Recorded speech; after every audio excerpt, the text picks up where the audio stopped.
our Pokemons. Yeah, we can discuss. Yeah, we can start and then continue our discussion. Cause the one thing I actually ironically wanted to do to try and cover my flying type weakness, because I knew I had a flying type weakness throughout just the longest time, because I didn't really have a good answer Golem. for it. Was apparently finding a Pikachu is like impossible for whatever reason. Golem. I actually ironically tried to build up a Vikavolt because that is not a counter. Yeah, it turned out to not really be a counter in retrospect. It's a soft counter. If the hardest counter I can think of in that game to beat flying types, Golem. And Golem in that game evolves with a Thunderstone, if I recall correctly. I am going to double check it, though, because I'm not 100% confident. But I believe a Alolan Golem evolves with a Thunderstone, meaning you can have one. But I ended up not being able to use Vikavolt because Vikavolt, I didn't build him up in time, so he just, like I said, like, he being 5 levels under in that game, it's like, it's not even usable. It's like, unless you are on hard counter for whatever you're up against, you're just getting flattened by whatever's going up against. Wow, they kept it trade. For some reason I thought it was Thunderstone.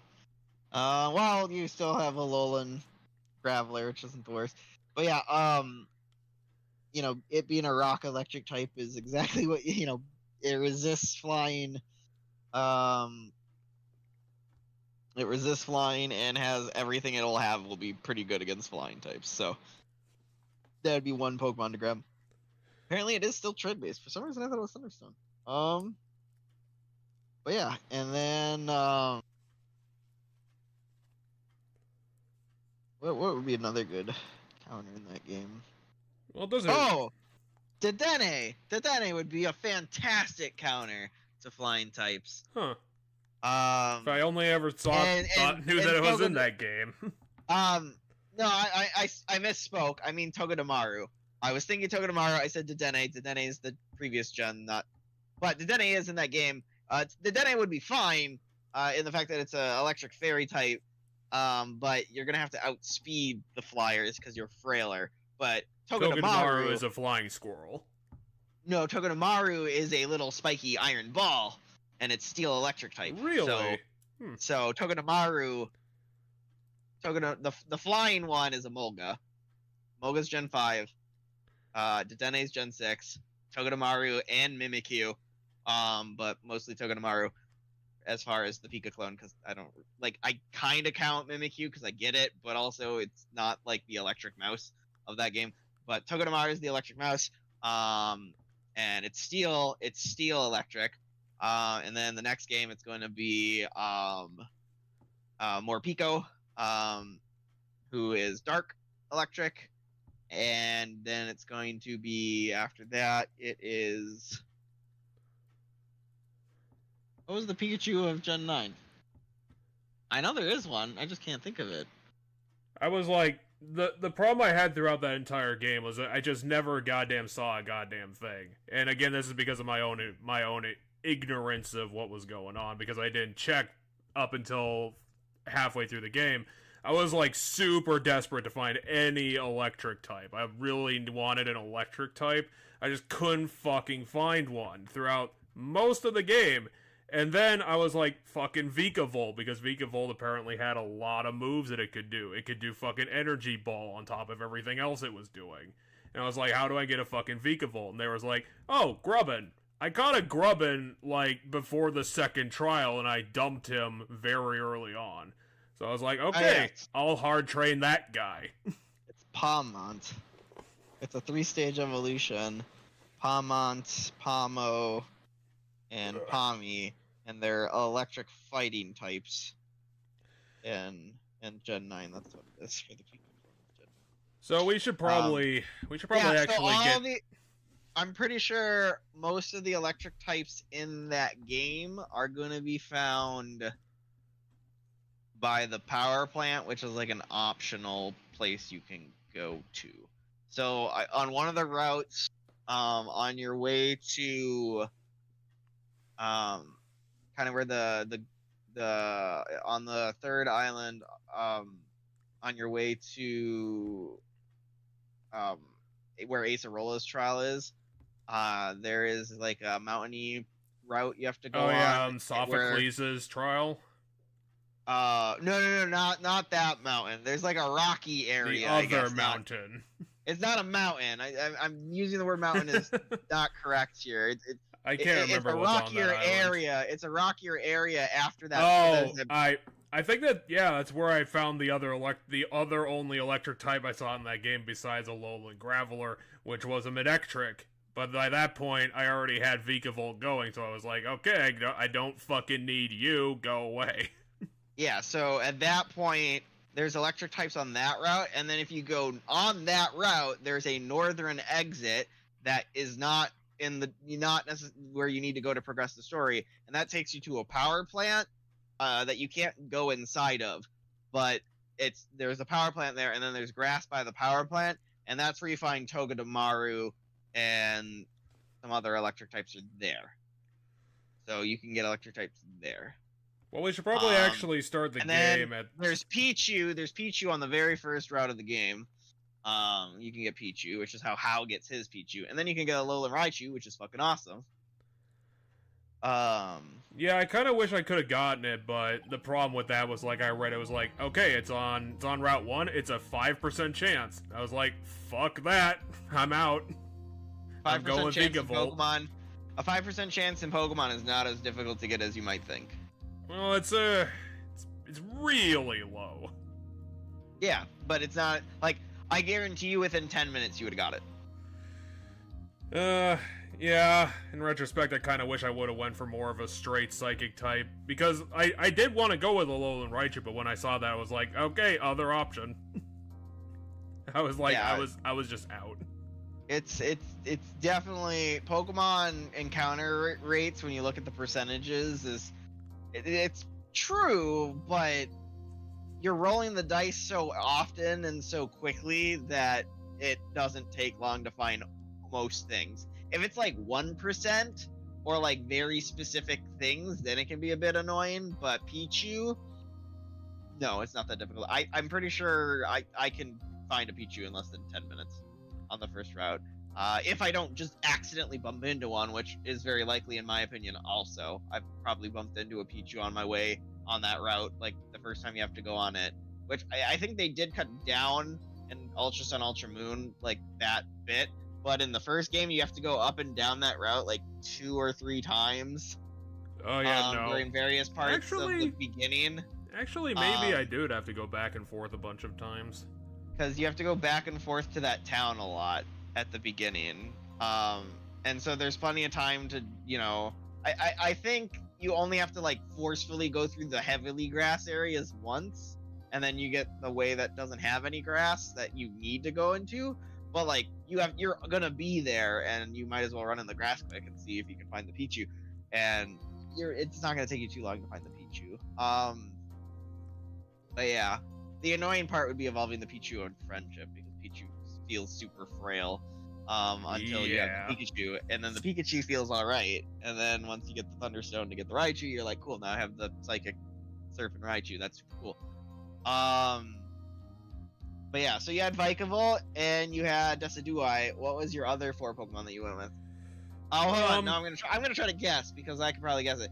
One was, I don't know if you want to play the bullshit quiz, but we can.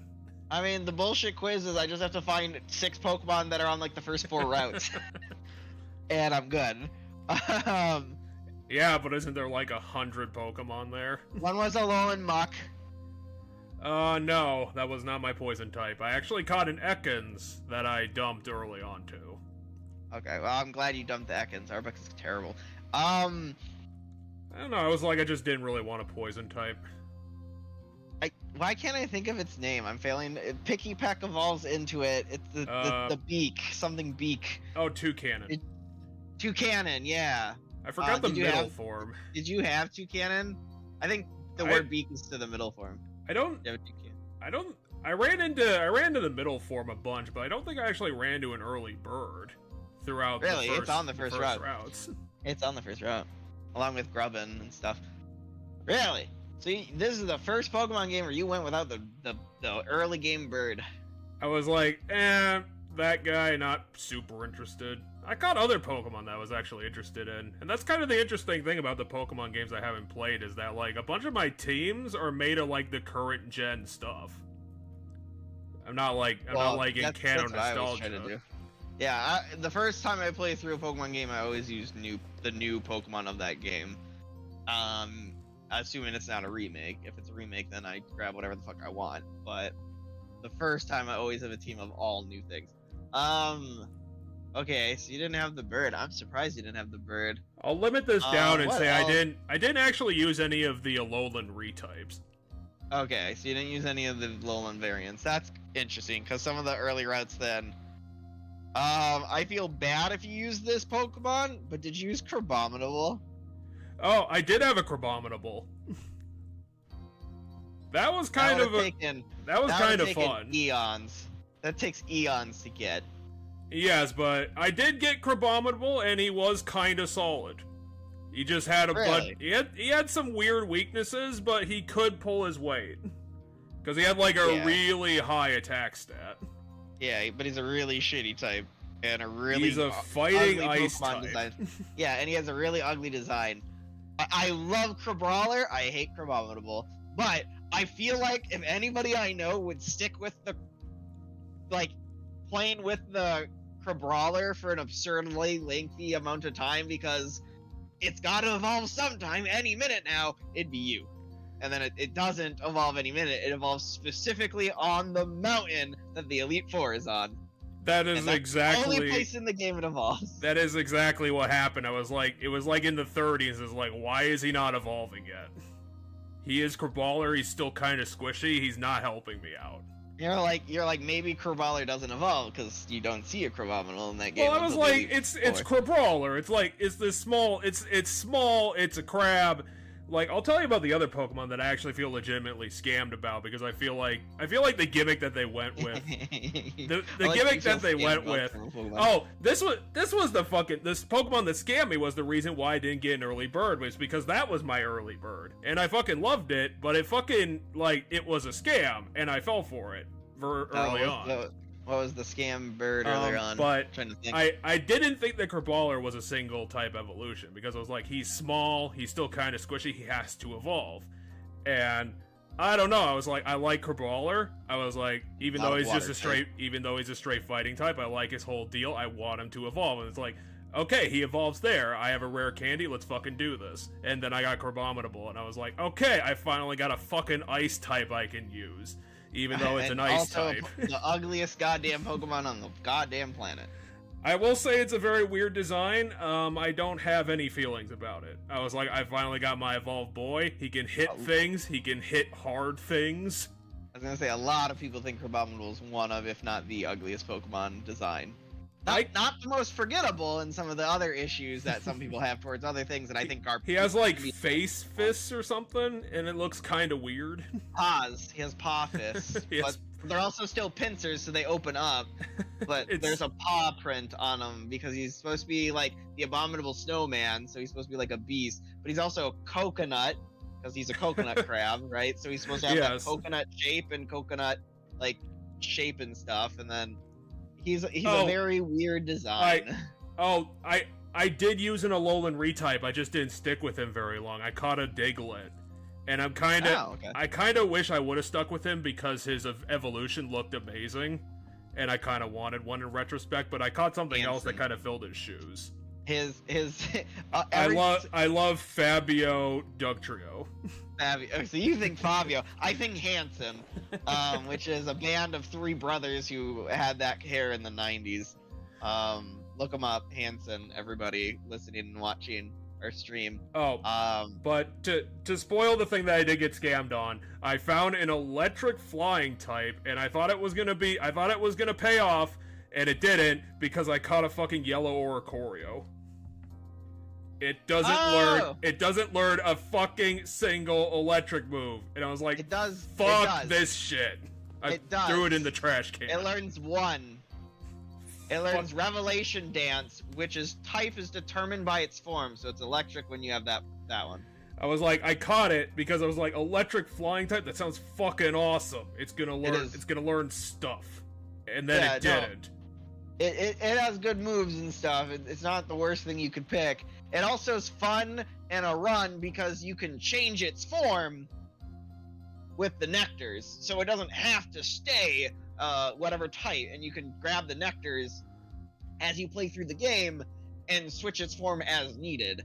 And because the only move that's super specific to the type that it turns into is Revelation Dance, as long as it knows Revelation Dance, you're fine. And Revelation Dance is not a bad move.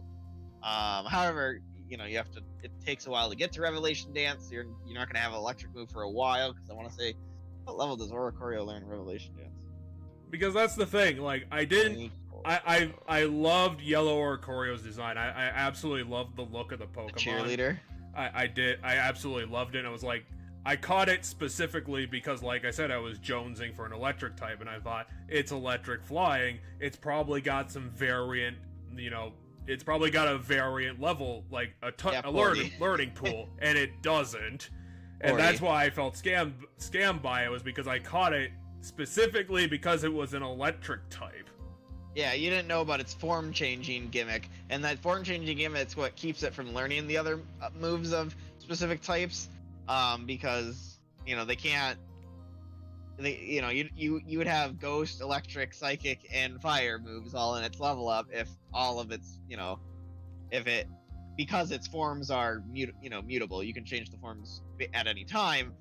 There are some Pokemon that exist, and will exist in future games you haven't played yet, whose form is specific and cannot be changed, but it does have different forms that are different types, and those ones will learn moves that correspond with the types, because they're not going to change. They can't change type mid-game.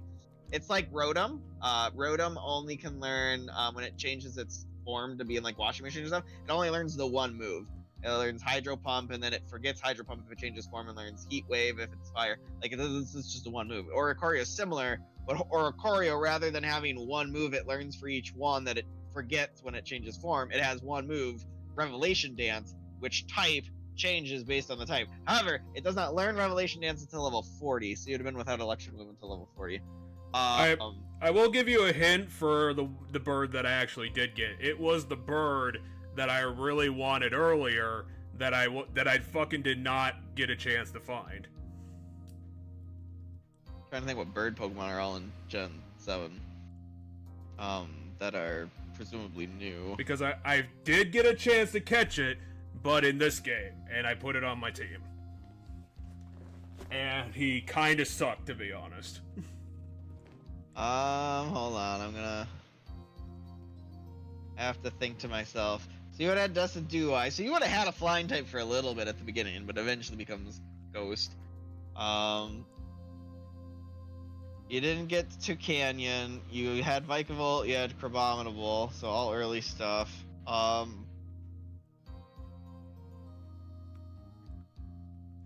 You said eventually you got a different bird that you weren't super cool with. Was it Minior?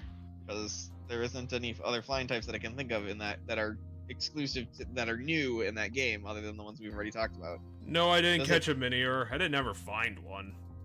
They're only on that one mountain where the electric trial is. And the grass on that, you have to go backwards from where the bus drops you off to find where the grass is on that route. I don't know, what was the bird? Because there aren't any other birds in... I finally got my opportunity to catch a fucking Fletchling. Oh, you used Talonflame. Okay, so you Gen 6 Pokemon. Gotcha, yeah. Okay, so you had Talonflame.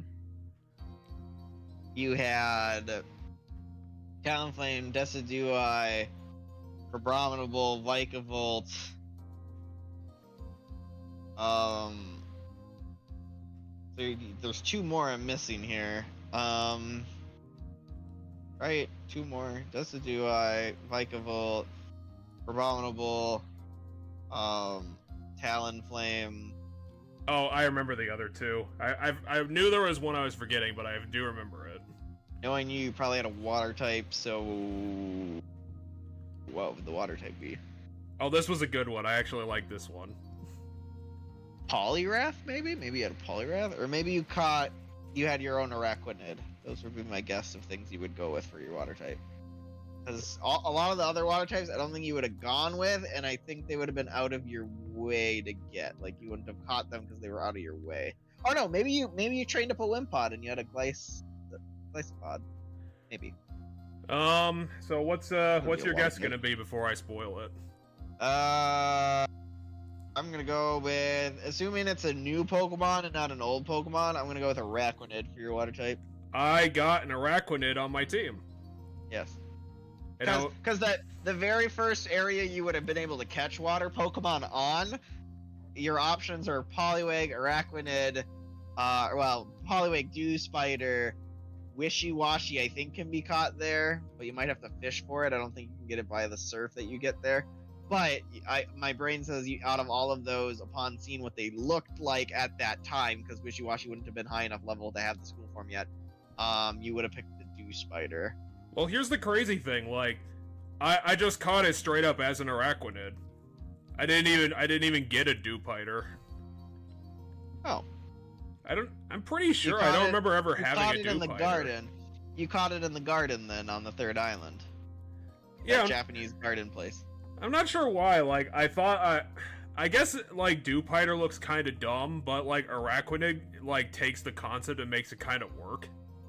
Yeah. Because Araquanid looks cool. Like Dewpider looks kind of awkward. Water Bubble is a fun ability, by the way. It did have Water Bubble. I just didn't really get to see it in action. You can't be burned. It decreases all fire type moves that hit you by 50%, and increases all your water moves by 100%. Okay, the last one's kind of interesting because I had to fuck around to get this one to evolve. But it's the last one on my team, obviously, and it was an interesting thing to deal with. Okay, so it's something that has a wonkier evolution. Which, by the way, Vikavolt has a wonkier evolution. Yeah, because, like, you have to train it in Vast Pony Cavern. Yep. Which was fine, because I decided to go back to Grubbin, like, during Mina's trial. I think they made Rockruff easier to get in Ultra Sun, Ultra Moon, so maybe you had a Rockruff. That would have been fun. I actually didn't get a Rockruff, and I kind of wanted one. So, I think they moved where it's found so that you can find it without going out of your way, but in Sun and Moon, there's an option, like once you get the Tauros to ride on, there's a cave that opens up that you can go to, and that cave is where you find Rockruff on the very first island. That's the only place you can find it. I think they moved where Rockruff was so that there's like a route or something that you have to go on in the game that it's on in Ultra Sun, Ultra Moon. Don't quote me, it might not be. It might still be just in the... Yeah, they moved it to Route 1. So it used to be in 10 Carat Hill and only 10 Carat Hill. In Ultra Sun, Ultra Moon, it's also can be found on Route 1. But probably a low chance bet, take a guess. My early Pokemon was a Grubbin and Yungoos, and after looking at Yungoos, I was like, I really, really, really don't want this Pokemon. Yeah, you didn't keep Yungoos. That doesn't surprise me. I was like, it's not really Yungoose's fault, but I literally named it Strump, and I threw it in the box as quickly as I could. What other Pokemon could you have? I just didn't like looking at it. You said that whatever it was had a weird evolution or took time to evolve. So I'm trying to think of what has weird evolution and just doesn't level up to evolve.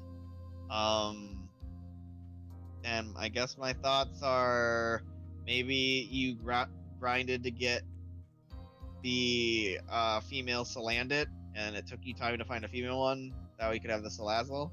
I did catch a Salandit. I just, like I said, I already had my fire type going, so I didn't need another one. Talonflame. That's right. Talonflame is your fire type, so you don't need a fire type. That's correct. You already have a grass type. You already have a water type. Because knowing you, you're always gonna have a fire, water, and a grass. You always have those three types. And typically a early route bird. Those are like the things I can always guarantee on. Let's hear. What else would you have gotten? That would have been wonky to evolve and presumably new to this game. I will say it's a very interesting typed Pokemon. I actually appreciated that about it. Fuck. I guess I have no idea unless you waited really long to get a Jangmo-O, which I don't see you doing because that's not. You never grab things late in the game. I don't even know how you catch a Jangmo-O. just on the Maybe last just in route. that cave. Where you evolve Vikavolt, that route. Really? That's it's somewhere on there. Where the last trial, where the oh no, they changed it. I think it's a. So in normal Sun and Moon, the fairy girl, you like bump into her and she's like, yeah, cool. I just want to do art, so here you go, and she gives you the fairy thing. And then what you end up doing is you end up coming across and having to do like a dragon fight, and it's in that area that you. Oh yeah, dragon Pokemon, but I the believe trial it's that Totem doesn't have a Rapunzi. captain. Yeah. The captain is a rock with writing on it. But yeah, I don't know. I can't think of what Pokemon has a weird evolution thing that you would have grabbed that's new. I dealt with for a little bit. It wasn't forever. I'm trying to remember the name. I think I named it Douglas. I had a Malamar on my team. It was Psychic Gotcha. Dark, and I was like, that sounds fucking cool. Yeah, Except it had a really stupid high weakness to bug attacks. And you have to turn your DS upside down. They did have that feature on Citra, so I did make it happen. It was just very weird. But yeah, so okay. See, I wasn't my brain when you said weird evolution. That was the first one that came to my mind. However, I was so stuck on the idea that you didn't go backwards in gens to grab anything else, because that would have been Gen 6, and not Gen 7. So, but yeah, okay. You got yourself an Inkay, and you turned your DS upside down. Yeah, it's not really upside down. It was like some weird motion control on the window to make it happen. It didn't make any goddamn sense, but it works. But I will say the Pokemon that I felt heartbroken about, because I benched it for Vikavolt, who ended up not really doing anything in the long run. For the longest time, it was a mainstay on my team because I really loved both designs when I caught it early. I had a Mudbray on my team for the longest time, up until the final trial. I was gonna guess when you said you liked both designs and you wanted it over. But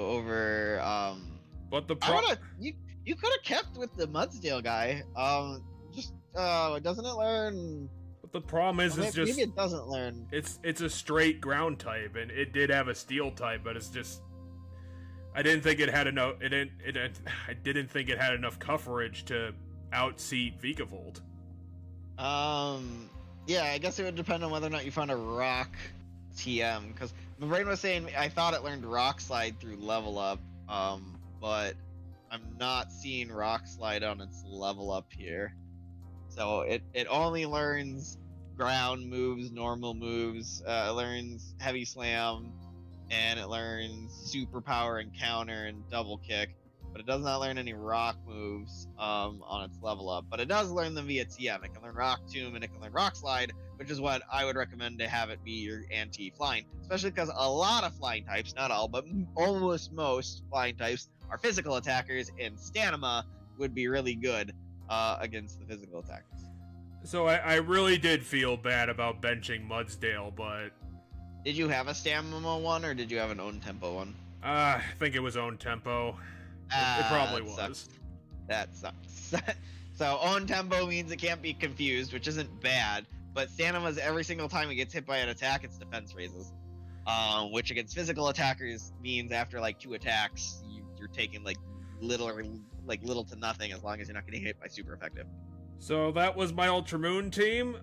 Again, like I said, it wasn't as solid as what I would have liked, but it did have some utility to it. I kind of wish that Talonflame was a lot better than it ended up being, because even handing it Flamethrower didn't really make it as much of a clearer as I thought it would have been. Because it's a physical attacker. Yeah, and it had Flame Charge for way too long. Yeah, you need Flame Charge, Flare Blitz for its fire moves. It learns Brave Bird like stupid late. Like I never got that. Yeah, but there's plenty of other workable physical line moves as far as for a normal game goes that I wouldn't necessarily worry about having to get Brave Bird. I would have been a little like flame charge isn't the worst thing in the world. 50 base power, it's pretty. It might feel a little low towards the end of the game, but certainly doable. And then when you get flare blitz, you just have to deal with the fact that you have recoil. I built my team kind of wrong, and I had to just deal with it. But yeah, the flamethrower wouldn't feel like it's doing much damage just because the Pokemon, well, it's a high, base power. It's not. You don't have the stats for the move, so. But yeah.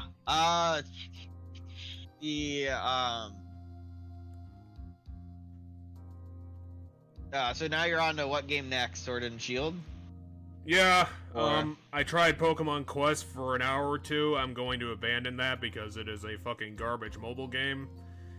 Well, it's not a garbage, but in comparison to mobile games, it's probably slightly above average. Considering it's able to be gotten on the Switch, it has no business being there because it is, for that library, it is a trash game that has no business being there, so I'm going to move on to probably Shield at this point, but, there's a chance. I would like to get Sword, but I'll be fine with Shield. You can just borrow mine. Yeah, but then I'd have to go to the cities. And that's far away. We can make a day of it, and then I can hand it to you and you leave, and then the next time I see you, you can give it back. It's not like I'm going to be playing Sword anytime soon. Especially when right now, when I want to play Pokemon, I'm just playing Infinite Fusion on repeat because I'm currently still on my 3rd run of that game, which I'll probably end up finishing tomorrow. I wouldn't be surprised if I finish it tomorrow, and then I already have concepts I want to do for another run because there's that many options and stuff in the game that I want to see, and there's enough ways in the game that I can kind of change things up to make it not feel exactly the same that I haven't done yet to do that, because I know you can shuffle gyms and make it so the gyms aren't the same types and stuff, and even without randomizing the routes and everything. I did one randomized run, which was hectic and crazy because you're bumping into trainers with random legendaries, and you yourself can just bump into legendaries on routes, and that was hectic and crazy. And I ended the game with I think 5 legendaries or something. I had a Rayquaza, I had a Regigigas, I had an Entei, I had a Mew, I had an Articuno, and I had a Zekrom. So I think that was 6. I had a lot of legendaries. So you were stacked. Yeah, because my team was. I think I have a picture that I'll send you here. Because every single time I've beaten Infinite Fusion, I've screenshotted not screenshotted, but I used the snipping tool on my computer to take a snip of my Hall of Fame team. So this is my random team from the randomized run. It's Rayquaza, Gallade, Sylveon, Articuno, Regigigas, Entei, shiny, by the way. I got a shiny Entei, and when you fuse things, it's I got 3 shinies in this fucking run. I'm assuming it's easier to get shinies in Infinite Fusion than it is to get them in the normal game, but or maybe the randomizer makes it easier. I don't know, because my first run of this game, I never came across a shiny, but in my randomized mode run of the game, I came across a shiny Charmander, a shiny Bibarel, and a shiny Entei. And I ended up using the shiny Entei. Because I was essentially, anytime I came across the legendary, I'm like, alright, I'm using the legendary because why not? Why not make my team absolutely stacked? But I had shiny Entei Regigigas fusion, and then I had Chandelure Mew, I had Zekrom Blastoise, and then my starter was a Vibrava. Not a Trapinch, a Vibrava, because it randomized the starters. They were all level 5, but it randomized the starters. And that was fun. The starters were Wigglytuff, Anorith, and Vibrava. I'm like, I'm just gonna take the Vibrava. Like, I can have a bug rock Pokemon that's I can have Wigglytuff, which is or I could have Flygon, which is significantly better than the other two. So I took Flygon, and your rival in that game, your rival takes the other two starters and fuses them, even in randomized mode. So my rival had a Wigglytuff Anorith fusion that I just demolished every single time I fought it. Yeah, it sounds like a very awkward mixture. And yeah, so my Flygon I fused with the Magnezone.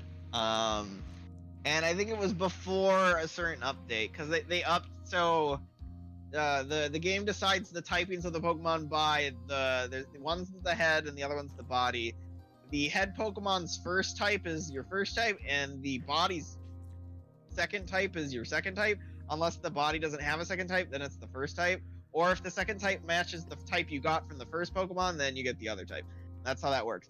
But there was an update recently that removed what used to be a thing, which was certain Pokemon always gave the same type no matter what.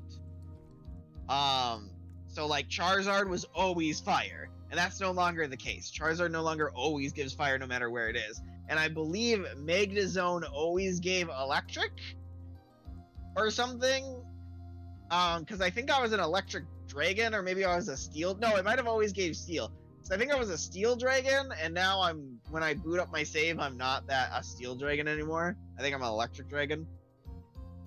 But yeah, I think originally I was a steel dragon, and I think it also changed my Zekrom Blastoise fusion might be an electric water type now instead of a dragon water type. I know it changed some things.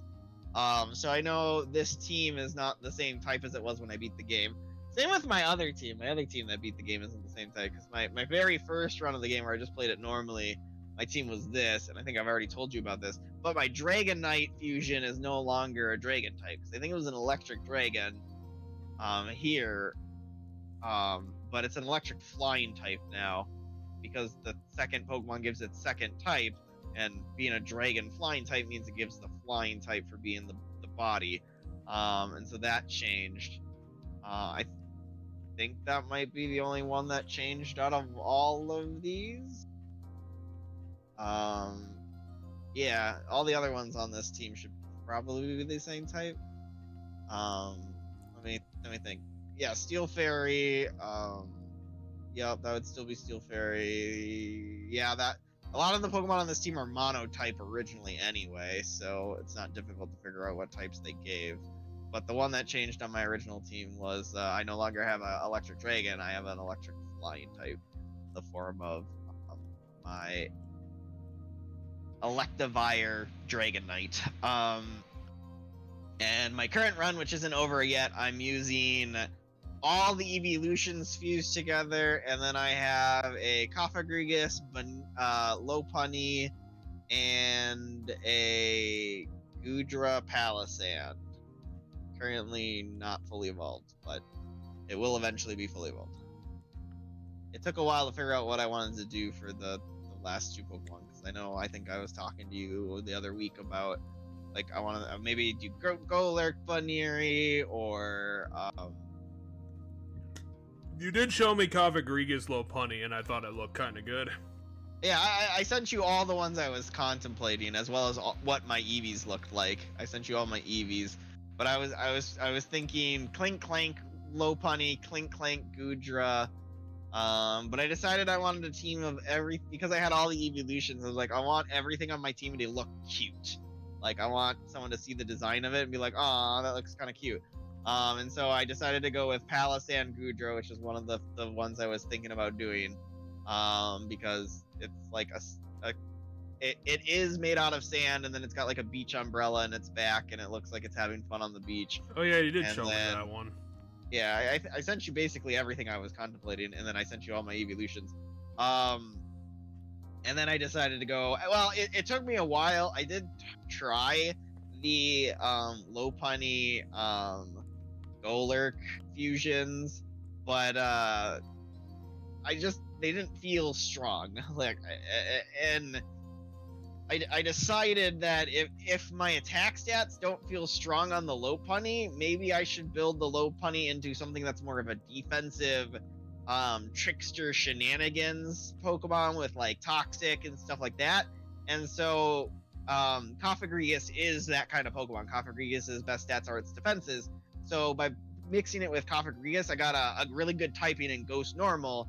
That, you know, it doesn't have a lot of weaknesses, has immunities to Ghost and immunities to Fighting. It's weak to Dark. But then, you know, I gave it Toxic and Hex. Hex gets doubled in power when your opponent's under a status effect, so I gave it Toxic. I think I gave it Toxic. Something on my team has Toxic, but maybe because I think something on my team has Will-O-Wisp. So maybe I gave it Will-O-Wisp and I gave Udra Toxic? Oh no, I think one of my evolutions has Toxic. I think my Umbreon might have Toxic. I don't remember. Something on my team has Toxic, and I think something on my team has Will-O-Wisp. But it's not the same Pokemon, and so it has Hex. It has Toxic. I think eventually I'll be able to get Pain Split on it, but I don't think I have Pain Split yet. And then I forget what my other move is that I have, but might be Confuse Ray or something. But I essentially made it so it's not necessarily focused on doing damage. It's focused on, well, it does damage through mostly Toxic, which is a good status effect to use. If Toxic is brutal. I was gonna say and against NPCs in a computer mode, like when you're playing just a normal run of a Pokemon game, Toxic is probably one of the best status effects you can throw on your opponent's Pokemon. Or if the Pokemon is very specifically a strong physical attacker, which you're not necessarily going to always come across because the movesets and stuff aren't optimal on a lot of things, so you don't necessarily have to worry about it. Will-O-Wisp is still probably one of the best. And then, of course, yellow color is just amazing always, but like, you don't necessarily I personally feel like I don't necessarily need to rely on paralysis in a lot of normal game runs of Pokemon that I'm against, you know, just the computers. But you know, you can always use Thunder Wave as well. But they're all pretty good. But I think out of those three in a normal run, I think Toxic's the best. And competitive, I think I would personally argue that Paralysis is probably the worst one to give your opponent, or Burn, depending on what the Pokemon is. Yeah. So for the end of PokeChat, your takeaway from this is don't play Pokemon Quest. It is a waste of time. But do play other Pokemon stuff. Then there is a lot of stuff out there. There's not a lot of recent stuff, but there's a lot of stuff. Yeah. Although I think a lot of Pokemon games, like recent Pokemon games, are just utility games for other Pokemon games. I was gonna say, part of the new Pokemon games that have been coming out in recent years, they're either like multiplayer phone, but not necessarily phone, because I personally wouldn't necessarily call Pokemon Unite. I want to say it's Pokemon Unite, the MOBA. Oh yeah, I did see the MOBA. I wouldn't call that necessarily a phone game, but it's on phone and it's on Switch. It looks like a more legit game than Pokemon Quest does. Oh, it is, but you know, you're just doing the same thing over and over again against other players. It's right? literally just League of Legends.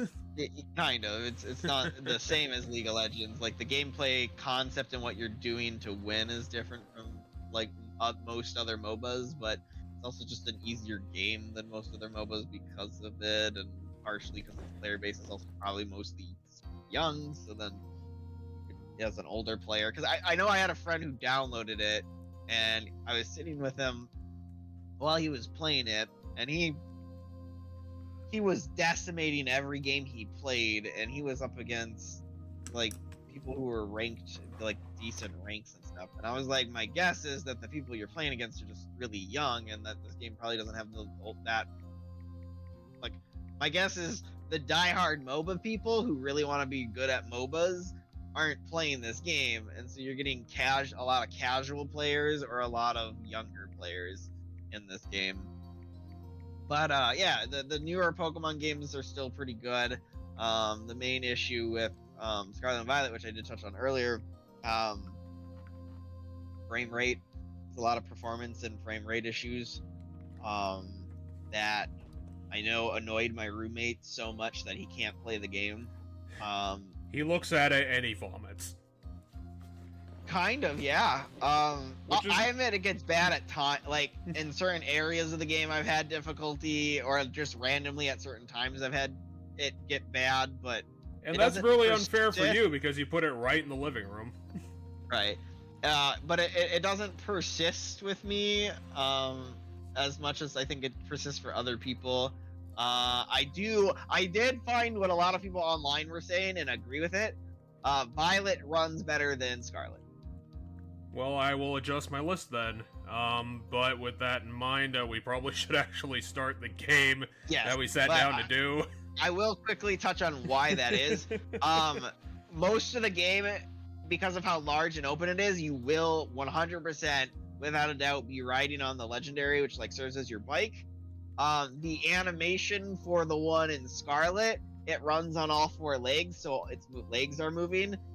Meanwhile, the other one does its wheels like rotate and stuff. So there's less. It's harder animation to do on Scarlet for that than it is on Violet, and because of that, the game struggles performance-wise because of that animation playing on top of everything else it's trying to render and do stuff with. It struggles more on Scarlet than it does on Violet. Well, I'm glad they mostly fixed it, at least. Yeah, in my opinion, I don't struggle as much as some people, and I've never had like absurd, like when it first came out, there was a lot of like really bad glitches and stuff that people were posting online. Yep. I've never seen or come across any of that in any of my time playing the game, and I think upon release, I think this was one of the first Pokemon games I didn't play day one. I decided to wait like a week or so. Yeah, you did say that a while ago. I think we were streaming when it came out, and I think I mentioned because of all the bugs, I was gonna sit on it for a little bit and get to it a little later. But yeah, I personally think the stories of that game is still one of, if not the best Pokemon stories. It's really solid. I think I've hinted at it before, but there's a twist at the end when the three main stories come together that I thought was really crazy and cool for a Pokemon game. Like, is it actually legit, or is it just legit by Pokemon standards? No, I think this is like a legit twist that even like other games, it would be like you don't see every day in other games. Cool. I'll be looking forward to it, and then I will chastise you when you lie to me. Yeah, I need to finish Legends Arceus is the game I need to go back and finish. I never did finish Legends Arceus. I think that's the second one for me, but like I said, that's going to depend on what GameFly is going to do, because they kind of just send you whatever they have next on your list that's in stock, and my list is currently 6 games long. The next one that's actually coming is the new Sonic game, so that's going to be my next one. We'll talk later. I did finish the new Mario game. And I do have some thoughts about it, but we're going to be attorneying from here on out. I haven't finished it yet. I am like 2/3 of the way through it probably, but I've been playing it multiplayer with 2 friends as our first playthrough of it all. That probably would have been more fun. I don't know. I think the game has a lot of charm and stuff. It has charm at least, and it's I'll pretty say that. fun. And there's definitely some hard levels. Especially if you're doing, if you're getting to the secret world every single time you can, and doing those levels. Some of those levels are crazy difficult. And with 3 players, you're like panicking, and because the camera only follows one specific player, but if that player dies, it rotates to a different player. And so it can be really tough on some of those hard levels if you're not the camera person. I do feel like the players who aren't the camera person have the game is harder because your character's not centered. But yeah. So, if you didn't catch episode 2 we did 2 weeks ago, we're dealing with a magician who is being accused of murdering the ringleader and owner of the circus. Yes. I believe we have a split opinion. I still think it's the idealistic clown who did it, and I think you think it's someone else. You think it's Mo? I think it's Mo. I think he has the motive that the guy was ruining the circus to get this guy on the ticket. Yeah, I think the killer might be Regina.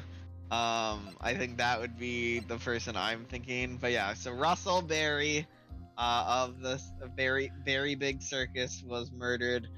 He is the father of Regina Berry, who is the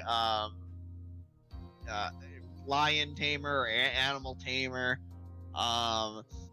She is in a love triangle with this guy, but not this guy, because it's the puppet.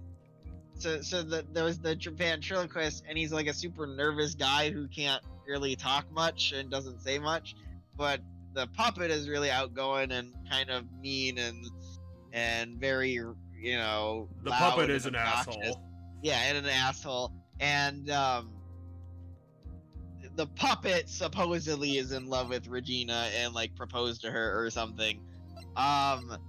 However, and Regina, like a lot of the characters in the circus, or at least Regina specifically, do you think of the puppet and Ben as two different people? So like she refers to Trilo, and she's like, she doesn't seem to know much about Ben, and she doesn't seem to she seems to think they're two different people when they're not. Regina is just a complete airhead. Like, she doesn't understand anything. But she is an airhead. Her tiger has probably killed 3 people while she was just staring at a corner. Because she's probably bad at her job. But Mo is an idealist. He's been working here forever. He's a clown through and through. I think I don't know if he's best friends with the murder victim, but my brain is saying that he is. He is. He's like the old friend, or like the longest friend.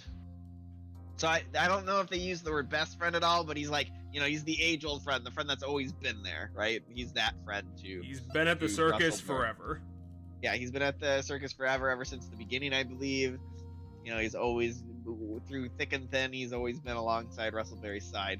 And his name is indeed a reference to the Three Stooges, by the way. Because his real name is Lawrence Curls, as in Lawrence coming from Larry, and Curls coming from Curly. And then his stage name is Mo. And then I believe there's another Larry, or like his daughter's name. His daughter continues the bit, and the accused is a highfalutin famous magician, and he's commanding like 80% of the budget of the circus just to have him in it. Something like the line. It was some. He got some big raise. He claimed he was negotiating that raise with her dad the night of the murder. We found out towards the end of last episode that wasn't the case. He got his raise like a week earlier than the murder, or like a couple weeks earlier than the murder. And the thing he was discussing the night of the murder wasn't the raise, but it was actually, you know, asking for Regina's hand in marriage. You know, getting the okay from the father about marrying his daughter, which Regina is 16 years old, and Ben and Max are both trying to marry her, or at least Trilo through Ben is trying to marry her.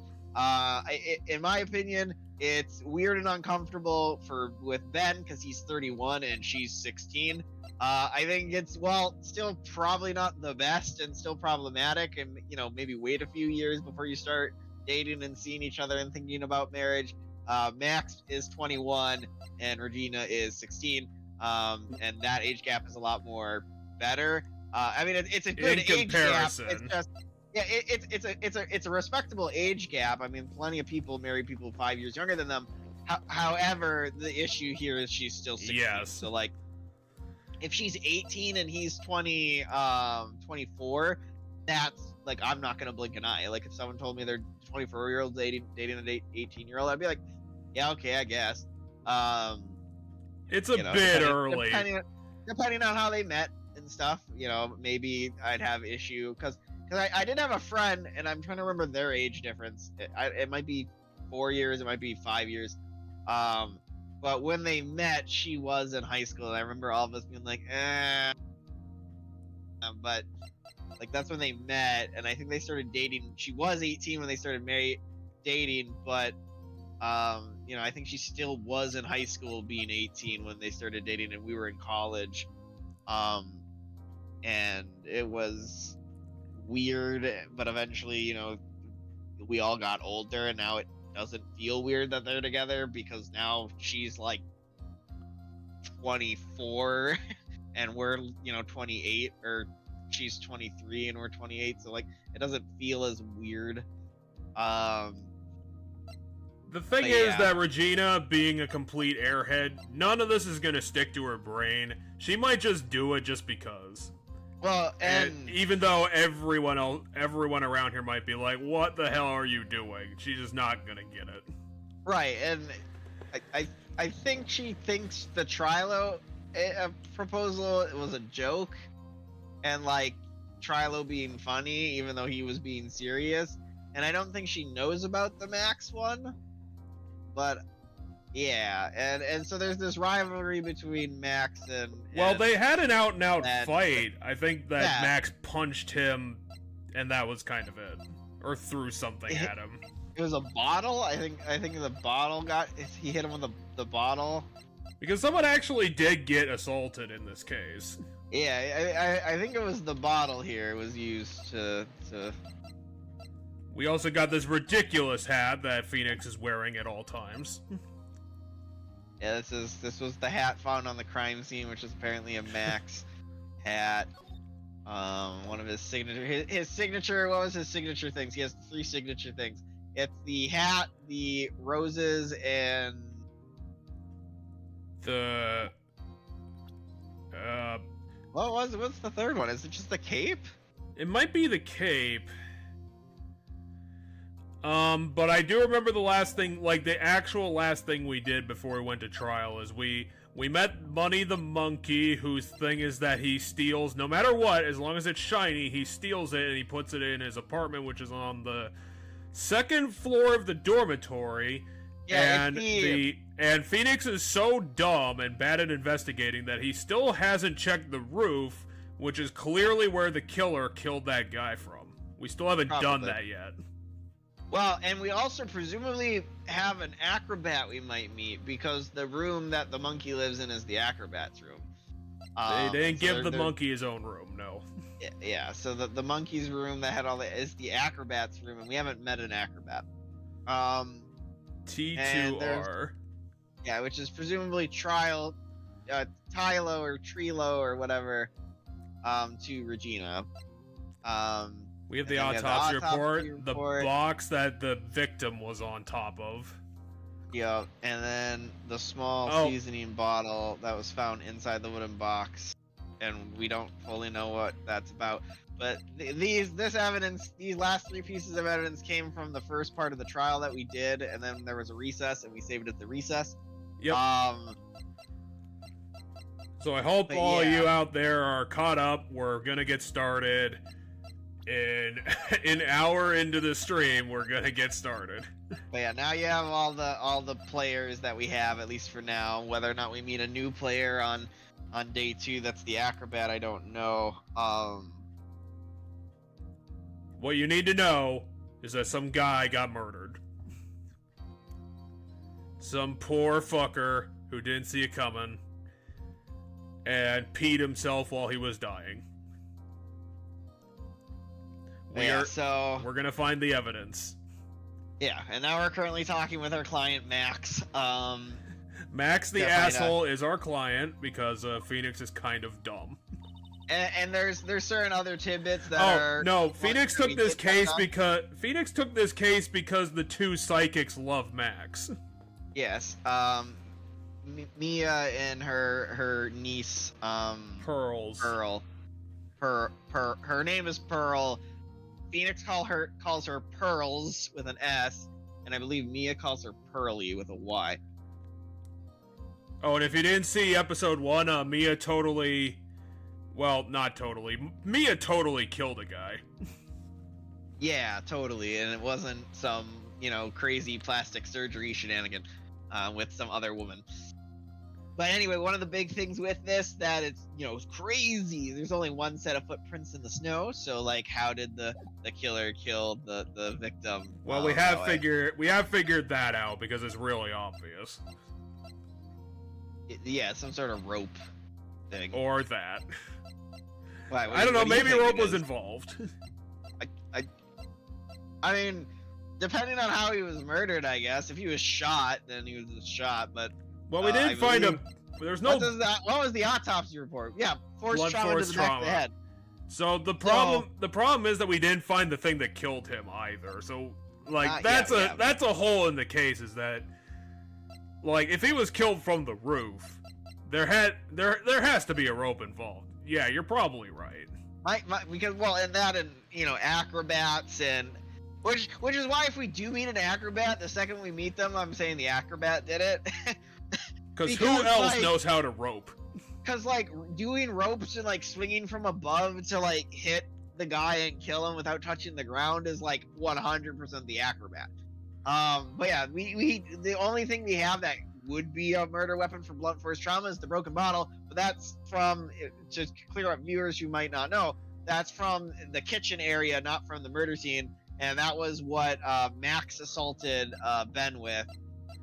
And if no one knows what the word blunt means, it's actually an antonym for sharp, so that's not the murder weapon. You can hit someone with the bottle and it being blunt when you hit them with it, and then it breaks on contact, but it's still blunt when you hit them with the bottle before it breaks. Well, yeah, but we still have the affidavit from the people saying that they saw this fucker get hit and he broke the bottle on that guy's face. Yeah, there's plenty of witnesses to the assault. Plenty being 2. Plus, Max totally admitted it. Well, I'm pretty sure Mo was there. I think basically everybody in the circus was there that morning because it was like breakfast. The monkey also saw it, but we haven't gotten him on the stand yet. But yeah, we took this case because Maya was like, "You 100% need to take this case." He got arrested, and he's awesome. And at first, when we first met Max, he was like womanizing Maya and like super into her, and then not really like whenever Phoenix talks, he was like, yes.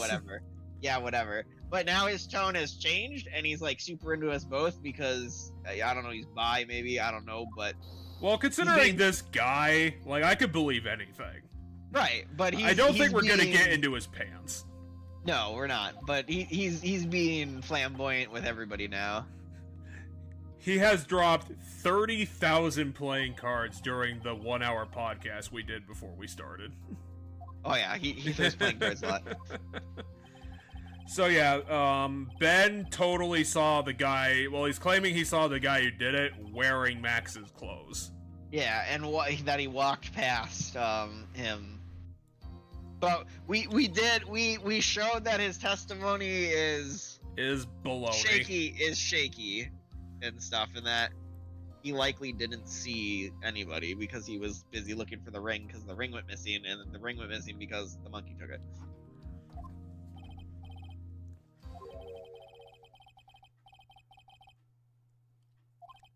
Maybe he was going to falsely accuse you of a crime so that you would not have him pay so much money. That wouldn't be the first time. The second case in the first game was murder by chance, because or murder by self-defense or whatever, because like the guy was being blackmailed. The actor that got killed was being blackmailed by the like producer or whatever. Oh yeah. And he went to kill the producer, the person who was blackmailing him. And then he fell on a fence. They scuffled, and then he ended up like falling onto a spiked fence. Yeah. So another after the takeaway: scuffle. don't install metal spiked fences around your house. Yeah, That's a huge problem. in areas, or make them high enough so that no matter where you are, there's no chance of you falling on them. Because he fell from like the stair, like the stoop, like to the door. Yeah, they were like knee high tall. Yeah, so it wasn't very. The fence wasn't very tall. Or that was at the bottom of this, like aligning the house from the bottom of the stoop for like a planter garden. And he was on top of the stoop when he fell, and he fell on it and died. So yeah, don't install super spikes on your house. Don't install razor wire around your property. Don't put up electric fences that'll kill people. That's just a bad idea. Don't hire murderous acrobats. Yeah. Assuming it's a murderous acrobat. I mean, in some way, shape, or form, it's a murderous acrobat, because there's whoever the murderer is, even if it's a character we've already met, the twist is gonna be that they did some sort of acrobatic stunt to kill. Yeah, it has to be some way for them to drop a thing on this fucker, and then it didn't hit swing by and hit him with it while they're flying by, because there was nothing on the ground that was that's the thing, is like they somehow had to hit him with the thing, and then they somehow got it without it hitting the ground, and also it not being at the crime scene. Yeah, and I personally can see Mo pulling off the acrobatic stunt by the monkey being the acrobat that performed the stunt, and essentially the monkey is the murder weapon in a way. Like, the monkey did something while in mid-flight, but he trained the monkey to do it. Because if I recall correctly, the monkey is Mo's, I think? I think they at least know each other. Yeah. And so, but that's my thought if Mo did it. Otherwise, if the game just says Regina also knows how to do acrobatic shit, I'd believe that. Regina like, just dropped a tiger on the guy. She looks like someone that can do acrobatic shit. And yeah, it's been stated that the one animal Regina being the animal trainer has difficulty with is the monkey. So maybe the monkey's hers. I don't know. But she just owns every animal. Well, yeah, I mean, they're all hers. Surface, but she's the animal trainer at the circus, and she's got like a tiger. It's not a lion for a reason. Like, she's not a lion tamer. She's a tiger trainer. Like, when we went, she had a tiger. Yep. Alright, we're back in court now. Unfortunately, Phoenix works over the Christmas period because everyone keeps getting murdered. Yeah, there was a Christmas case last game, too. God, Phoenix has been working for a whole year as a famous attorney, doing one case at a time. Because the case with where Edgeworth was in the boat with the murder victim. The case against Dracula. Yeah, the one that had Dracula in it. That was a Christmas Day murder. Like or that was like around Christmas, if I remember correctly. It was at least winter time, probably. What does Japanese winter even look like? Does it look like everything's on fire? The clown is also the star witness who apparently saw everything. Yeah, because the murder scene happened right outside of his room. He's also wearing his carrot and his animating hat. Can the witness stop being depressed? I can't tell what he's trying to do.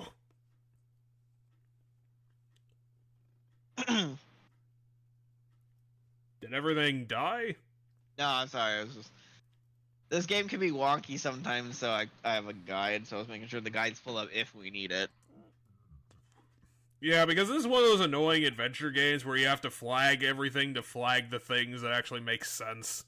Yeah, and a lot of times in these games, and it happened to me in Danganronpa a lot of the times with my first playthroughs of Danganronpa games too, but I feel like it happens to me more in the Ace Attorney series than it did in the Danganronpa series. I will figure something out, but I'll be 2 steps ahead of the game where the game's going with it, and because of that, I'll forget. Like, I won't realize the step that we need to get to the thing that I'm at, so I'll try to connect the dots that are 2 steps ahead, and then that's considered wrong. Yeah, Detective Pikachu did the same thing to me. Oh, his hat can scream as well. Yeah, the mouth on his hat changes expression with him. Autobiographical gibberish. What? No, it's because when she whipped him, it was a thing that like I couldn't even like pause to read it if I wanted to. It had like scrolled and then just immediately went back to Regina. He started spouting a bunch of shit about his own life, like, you know, I went to clown college and blah blah blah blah. So that's what the autobiographical. I've been in my room my entire life. I've never even seen my own daughter. I live at the circus. I'm on call 30 months in a row. Wait, you can't look at him and know what his job is. Like, look at the guy. Alright, he thought of a joke. What does this have to do with anything? Wear pants, the sign only says no shirt, no shoes, no service. Oh my god, that's a terrible joke. I mean, to be fair, his jokes are as bad as Phoenix's are. Alright, have you met my proctologist, really? Mr. Seymour Butts? This guy was like trained in the 30s. I mean, his names are based off of the... See, when she whips him, he starts saying shit, but it doesn't let me stop to read it. I'm a professional funny man. Also known as Mo the Clown. We have to prove that he didn't witness shit. Somehow. Mo! A Rastafarian, huh? Yeah, and then that was cut off, so we didn't get to read all that. Why are you calling him a stooge? Because his name comes from the Three Stooges. That is so mean. Wise guy, huh? I'm betting if this game was more adult, the hat would be smoking. What does this have to do with his anything? What was the question we were asking? What he saw that day. This has nothing to do with anything.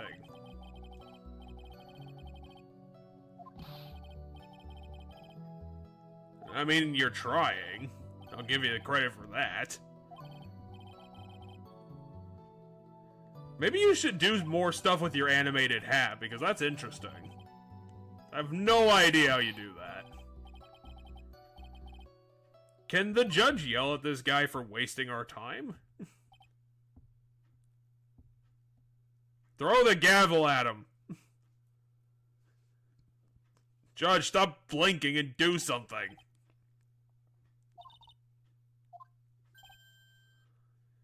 This is the prosecutor's witness. Why is the prosecutor not keeping him in line?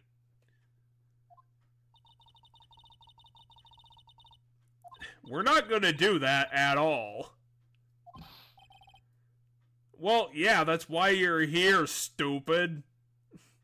We had you dress up as a clown and everything. What?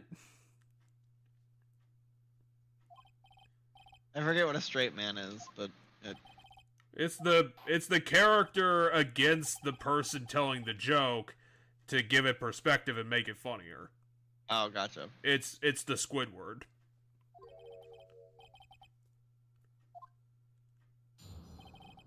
Now can we actually have the testimony and not him being pathetic? Night of the murder, after practice was over, I went straight back to my room. At what time, Mo? Put a time on it.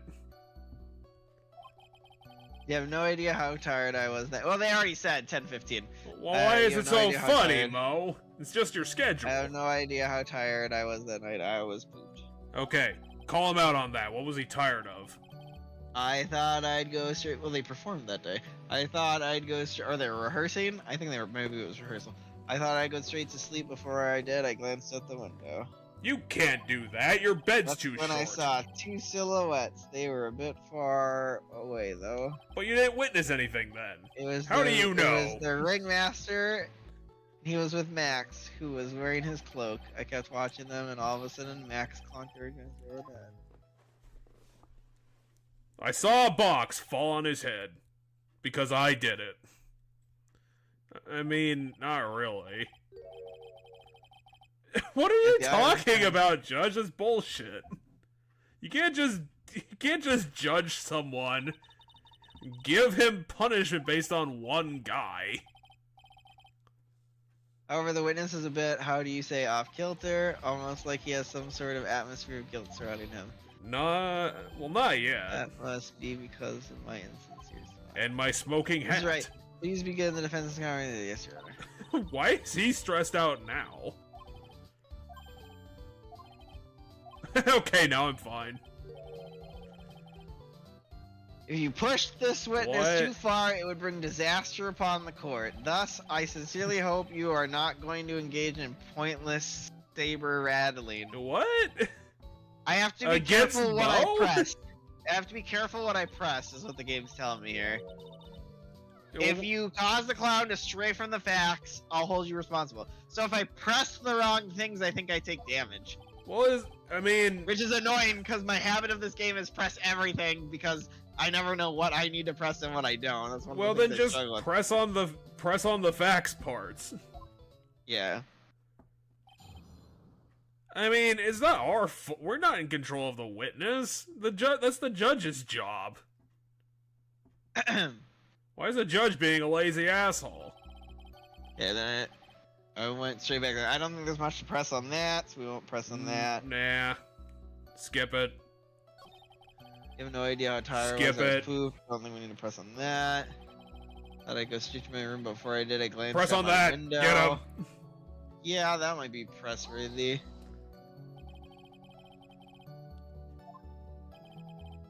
Say that. You could also say I peeked, stared, glimpsed.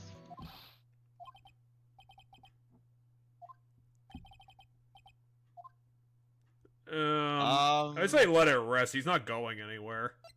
Let it rest for now. We can come if we need to press more on this, we can come back to it. I mean, we're not done yet. Well, he didn't. Your opponent did. Maybe that. I mean, if he's saying they're silhouettes, how does he know who they are? Away, though. Yeah, let's press on the silhouettes. Or what do you say? Is he gonna make a terrible joke about it? See, yeah, this is useful information here. My room is here. About 30 feet from the window. How big is this map if that's 30 fucking feet? That's a long ways away. Yeah, which is why I called it a silhouette. That night, and it cut down on visibility. I see. Wait, but there was a lamppost there. That doesn't make sense.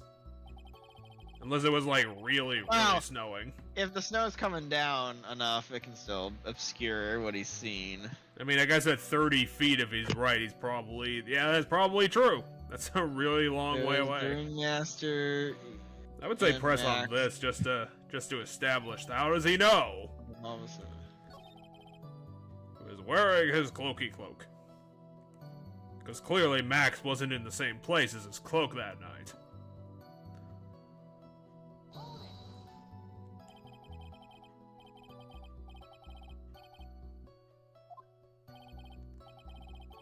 No one else in this entire circus wears that stupid hat of his. Oh my god, is Von Karma fudging the witness? It sounds like him. Wait, how do you... Or at least... How could you see his symbols if he was that far away?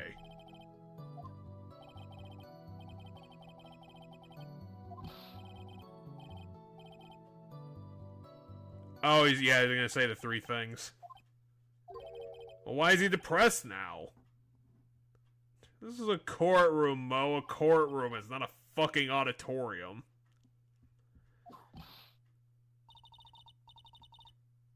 I mean, that's because during the last testimony, previous to the recess, I think it got said over and over again, like, say it with me, and everybody would say the three fucking things. God damn it, what are we supposed to press on now? Got so many things. I think it's the third thing again. I thought I'd go straight to sleep before. Yeah, I think it's that option to press more. I'm gonna try that. Well, I guess we can take some damage unless this is somehow gonna, like, hit us for 7 HP somehow. Why was this, like, one of the few options that give us this option? Because there was a light outside, and that was annoying. I mean, could you think of one?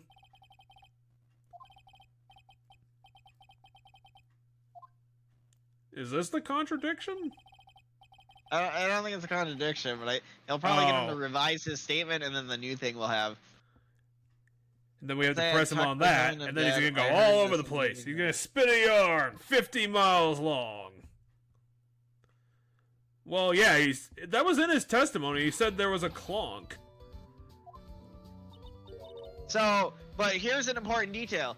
According to what he told us yesterday, he was in his bed lying down when he heard it. Here he sees clear as day as Max clubs the guy over the head, right? Here he's saying Max clubbed the guy over the head, but yesterday he said when he was in his bed when he heard the thump.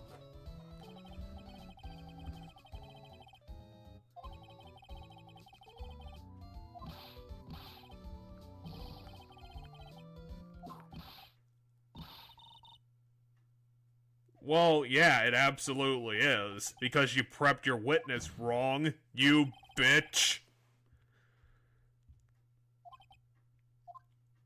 Alright, so now we're getting the revised. It's not much of a revision, but we'll take it. We kinda have to. We only get one witness a day. Which makes this a really stupid courtroom. No, this is our second witness today. Oh yeah, the recess. Okay, then if I press this again... You'll give us more information? I think maybe. You just said it was a thump.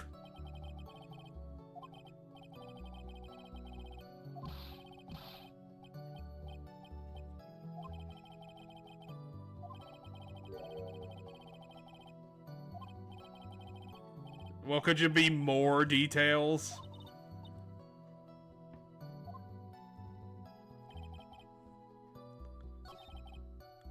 Okay, so this is the stuff we already dealt with. Well, but now maybe I press this or talk about this because he just said he heard it earlier, right? But now he's seeing the clonk even though he heard it earlier.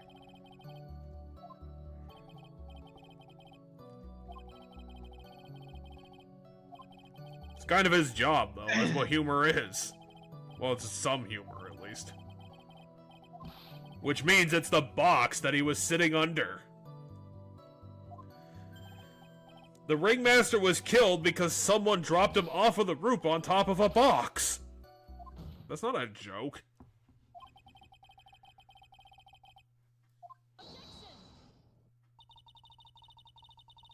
Yep, can't do a British accent, especially a female British accent.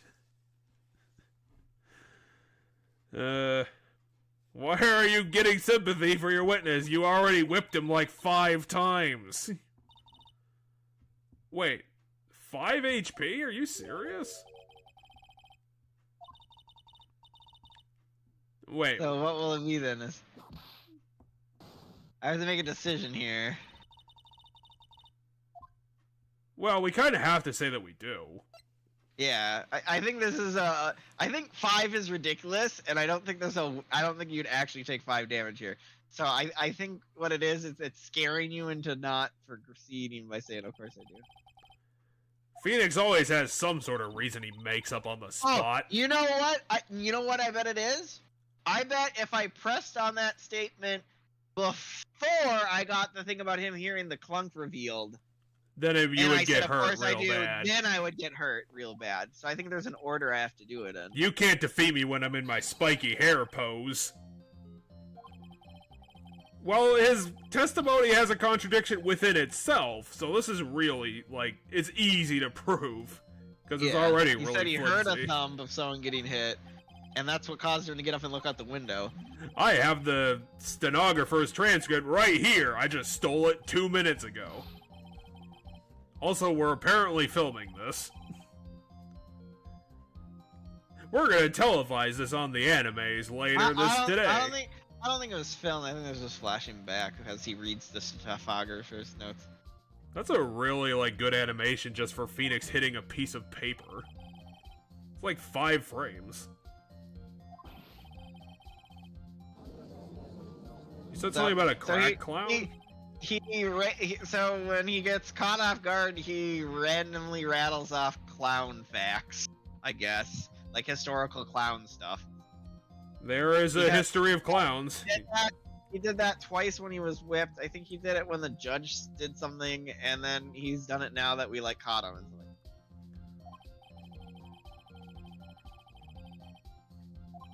A maximum security clown car. What the fuck is the C-Team theme? I don't know. The C-Team who made this game?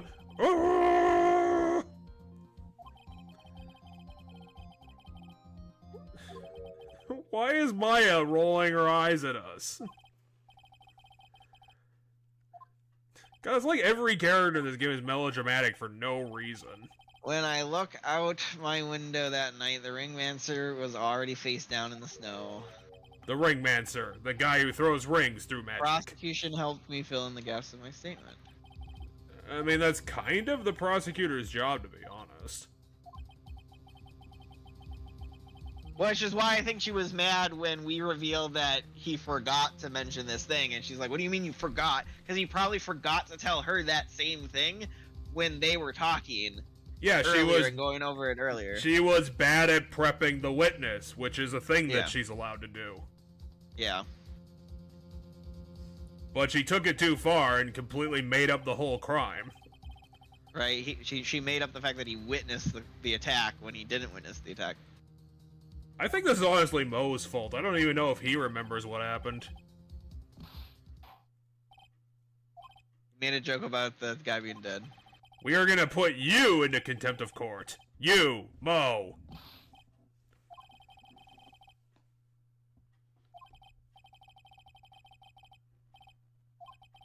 It had a hat and a cloak and giant shoes. Oh my god, they're actually doing the thing I joked about 5 seconds ago. They're gonna hold Mo in contempt. You better check yourself, Mo, and your depressed ass face. Alright, the silhouette. It was a bit far away, but that shadow could have only belonged to Max. Press him on There's that. no doubting it, especially since I saw his uppity symbols. His silk hat, that black cloak, they were all there. Where's the third thing? There's 3 things. Also, it's backwards. His face was silhouetted, but there was no doubt that it was him. Cloak was fluttering in the wind, so I could really see what he was carrying. Okay. Not a surprise that Mo is a terrible eyewitness. Well, yeah, he was convinced to just waste everybody's time. I think what you said is correct, Jeff. Just because he says he saw all 3 symbols, but then he only lists 2. So I think we go, hey, where the fuck are the roses? The roses are on his ass. I guess. There was no doubt. I saw his uppity symbols. So then we go, and it's the poster for it. Probably is the poster because it's the only thing we've got that has all 3 of them on it. The poster is the item that talks about his symbols. Yeah, all 3 of them. That's what the poster is. Because we don't have it like on the court record for some reason. Still cat and cloak, right? Oh. Say it with me. Mo, you said it earlier. Like, literally. Hey, everybody get ready, all together now. God damn it, they're doing it again. They were totally gonna do it. Cloak, white roses. Again, Mo was trying to say this like 15 minutes ago. It's not a surprise. Whoa, he knows a lot of pi. I don't think pi is a fraction. Unless it's like the most ridiculous fraction on the planet. Wait, pi can't be a fraction because it's an infinite number. There weren't any roses on the person I saw. So he claims to have seen that there weren't any roses. Well, he can't tell us that that's the case if he doesn't know. Well, it's not that he's claiming that. Oh, it's not that he yeah, didn't Nyx know. is doing it. Well, so what he just said to us was, it's not that he didn't know that the guy he didn't remember. He forgot that roses he's were what a lying. meth is. No, it's not that he's lying, Jeff. It's so what Mo himself just said is that he didn't remember that the white roses were one of the trademarks of Max. And then when Phoenix asked him, "Did you see the white roses?" he honestly said, "I did not see any white roses," meaning he got a good enough look that he didn't see any white roses. So Or at he's least lying. claiming to it. So he's lying twice. No, he's not lying twice. He's saying, "Oh shit, I'm wrong." I don't think he's not lying. He's getting things mixed up because he was thinking, "Oh yeah, cloak, hat, that means it's Max." And then upon hearing, "Well, what about the white roses?" he's like, "Well, shit, no, I didn't see any white roses. You're right. Maybe it's not Max." So he's starting to agree with Phoenix. Is what's happening. Well, he would have been lying if he brought it up earlier, which he didn't do. So it's a technicality if we were in like another timeline. Wait, that's not true. Just because he was wearing the roses doesn't mean we would have found them at the crime scene. I mean, no, she just claimed they fell off. That's why you didn't see them. They fell off. They were on the ground. I thought They she was weren't supposed on to. him 'cause- I thought she was supposed to be a genius. And then he said, "Well, if they did fall on the ground," oh, she's panicking in the moment. If they did fall on the ground, then they would have found them. These seemingly insignificant facts have never failed. But you don't know what it is yet, Nyx. No, that was like 2 days ago. There's no way I could mistake someone wearing all three of those ridiculous things.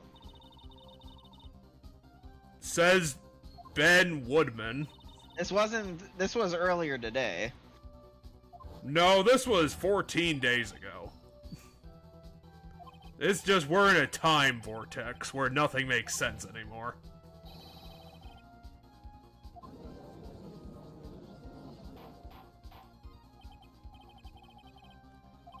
Well, he's wrong. That's what you think. That's not how testimony works, Von Karma. No, this is ridiculous.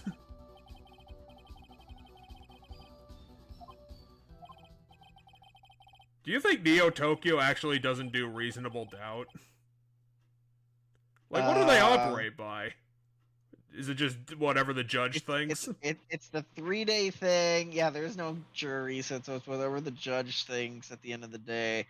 And there have definitely been times where it's been shaky, but they still say you have to prove it without like 100%. And like the only way we ever seem to prove it 100% is when we catch the actual murderer. Okay, so we do have to get the crime person to admit it is what our goal is. Is basically what it always comes down to, because I think the way it works rules wise, like how this society works, you don't have to find the murderer in order to get this guy free, but like you have to prove like it's stacked against the accused so much that like that is what always happens for Phoenix. But I think you have to essentially get 100% without a doubt he wasn't the murderer. You have get the person. The standard is we have to get someone to confess to this crime.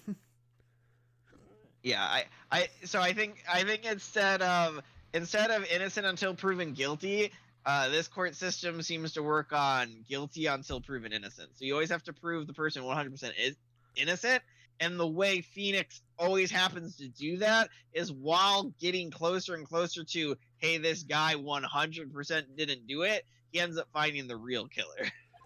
Yeah, it starts guilty until proven innocent, and then it turns into innocent until proven guilty. Which means we have to do twice the work, as per usual.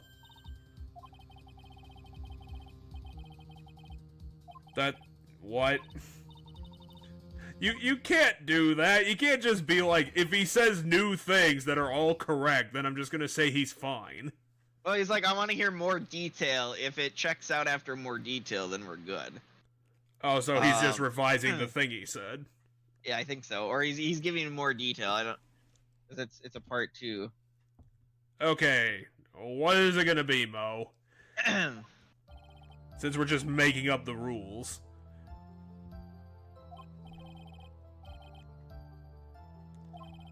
All of the 2. Can we take the hat out of our inventory and say, is it this hat? That seems suspicious, but I don't know how we would prove that it's not true. I think this is one of the ones where we just click through it a bunch. Why do we only have 1 chance? We're winning. Like, Von Karma is bullshitting us all over the place.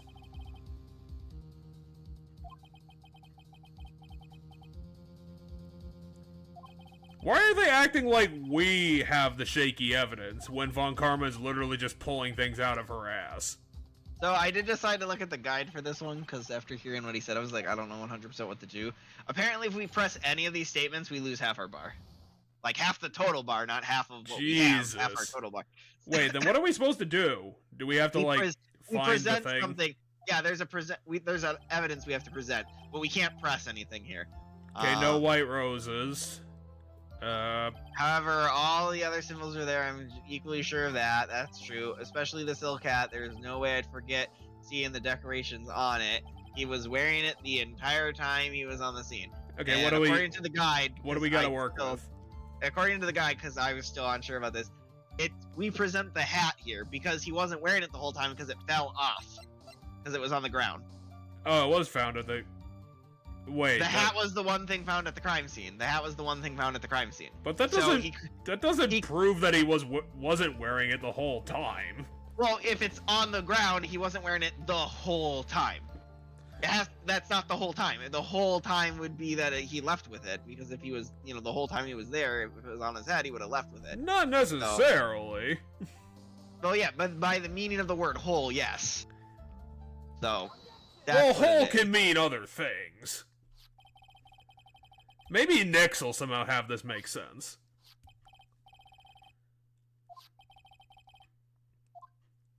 Could you see how purple it is? Is there like another crime scene we found this at? No, we found it at the crime scene. There was a lot of crimes happening in this circus.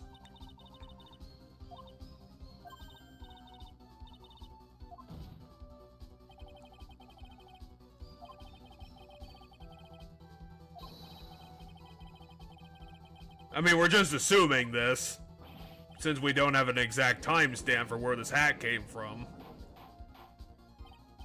But maybe I can rattle Mr. Curls into helping us. This entire, system is just based on bullshit. I mean, yeah, we've already proved that this is not real court at all. The judge is also pulling things out of his ass. Well, yeah, it was clear when he started that he's a shitty fucking witness. No, you're a terrible witness.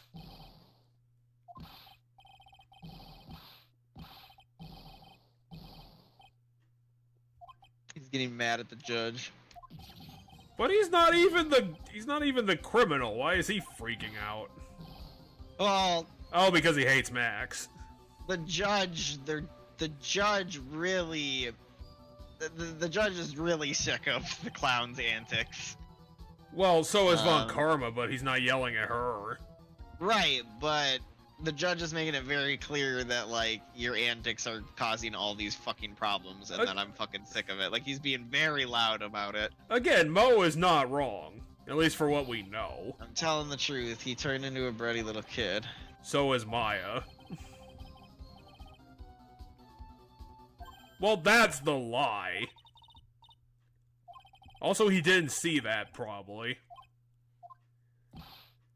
You just said something that was wrong. He jumped into space.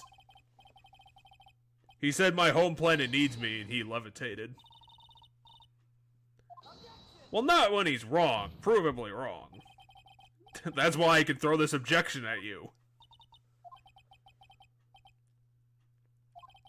How many times do we have to fucking get this guy's testimony?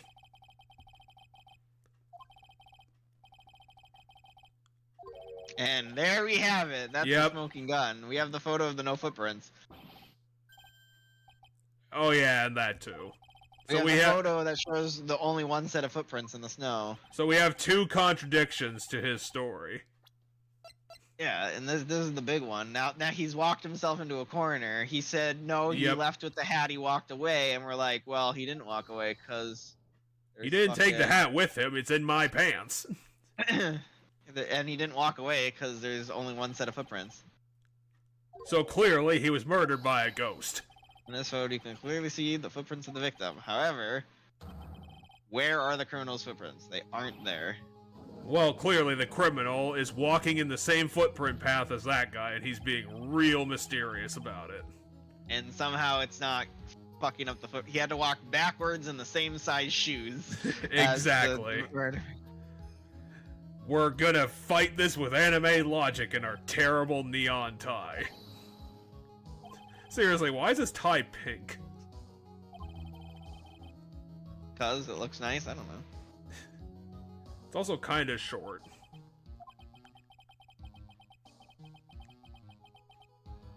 Well, just because clown cars hold 100 people doesn't mean they're rickety. That's kind of unfair to clowns. Well, how many times are you gonna tell us the truth, Mo? This is like the 4th time.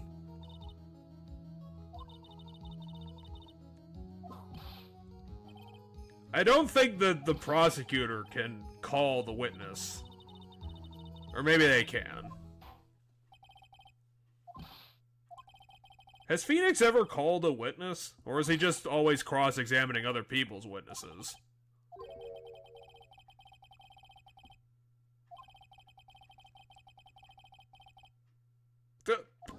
You just admitted that the prosecution is fucking up the witness! Because she got a Because she is her father's daughter. She is her father's daughter, that's why. So what? She gets all the slides in the world? No, well, how could you? The reason she did it is she's her father's daughter, and her father is also a cheaty bastard. The judge could fucking, like, give her a super penalty. Okay, let's hear the truth about it. I'm gonna talk to you later, Francisco. Now I'm fine if you fuck it all up for me. I'm not gonna whip you or whip the judge. Did she whip the judge in the last case? Yeah, she did whip the judge. She whipped literally everybody in the last case. She also whipped the jury and the audience and the flags in the background. There is no jury. The jury that doesn't exist.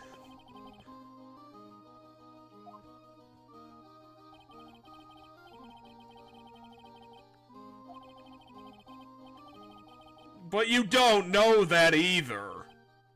Oh, he knows he apparently saw the front enough to... What the hell? So he's claiming what he saw. But that still doesn't fit with the photo. Because he would still have footprints on the ground. Where he was standing, but I don't know, maybe he was floating just above the ground based on this description. But that's ridiculous. And then flew away. Sure, why not?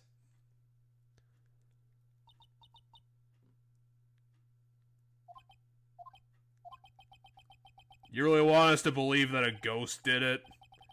Because the law doesn't recognize the existence of ghosts.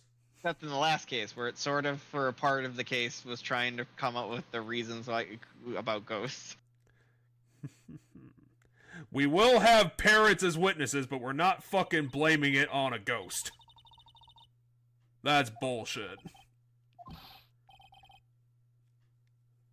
Well, yeah, because they didn't have to get testified 5 times. Except for that fucking parrot last year. This is all a dream, right? No, it's the middle one, obviously. Clearly, we're dealing with a ghostly murderer.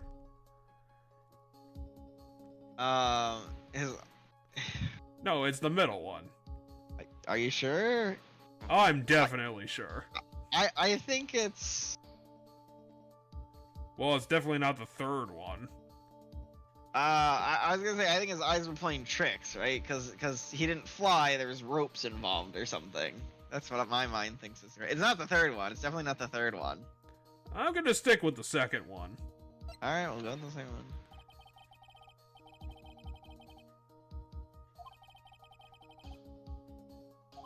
I mean, according to him, it is. That's not specifically what it means. I'm just saying that he's probably not lying. There's more to it. I'm not saying it's literally magic. Say fool one more time, please, Von Karma. That's not what I'm saying. That's what Maya said. Yeah, I was saying... I still think rope tricks. I mean, I'm surprised he didn't see the rope trick. Why would the judge care? Because it'd be crazy and weird and exciting, I don't know. The judge is really, really bored considering he's 800 years old. If you disregard a need for proof, her case is good.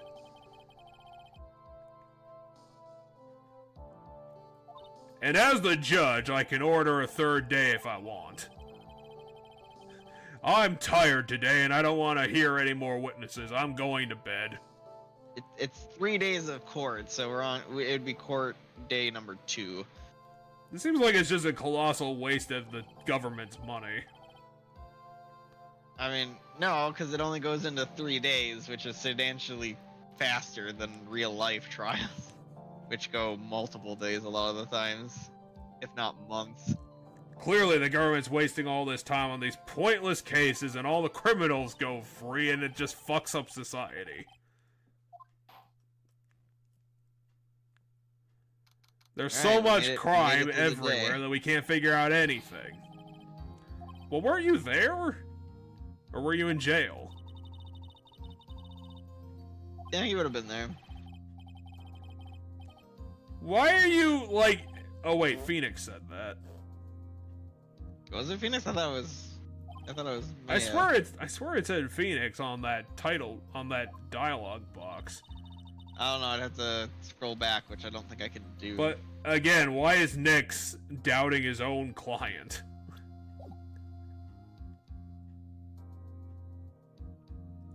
Well, it's effortless because 1, we practice, and 2, we have tools. Right, I was looking for a button that would pull up the past conversations, and there isn't one. There's like a lot of these text-based games like this, and I wouldn't be surprised if later in the series we'll be able to do it, but in a lot of these games, you can always pull up the text log to scroll back and see if you wrote something, if you read it wrong or something. But it doesn't look like that button's in this game. There's only one rule of being a magician, and that's not revealing magic. But at the time, this would have been on the Game Boy Advance originally, I believe, so... Not a lot of features. Yeah, I understand that there's not a chat log. But then again, you know, this is PC, it's current year argument. Yeah, I was gonna say I'm a little surprised they didn't necessarily put it in for the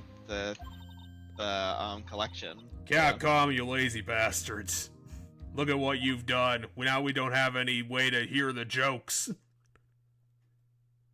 Or double check something if we get confused over who said something like we did there, where I thought it was Maya and he thought it was... Well, clearly the feature is only about the jokes. You don't need any of that highfalutin investigation stuff. What does that have to do with anything? We're not gonna figure out magic, we're just gonna figure out how the fuck he got away from the crime scene, which isn't magic. Well, so what she's saying here is she has difficulty figuring out magic tricks, as in how it's not actually magic, right? Like, what did they do to make it so, like, is it mirrors? Is it things like that. She has trouble understanding that, right? Um, that's what she's saying. She has trouble solving the trick, um, that performers do that isn't actually magic, but a performer's trick. Well, how about this for magic, Maya? How do you see through your own hair? How do you manage that one? Hold the end of her thumb on. Maya's in her 20s, isn't she? I believe she's 18. Yeah, 18.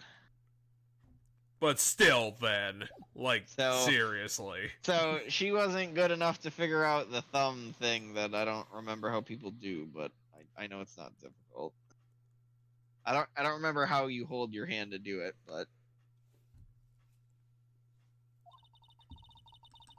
Well, then they just literally explain it.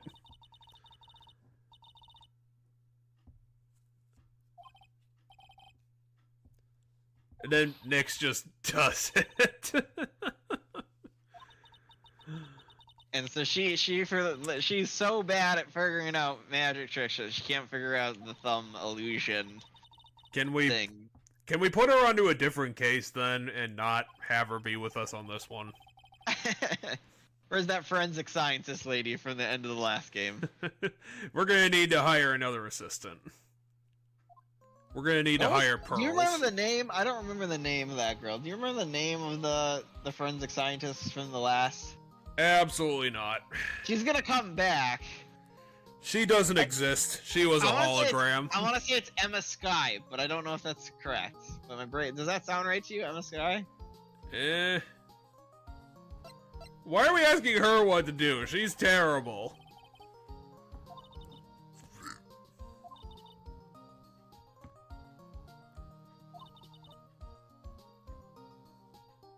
Well, it's not like we have any other way of confirming it.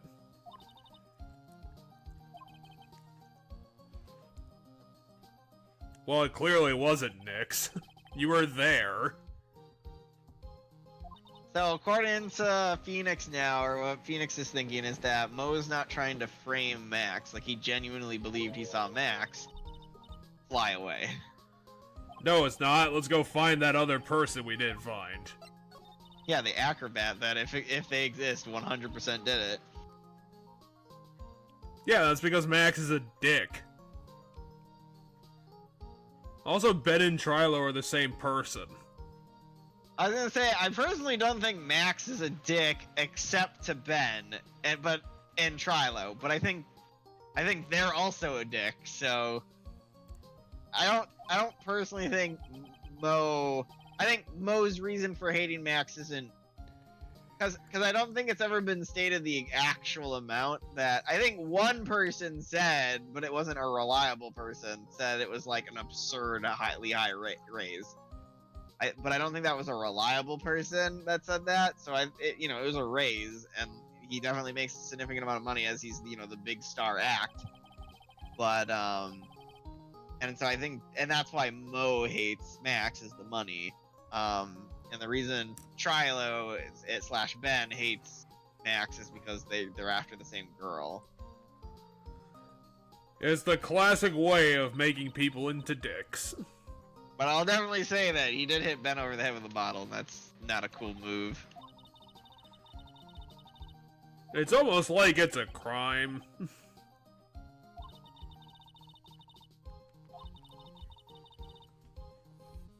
And crimes are bad. Okay, let's present her with evidence to have remind her about the crime we're investigating. Yeah, let's go talk to Max about how this could have been done, because if anybody's gonna have an idea of how someone could fly away from a murder scene, it's at least gonna be him. I brought my jazz with me. Yeah, it's the Max theme.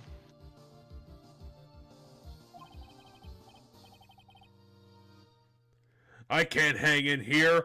They keep trying to stab me in prison. I'm being stabbed every 5 minutes.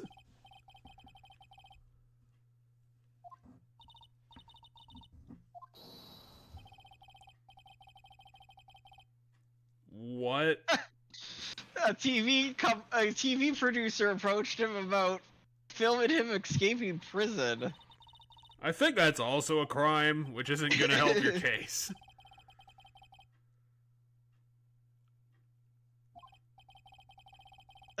This sounds like it's way too complicated to be worth it. I think if we prove him innocent, rather like Okay. you know, and they let him out of jail legally.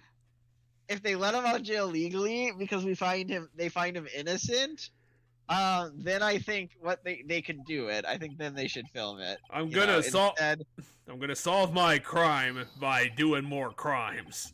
No. It's gonna be we're gonna solve his crime. Then, rather than let him out the normal way, they're gonna let him perform his jailbreak. Also, that guy in the background has been standing still for the last 15 months in a row. It's really impressive. That police guy should do our job. He's way too committed. The time of the murder, I was sitting in the ringmasters. Not to mention, flying off into the sky is not just something I can do at will.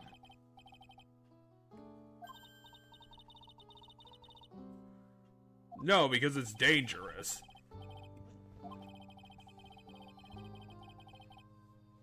Except for the time that it didn't. But he hasn't explained a single magic trick to us. He's gonna keep explaining in the background, where you can't see him fear.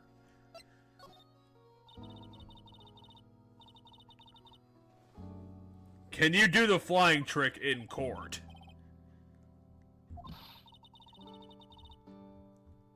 No, they're assholes.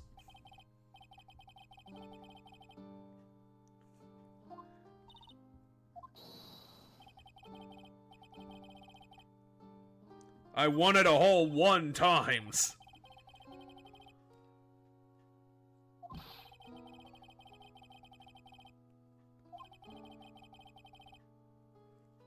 And that's why I need to kill them with wine bottles.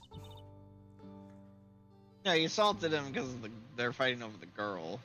And Yeah, I'm just assaulting people at random. I'm above the law now. But I think they were verbally fighting, and then Trilo said something that pissed Max off enough that he hit. I stuck Trilo into a wood chipper.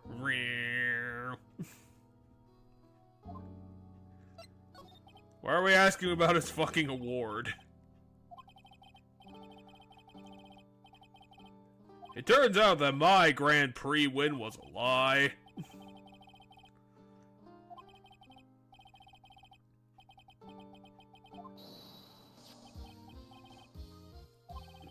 He's giving us a photo of the Grand Prix now. Like your winning trick or just you winning? Just him winning. What's that giant statue? Statue of him with a bunch of cards. I don't know. Or it's a statue of a magician, but... Why is it 100 pounds? That's a really big statue. It is a big statue. I mean, it's a bus, so... He's got bunny girls, and he's got a big-ass trophy. For a game that's aiming for, like, an audience of 12-year-olds, I'm surprised they did the bunny girl thing. I don't think this game is for 12-year-olds. It seems like it's aiming that low. No, I think it's for, like, high school to 20s. I think the game is mature enough. Because I want to say it's rated T, first off, so... I think at the very least, I want to say the game's rated T. There is smoking in the game, by the way. We've seen people smoke cigarettes in the game. Because I think you mentioned earlier about the hat smoking a cigarette. But that might have happened. I think there's an animation for Gumshoes where he has a cigarette in his hand. Don't they already know that you? That doesn't matter. Oh wow, my controller's vibrating super hard right now from this. It's because the cards are getting to you. They're breaking into your room through your controller. Apparently. You're gonna turn around and 100 decks of cards will be looking at you. Alright, two people are arguing. Oh, it's Ben yelling at himself. Yeah. We're gonna go burn down Maximilian's room.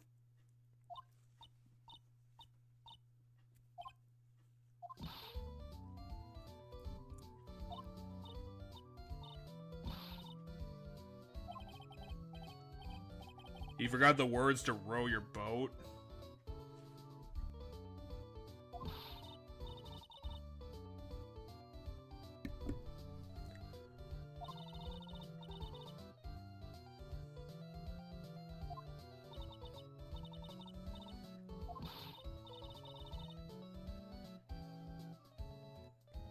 For what? Taking Max's spot in the circus?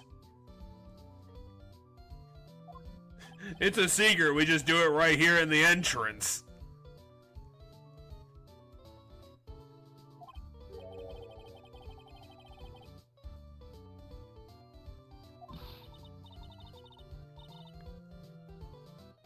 It would be a round if he didn't sing the same thing as me.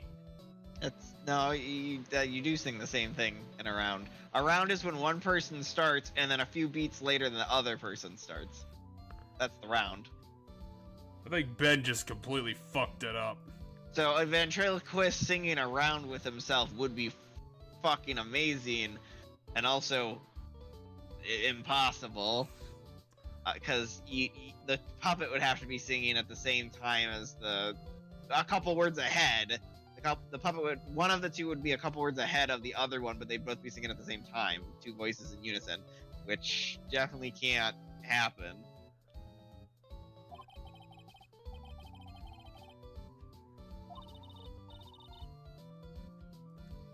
We're gonna defy the impossible, and then we're gonna win an award. It's the only way we're gonna get noticed by Regina. We're gonna trade for ventriloquism, but now that we got this back, we gotta go woo our lady instead. We don't know what the fuck we're doing.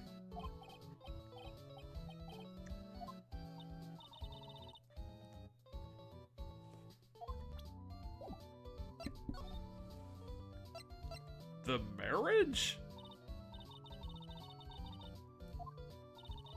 Wait, I thought that was yesterday. No, the investigation happens in the afternoon after we get out of court. Jesus, how busy are we? I'm busy as fuck, because then tomorrow we're back in court. This must be the most annoying thing. He has to drive back to work, and then he drives back to the courthouse, and then backwards. What the fuck is this court doing?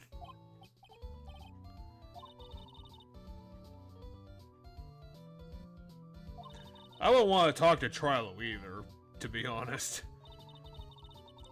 No, I think Trilo's a bigger asshole than, like, yes, I agree Max is a bit of an asshole. I think Trilo's the bigger asshole. I mean, Ben is kind of secretly an asshole because he's behind this whole Trilo nonsense. It is true. Oh, by the way, for our viewers who didn't see last episode, because I think it's fucking funny, if I remember... It's really terrible. There's a Trilo, Ben Trilo. How did it go? There's the word ventriloquist is hidden in their names. It's not even hidden. It's literally just what it is. His name might be Triloquist for all I remember. Oh yeah, it's Ben Trilo, and then I think Trilo's last name makes it, because it's the ventriloquist part comes from Ben, so it's Ben Trilo. Triloquist. It must be Trilo. Sadly, we don't have Trilo as like one of the guys, so we don't have like his full name. But I know there's a so I want to say his name is Triloquist, and then Ben is the guy who performs with them, so it's Ben Triloquist. It's really stupid. I thought it was pleasantly stupid. Like, I think it is stupid, but yeah, let's ask him about ventriloquism. That's gonna help. What does this have to do with anything? Why are we asking everybody about everything now? Because we know these two were fighting over the girls, so it's motive to frame.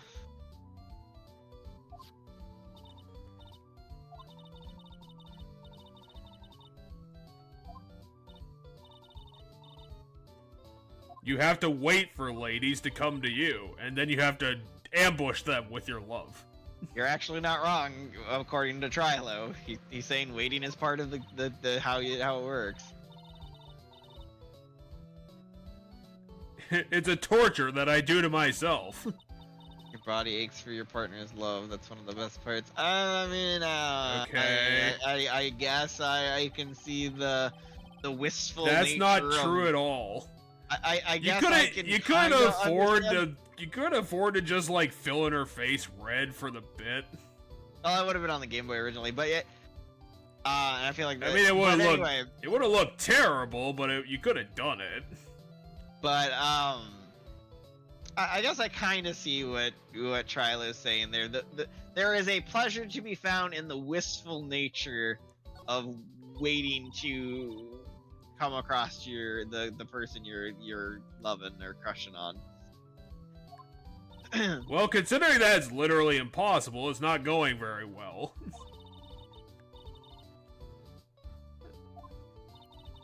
Just put a tape recorder in Trilo. It'll sound fake as shit, but it'll work. Yeah, fuck that guy. We don't want to have ambition. Only people with ambition are dicks. Well, he's a winner on the world stage. Pretty literally. Right?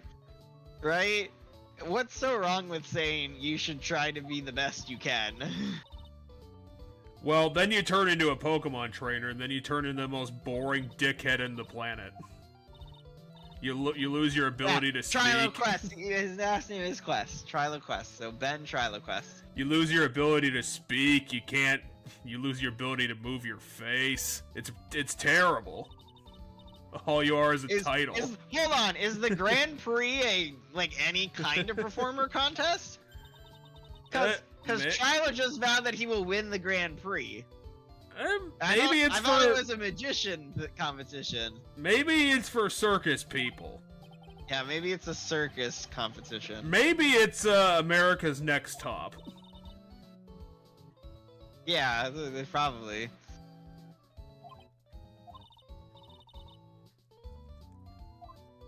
Well, that was completely useful. I feel bad that we ended on this animation for them. Because now Trilo's just gonna keep beating the shit out of him. Yeah, but unless his, body is made out of steel, it's not gonna do anything.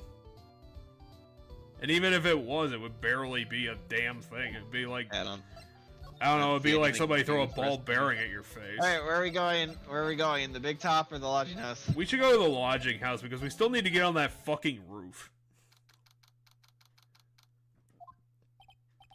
Gumshoe, why are you here? I thought you did everything yesterday.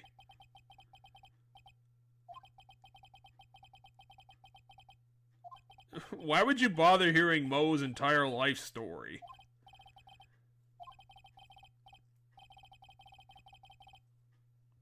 Yeah, he's incredibly pathetic, and he's not trying. No one likes that guy. Also, his jokes are 100 years old.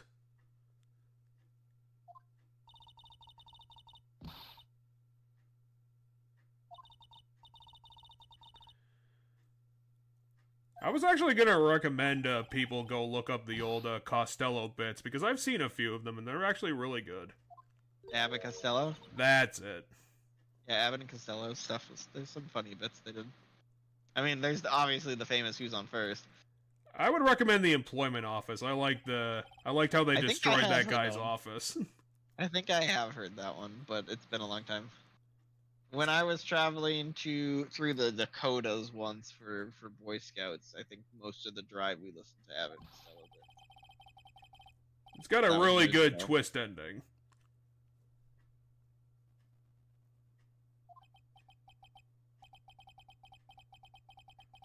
Probably should connect back to what's going on. Oh, that's how we're gonna get on the roof. It's because Franziska's on the roof. And we have to show her how better we are at being on the roof. Well, yeah, we already knew that. Wait, are we on the second floor right now? Or are we No, just so looking at the second floor? We're looking at the second floor. They're referring to the acrobats window. Is this the first time that we've seen Franziska or any of our rivals, quote-unquote, investigating anything? I think so. I'm trying to remember if during any of the cases where we were against... I know we saw Edgeworth. Edgeworth. I know we saw Edgeworth during the cases a couple of times, but I think that was just, like, in his office and in the courtroom. Yeah, I don't think we ever saw him investigating on site, so this is a new one. Oh, we also did see him in jail. Yes, we also saw him in jail the time he was arrested in jail. So it looks like we can't go to... We can go to Moe's room, but we can't go up to that one room right now, it looks like.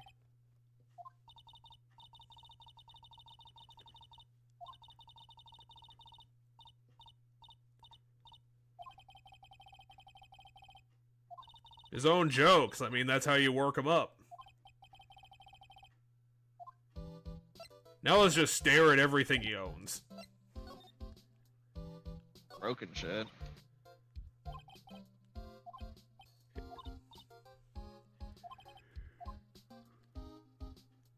I mean, just because you try doesn't mean you break everything that you work with. That doesn't help anything. You, Ben, tell us how to get on the roof. Regina, we need your ladder. Wait, everyone just disappear? Did the tiger eat her?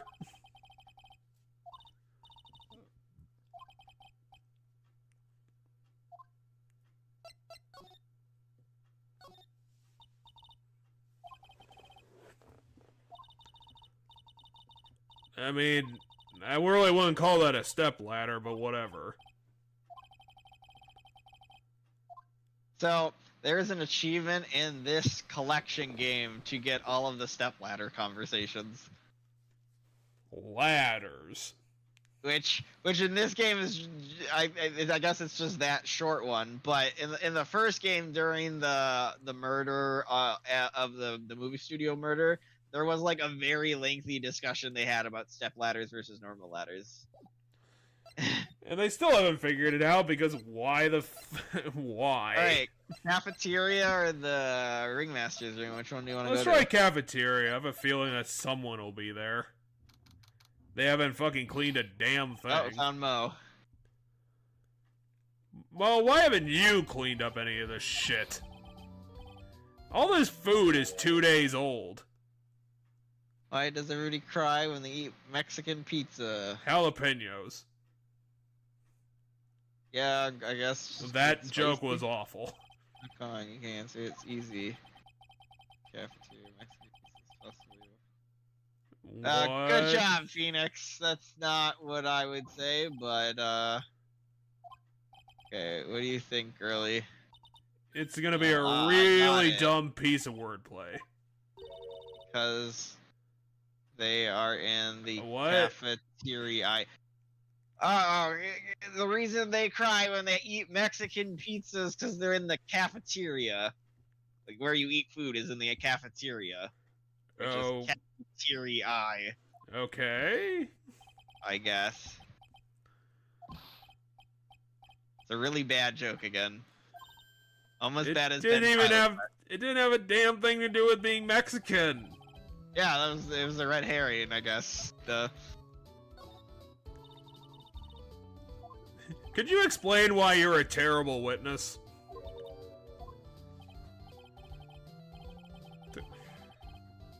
That's not what you were there for, Mo, you stupid fuck. It's a courtroom, Mo. Like, what the hell did you think you were going there for? You were even prepped by Franziska. That joke wasn't funny. Because your jokes are 100 years old.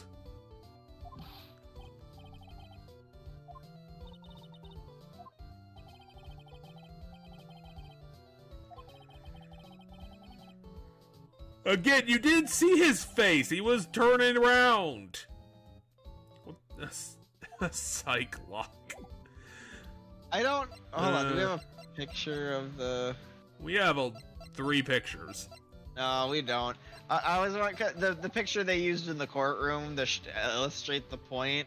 I wanted to know if maybe we had that. Let me show him the Grand Prix photo. Well, he showed it to literally everyone and his dog.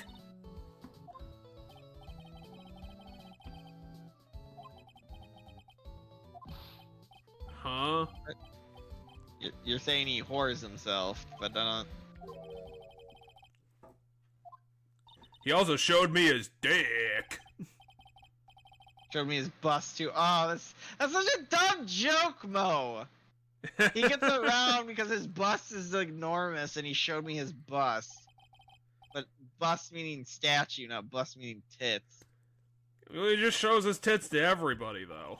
I mean, he does show his tits to everybody because his jacket's open, but His man boobs. Also, his ab line goes up to his tits.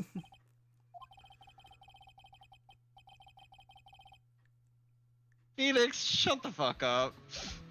Well, there's no value in it. They're just out for everyone to see. No, it's not. He broke it. It's because I stole it. So the bus disappeared 5 days ago. Is it because it was shiny? I mean, the cards are kind of shiny. What the hell, Maya? It's all green. Oh, fuck. I just figured out the murder. Yeah. I mean, come on, you could have seen... The person in the air was they put a cloak on the bus, and that the bus is being on a rope or something, and so they just hit him with the bus. But okay. That's what it's gonna be. The bust hit him, and the thing that we saw floating in there is gonna be the bust. Hold on. No. The bust disappeared 5 days ago, but the bust has the shiny metal cards, so maybe the monkey did. Well, we don't know we don't know what the cards are made out of. We don't even know if they're actually shiny. Also, when I think bust, and especially a bust that big, I would think it would shatter. Maybe. Depends on how solid it is on the inside. Unless it's like made out of like some bullshit material like I mean, titanium. I'm not saying they dropped it on the guy. Well, Mo said that. But yeah. Okay, what's this piece of paper? It looks like half a ransom note. It does look like. To the murderer. To the murderer. Well, yeah, Nix, it's what you're here to investigate, you dumb fuck. Also, who took the other half of this? The morning before the murderer, this was put up. Huh? Someone wrote a letter to the murderer before the murder happened. Where did you find this? It was apparently up on the bulletin board at one point in time. But it's missing the bottom half. Okay. The ringmaster was killed the night after this paper was discovered. I don't know, fingerprint it. And then it'll have Mo's fingerprints on it, and we'll know that he did it. Why are you presenting the thing he just gave to you for? It actually is giving us more difficult. That's around the time when Max died. Also, if Trilo was the one who was yelling at him, why did he hit Ben with the bottle? Because unlike everybody else who thinks Trilo is a separate person, Max is smart enough to know Ben is the person saying everything Trilo says, so if you're pissed at Trilo, you don't hit the puppet, hit Ben. Well, let's go talk to Ben, apparently. Who do you... Seriously, Nix, who did you think that was? It's made of bronze. Which, yeah, bronze shouldn't shatter because it's a metal. But yeah, they make a point to mention that or they show that these cards are shiny, so maybe it's something that the cards got taken by the monkey. Yeah. I don't. If I present him with this, Now he's just say yelling anything about more? the statue. What is he talking about? I don't want to have ambition. I just want to stay here forever. What does this pepper have to do with anything? I don't know, but it hasn't. It has to do with the wooden box and stuff. It's stuff that came after. So I thought it's stuff that we got during the court case, like the court day. So we didn't have it when the first time we were talking to people. It's in the box for some reason. All right, my guess is this is where Regina's gonna be then. No, Maya's just here.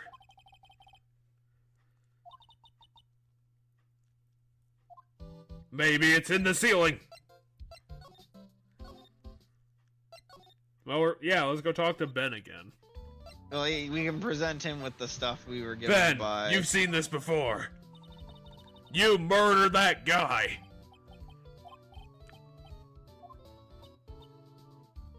But what he said, he lied.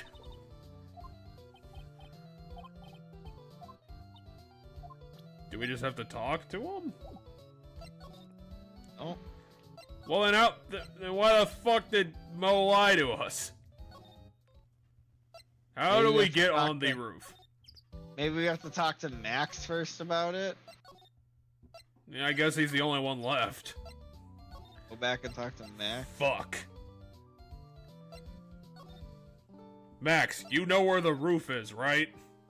I know we've been there, yes, we've been there the day before. But we forgot.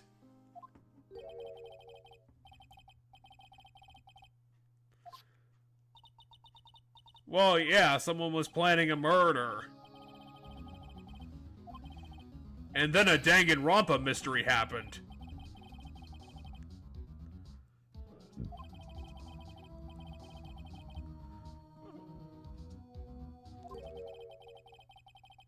So the ringmaster's the one that tore it off. Okay, Put it we're in gonna the have to go pocket. examine the thing in his office. When we examined the tailcoat yesterday, it mentioned something about paper in his pocket, but that we shouldn't go ruffling through his thing. So this procs the thing that lets us take the piece of paper out of the pocket. Do we have to explain Phoenix how to investigate shit? Like, you look at everything. You don't have the fucking ethical thing about, oh, I shouldn't look at things. I shouldn't He's go in through it. people's He's in a belongings. fucking adventure game. You look at everything. You steal everything. Even if it's like really heavy, you still steal it. You want us to sign a picture of your bust? I mean, that's my guess is what he says when you show him something that. You tell us everything you know. Okay, now if anything flags Regina to show up, it would be okay. Nope, she's not here. But we can now examine the coat. Maybe we should have looked at it 2 days ago. Although it wouldn't have actually helped too much.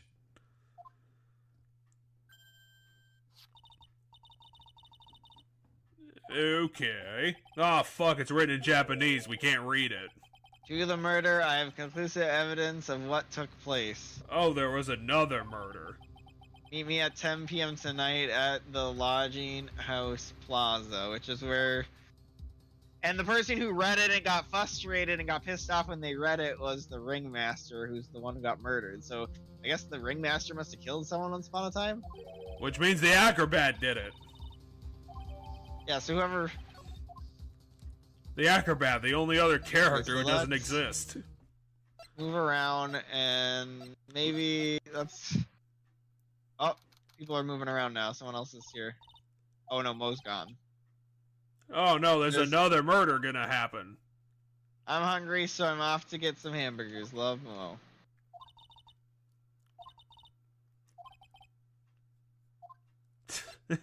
Yeah, let's put Maya in a trash can. You, what's going on? Isn't this you know? No, apparently he doesn't know anything about murder. Does he know about pepper? Did I try talking to him about this? No, I tried talking to Mo about these things.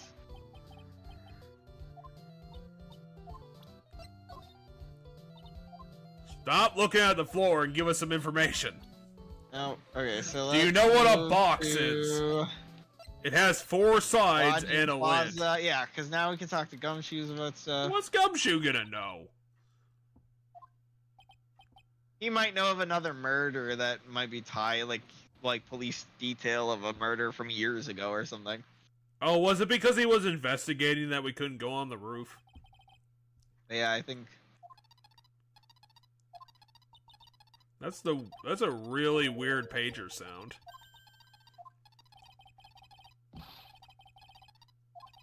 I put a tracking device on my partner. Just so she stops trying to kill me. That whip is so fast I can't even see it coming. It's because of her giant shoulders. Oh, here she is.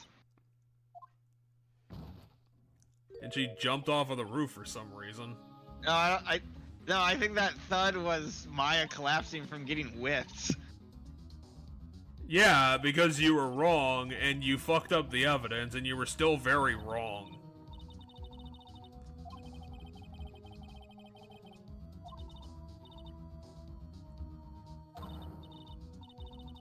I don't think that's true at all. I don't think Von Karma was that famous.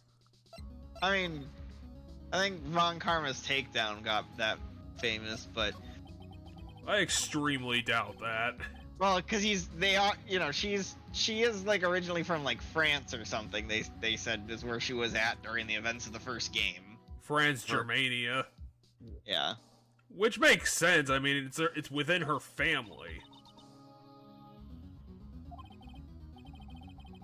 Unless she, like, hated Dracula, which is understandable. You do not have conclusive evidence. You didn't even get conclusive evidence last time. So there is an acrobat, by the way. Is it the monkey? They're now talking about an actual acrobat. Is it the monkey?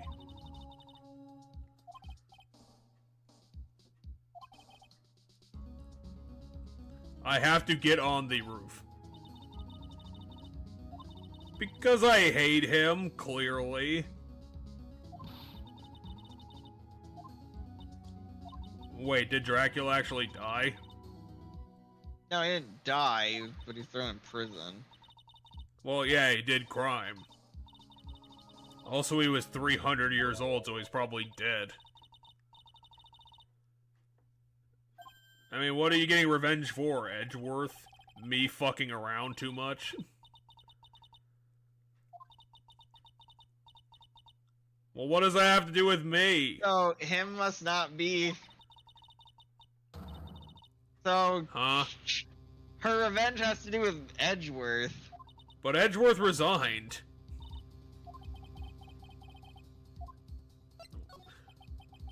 Why do you care? There is some weird mystery to this game as of where Edgeworth is. I thought he just left. Yeah, it said he like left and no one's seen him in a fuck ton while. It's because we killed him. Yeah, it was Dracula. So she's mad because Dracula trained Miles instead of her? I don't know what her deal is.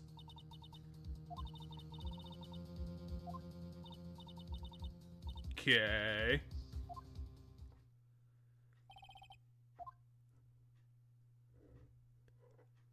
Here's a flashback to a year ago.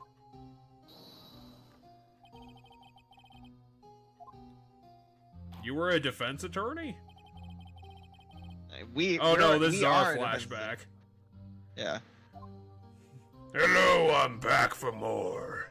Yeah, so apparently Miles I'm getting my stare down. It's your fault he is gone, huh? Truth, isn't it? No, it's not. Edgeworth is dead? He's not dead. Wait, does Nix know he died? I don't know. He's dying right now. And then one day he just vanished. That's not him dying. It's not him dead. All he left was a simple note at the prosecutor's office. What? Why did we not mention this before? Oh yeah, the note, because So he died. 1 year ago, he left a note that said he chooses death, and then he disappeared. Well, he said he died. Okay, so Karma thinks he's still... Francisca thinks he's still alive. And ironically, he went to go live in France, Germania. Did we? I thought he just chose to stop doing it. Wait, did the note say Prosecutor Miles Edgeworth? Did it have his profession name in it? Because if it did... I think it did. I think it did too. If it did, he's saying he's no longer a prosecutor. That's what the fucking note means. Well, then why is he being so fucking dramatic about it? Because he's the edgy Edgeworth. Well, yeah, but he's logical and thinks about... Like, he's not just the guy who just does shit because he feels like it. He's still a bit edgy, though, I personally think. Well, he might be a bit edgy, but, like, I don't think he's an idiot.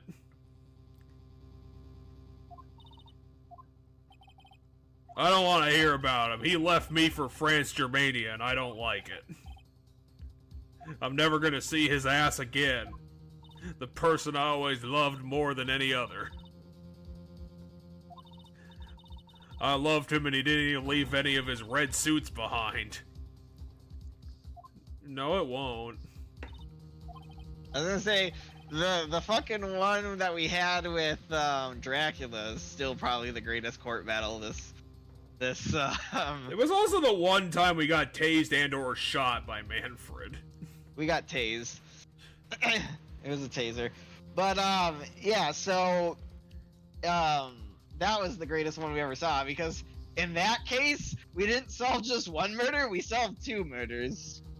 We solved 4 attempted murders. Because we solved the murder from the past, and we solved the murder from... Finally, we can get on the fucking roof. Oh crap, it's an Indian man. And he's a paraplegic? And he's got parrots? He's got a bunch of birds. What the fuck are you? Well, he's an acrobat. He's Ken Dingling. What? He's Ken Dingling. He's Ken Dingling. Ken Dingling. I don't believe it. Why did you install a tire swing in your room? But everybody calls him Acro, so he's Acro Ken Dingling. Sure. Why do you have the shittiest looking birds I've ever seen? I feel like there's a fucking stupid... Okay, he's not added to this yet. I feel like there's a fucking stupid joke to his name that I'm not putting together. With Those birds look like they would have been in that, Those birds look like they're from that, like, comedy anime you suggested to me 3 years ago. That you really liked. What anime did I suggest to you that had birds? That one about, like, nonsensical conversations that don't go anywhere. Yeah, Lucky Star. They have like a 20 minutes of one of the episodes, and it's like a it's like a 30-minute episode. 20 minutes or whatever is them talking about the proper way to eat a chocolate filled Danish, like which angle you take the bites from.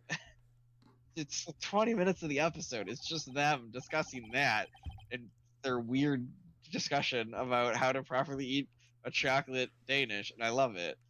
Those birds are on that level.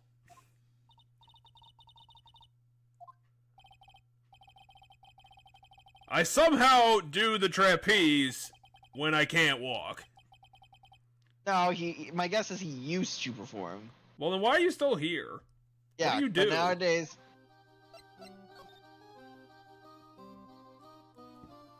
Yeah, ask what happened. That's gonna be a good conversation. I know his Dingling last name is the word dangling, like dangling from a rope, but I'm trying to figure out where the rest of his name comes, like where the rest of the joke is. Is it just, acro can, like an acrobat can dangle? Is that... I don't think that's it, but... His last name comes from dangling, like dangling for... That's 100% where it's from. I was a kid, my parents filled it. Wow, your parents were assholes. Then the circus took me in. For some reason. I don't get it. I decided to become a paraplegic. No, he got hurt in an accident, obviously, but he decided to devote his life to. And then my birds became my best friend. It's almost like I did it. I don't know why I did it, but I did. And I also want to marry Regina. Me, the 40-year-old man.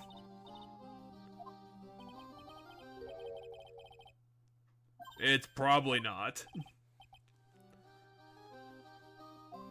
Well, what do you have against anyone? You're a new character.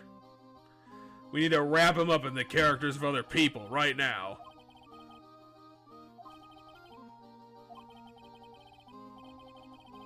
Oh yeah, that's really fucked up.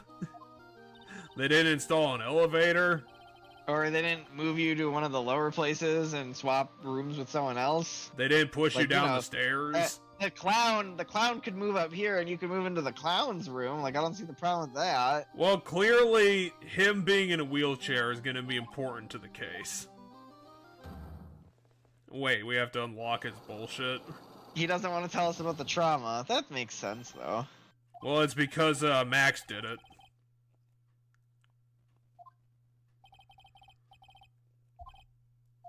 Well, we're gonna have to ask him about literally everything, present everything to him, because we're gonna have to rapidly get a bunch of evidence.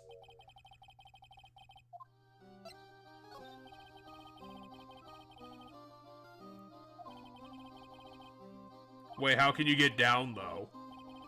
I assume someone helped him down. He said he can't leave without assistance. So someone helped him get down, and then from there he went to the hospital. Well, this is some fucked up police, to be honest.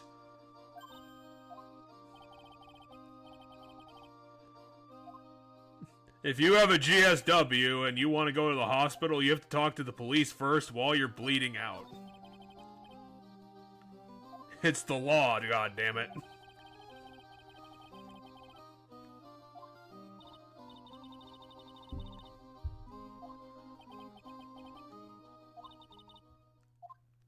I saw a man flying through the air.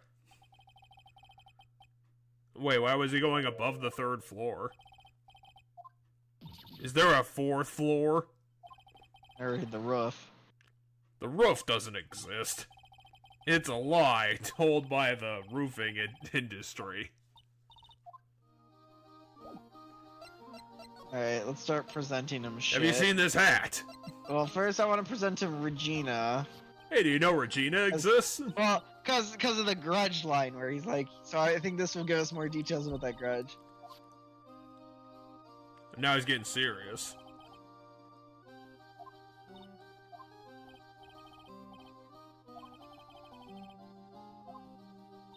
Oh, maybe I'm right then. Maybe Regina's the killer. Maybe that's why she keeps disappearing.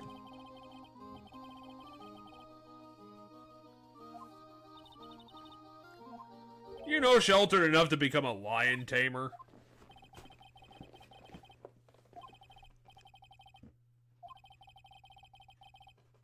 Let's go find Regina and ask. Let's see here. What happens if I present you with Mo? Hey, do you know this Indian guy?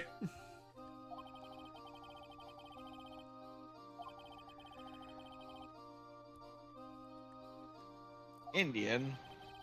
How is Mo Indian? It's because of the weird triangle stripes. Okay, first off, that's Accra that has the triangle stripes, not Mo, so we're showing him Mo.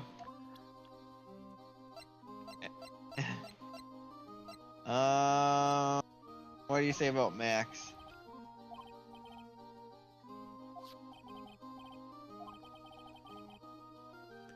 He's the one who broke my legs. He just happens to have a diamond shining in his soul. I love him. A poetic.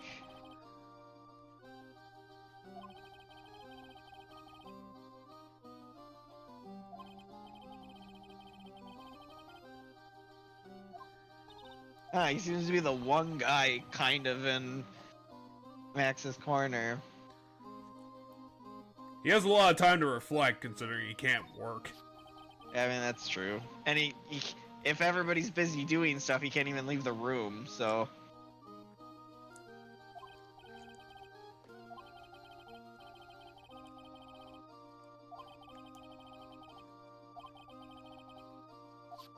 I don't think a ventriloquist can really branch into other things.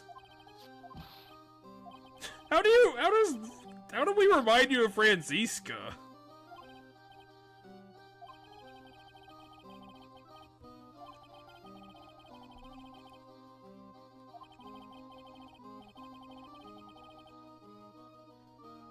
I can see into your soul. Your human soul. Okay, so he doesn't have anything to say about... He doesn't know who Gumshoes is. Gumshoes.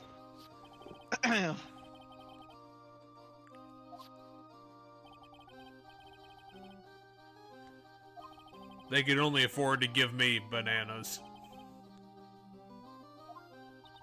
3 bananas a day.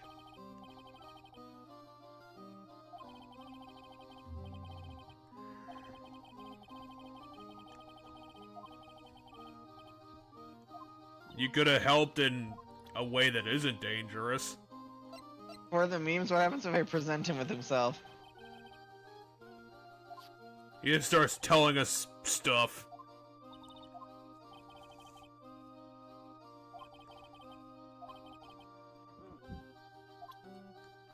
And what happens if I present Maya? Oh. He doesn't know who Maya is. I thought that might be a fun little Hey, have you silly seen thing to Pepper? present. Here's some pepper. Do you know anything about this note? Well, he wouldn't know because he didn't see it. No, he might have been in the cafeteria that day. The cafeteria. I hate that place. What? He's saying something about Regina again. But we can't find her. She keeps disappearing. My guess is talking to him flagged Regina now. And that Regina will be somewhere now. He doesn't want to look at the bust? Apparently. Is it because you orchestrated the crime? For Mo? Okay, so we try to show him anything about Max. He says he looks sad. But it doesn't unlock any new conversations about why he might be sad. Well, there's no way we have enough evidence to anything about the trunk. catch him out. Oh. He's never seen a box before. What about the monkey? He keeps stealing things from me for some reason. I can't do anything with this tuba.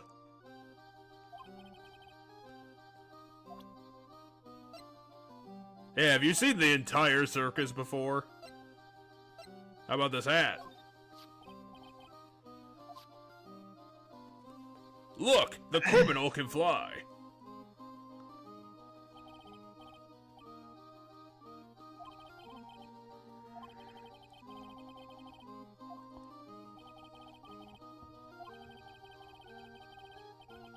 Yeah, so I'm continuing my belief that Regina did it. My original belief that Regina did it. And Regina somehow got him to help. No, I don't think she got him to help. I think Regina just did it somehow, and we'll figure out. I mean, they are trying to throw her under the bus. I mean... Or at least Acro is. Acro seems to have issue with her. Hey, Acro! I know we were here 5 minutes ago. I'm just getting lost. Yo, Ben, look at this. Hey, did you see this Acro guy? Oh, yeah, I can present people, so I can present him with Acro. We took a picture of him for some reason. Ben, you're fucking useless. Anytime I show you any fucking thing. Well, he's the introvert master, so he's probably never going to be useful. Yo, Regina continues to exist. I literally can't show you anybody, can I? No. Wow. I for sure thought he was gonna have something to say for Regina and... Hey, have you seen this picture of Max? It's just like the picture behind you. So we go into the big top now, and now we find Regina, right? Well, we find a yep. tiger, which is probably not going to help. All right. Well, we're going to There's die. tiger.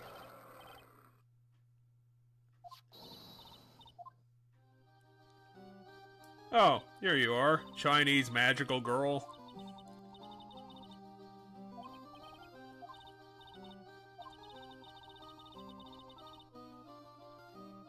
What were you gonna do, whip money? No, I think she was gonna have the tiger attack money.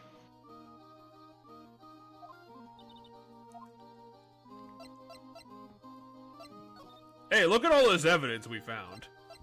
Yeah, I'll do her dialogue options we have here first before I start showing. Phoenix just takes out his briefcase and throws a bunch of shit at her face. What do you think about any of this?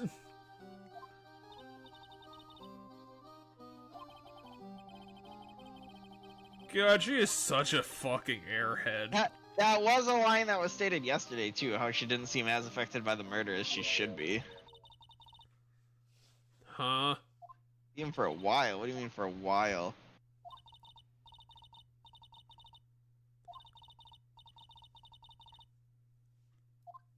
Okay, so she's a complete idiot. Like, literally. He's now in space.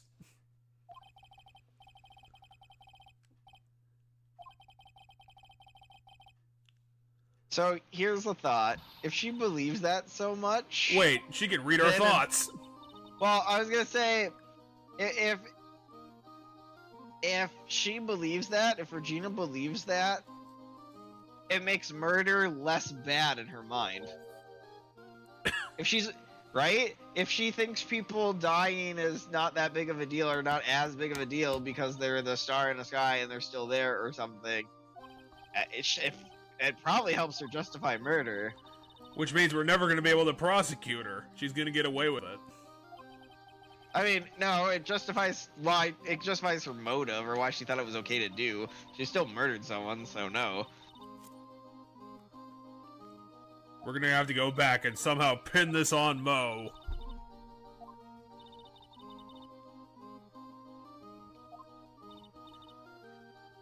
But you're already wearing your costume. But apparently there's a different one that's super sparkly.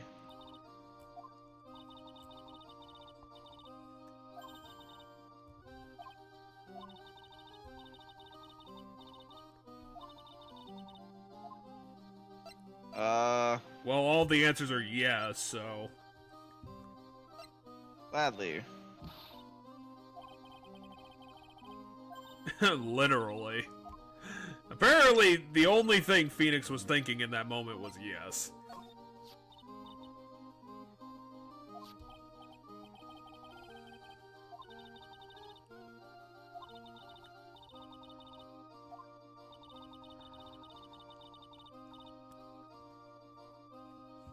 We also have the rolling death cage in the background.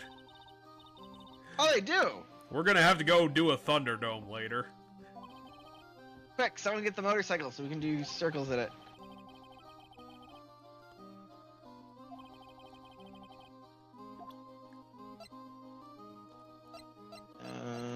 Regina's just a garbage character. Cool, this lady's got a whip. Well, kinda. She's Sort a people of. tamer. Phoenix, grow a backbone.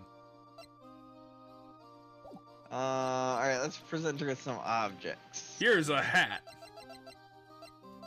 Here's a picture of the monkey. Here's that note you were with your dad about.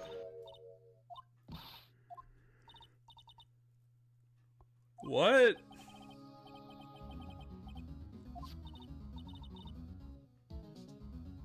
That's the way you just hung it up. Oh, did she hang it up because she was an idiot?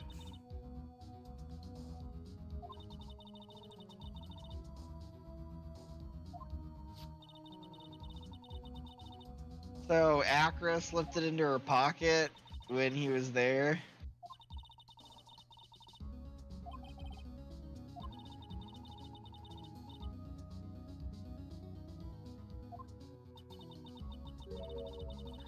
Oh yeah, if they're talking about a murder that happened a bunch of years ago, she probably doesn't know what the hell it's talking about. Also, oh no, Leon was her lion.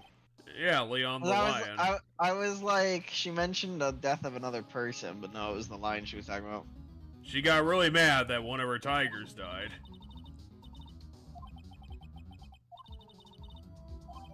Well, no one... Well, I guess someone wrote the other half of it, but they magazined the first part? I don't know, don't show her a fantasy then. Okay, so if you show her anything revolving Max, she just goes, Max is so cool. And then we looked at it. When you talk about your father's trunk, no. I don't know, I thought maybe she'd know something about the trunk.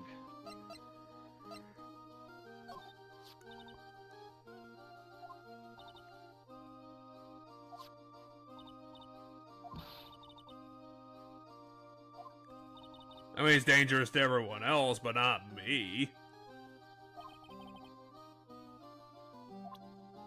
How many kittens have you seen, Phoenix? None.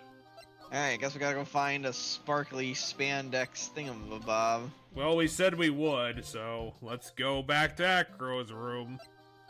Yeah, it's either just gonna be in Acro. I want to check some of the other places in case like we have to find where the monkey is currently, like it's a recent steal. Okay, someone's apparently cooking something good. Bistro de Chic, aka the cafeteria.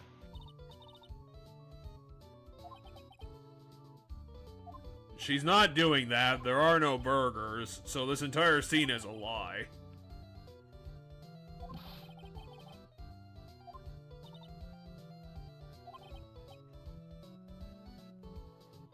They're made out of drugs! Mo's got all the drugs! Why are we asking about the circus? I don't know, it's an option, so.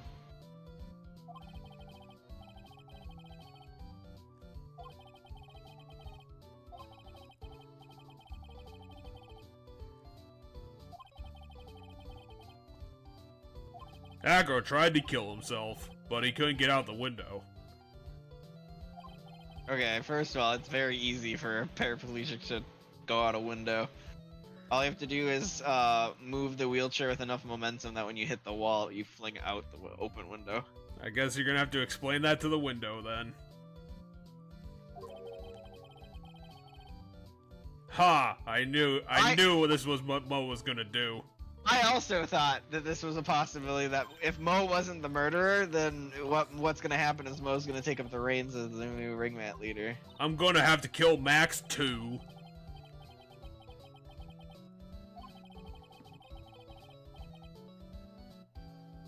Maybe you should have like more than 5 performers.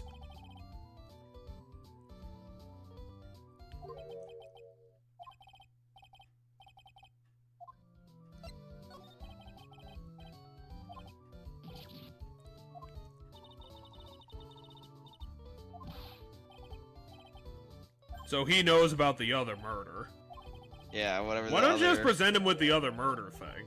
And be like, yo, piece of paper.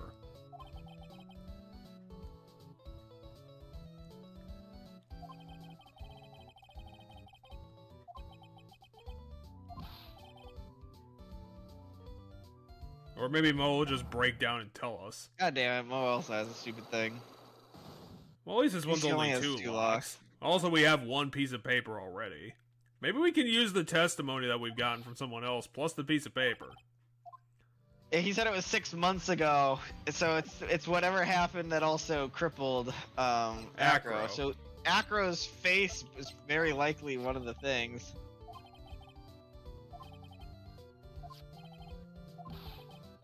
So should we show him Acro and the piece of paper? Yeah, my God. Well, we'll activate it here and we'll be careful about it. But we'll see here. Well, it's either we're right and we're wrong, and I think we take like 3 HP damage when we're wrong on these things. Well, so the thing is we can always back out, so we can listen to what he says to see, because the ones from the other day I remember they were very clearly step by step. Either you knew exactly what it was, or you had no fucking clue what to show. And so we should, if we have everything, it should become clear. And if we don't have everything, we can just simply back out. Acro continues to exist. That proves that it was 6 months ago.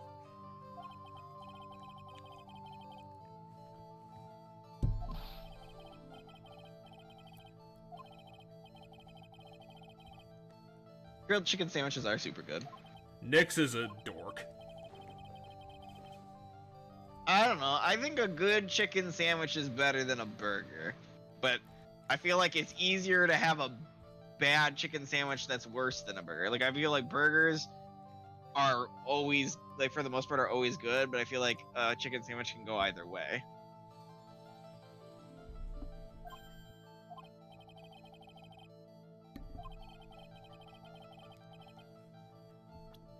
The cause of the accident? I don't think we know that. I don't... Is it this pepper?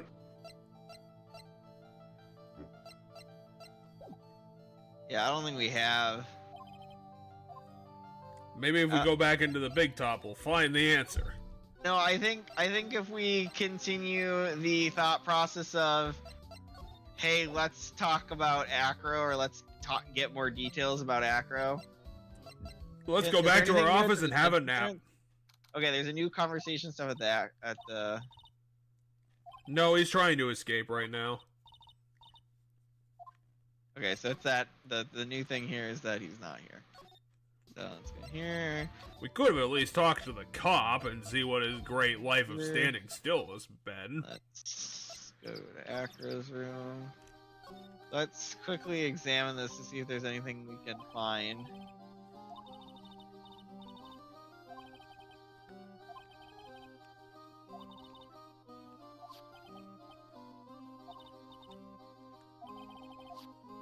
Okay, so the costume's not there. What do you know, Acro, about your own legs being broken? So maybe maybe we have everything we can do to do his, and maybe doing his gets us the things for Moe's.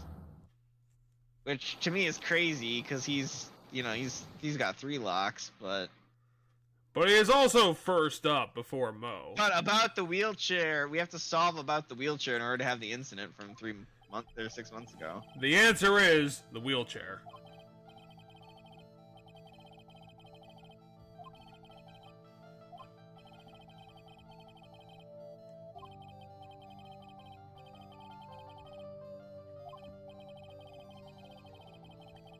Well, we don't know the cause of his injury. Are you telling me the practice accident was the cause? Who would actually know? Gee, would we have to go find a file somewhere? Yeah, maybe there's something we still need to find. I don't know. Let's look over his entire room and steal the facts. He fell off of the roof.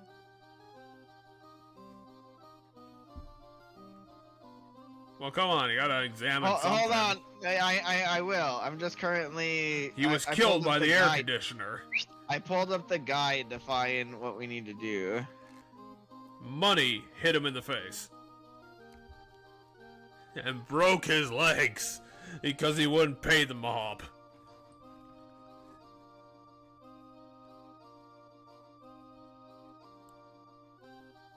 Okay, Acro. Okay. What color is your wheelchair? There's a thing we forgot to talk to the Regina about, apparently.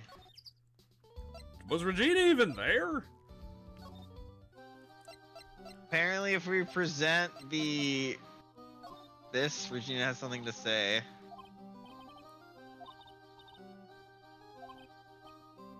Why was it in the box, then? It tries to kill me. And then apparently the costume that we're looking for her is the next thing we have to find in order to continue stuff, and apparently it's somewhere in Moe's room.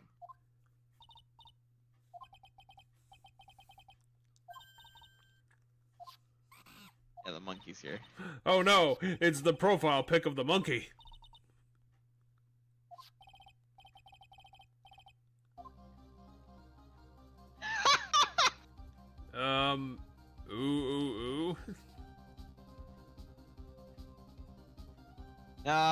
I think it's give it back, monkey brain. I don't think he's gonna respect us, though.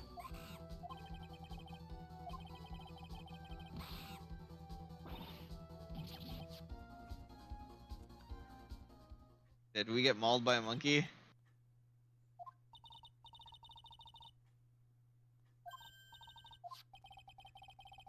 Well, apparently that worked.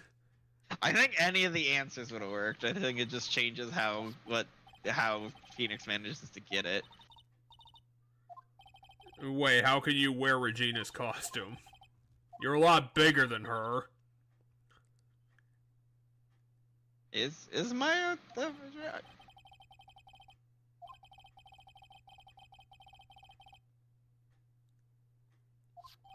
Unfortunately, Nyx doesn't have any friends in the It's not circus. made of size at all. I like how that's part of the description of it. It's not the size. This is a joke item, don't pay attention to it. I mean, yeah, my guess is when we give it to her, it's gonna leave our stuff. I found that 6 months ago.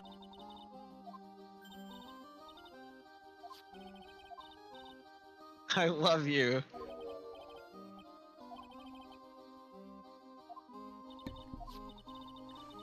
I mean, if the compliments are that easy, why the hell not?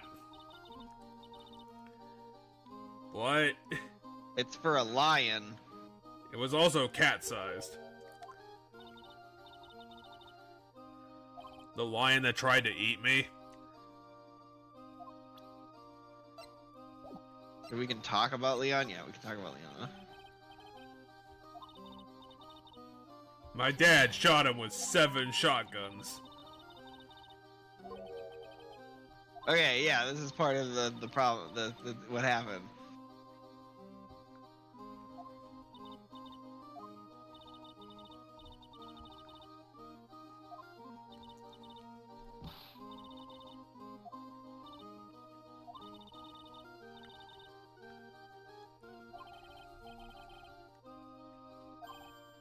Anyways, that was the bad thing. Does everybody have fucking locks?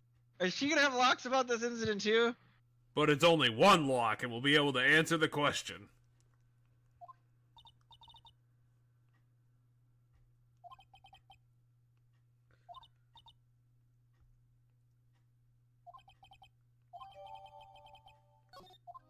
No, okay, so it's not a lock. We get Leon, and then if we go to the cafeteria now, I bet we can do Moe's thing, right? I mean, you'd think. But maybe. Maybe it's backwards. Because, yeah, my guess is the first thing we need is the lion, because it was what's the cause of the accident, and the cause of the accident's the lion.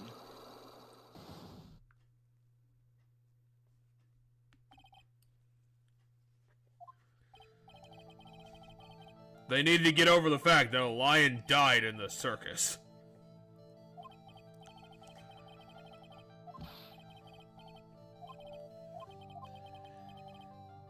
Nyx has no soul.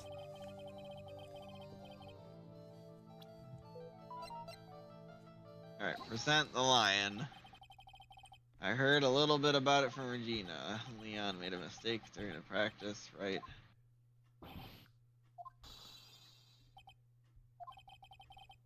So many times you shouldn't be doing such changes.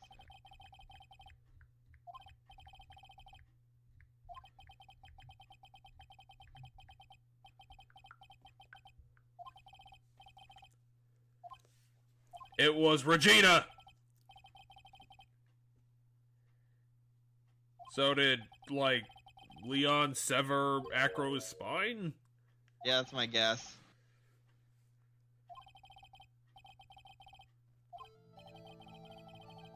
Yeah, it's definitely show him Acro's profile. And yeah, the bite severed, he got bitten by the lion and it severed his spine.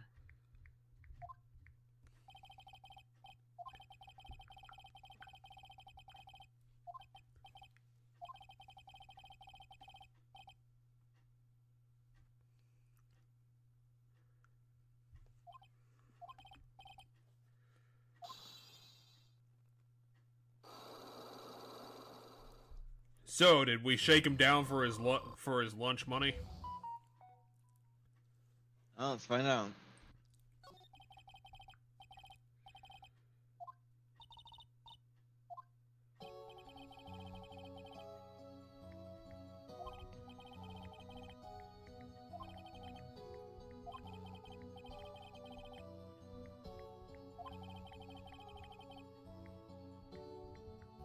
Oh, someone else got hurt. He'll never recover from the coma that he's in.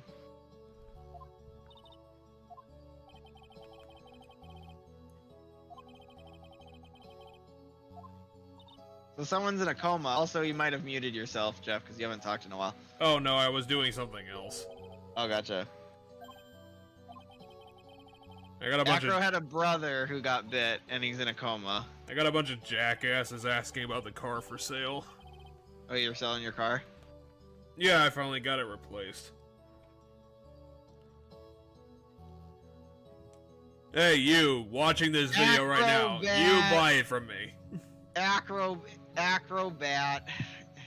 The names of the brothers are Acro and Bat. And the brother was a monkey. Put What do you down mean? Together. Together? So the incident that happened to him caused both Acro's nerve damage and the brothers in a coma. Sean Dingling. And Sean. Sean and Nick. Acrobat, Ken, Sean, Dingling. I don't know. There's Street Fighter, because Ken teaches Sean in Street Fighter characters by that name. I don't know if that's the reference they're going with. They're just so devoid of creativity. They're just naming people out of characters that they own. Bat, the 12-year-old boy, did it. It's because Leon was really shiny.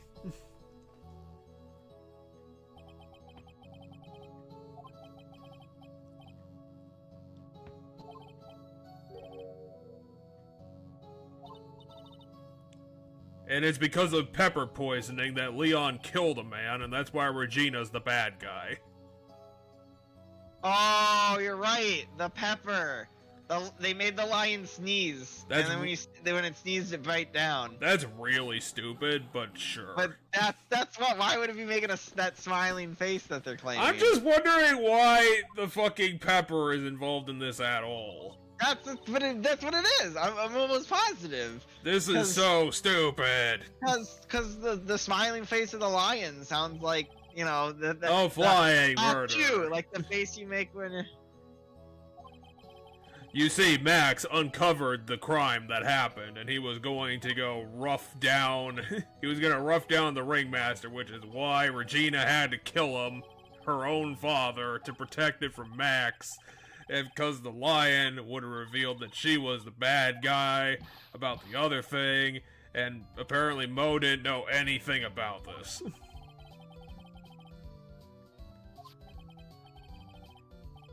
But we already have some.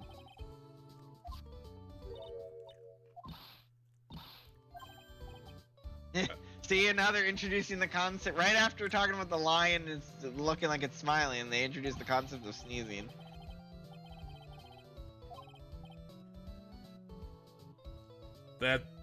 No. You just sneezed. Okay, let's go throw pepper at Regina. Bat caused his own murder. 'Cause he covered his own head in pepper. That's a really good picture of that lion. Okay, let's go hit Nick over the head with some facts. My guess is we can talk to Regina maybe about her own lion. Here's a picture of it. No, not the lion. I think we talked to her about we present her bat. Oh, yeah, never mind, I guess. How do you have nothing to talk about with this guy? This guy who's half dead. Alright, well then we go to Akra's room 100%, because now we probably have all the stuff for him. Unfortunately, we don't, because we're too stupid. Nyx is just gonna start drooling on the floor.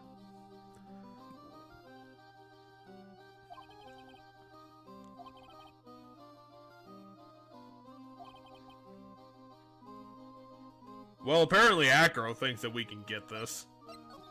He believes in us. Which honestly makes this, Okay, so Wait, you don't know about your own brother? No, he does, but it's gonna come up in this. It kind of makes this mechanic kind of stupid, to be honest. Yeah, it's just a weird you can get hurt by presenting things thing.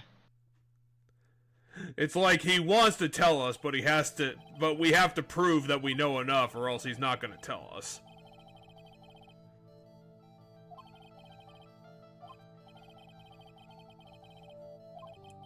You know, lion-related injuries.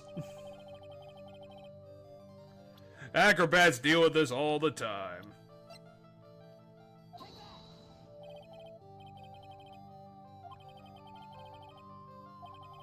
This ain't the time for questions, this is the time for answers. Well, we're going to have to present the lion instead. Do I present the lion first? Oh yeah, I do. Okay, that makes sense. Maybe it has text in it that addresses the accident. Yeah, biting a performer, so yeah. Yep, it says that. You, man, attacked by a lion.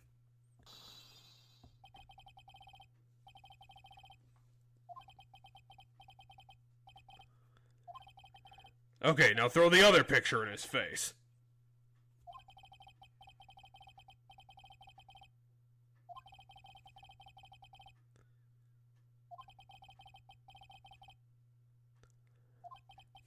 I threw a rock at him. Why would I decide to battle a lion? Yeah, okay, so now it's his brother. Now, say it's Franziska. Franziska was there when your brother died. He didn't die, he's in a coma. He's in a really big death coma. He is in a really bad coma, you're correct. It's the deadliest coma we've seen in 100 years.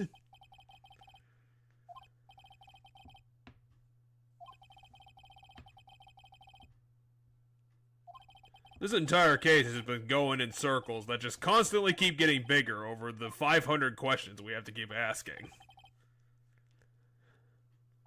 We've made so little progress.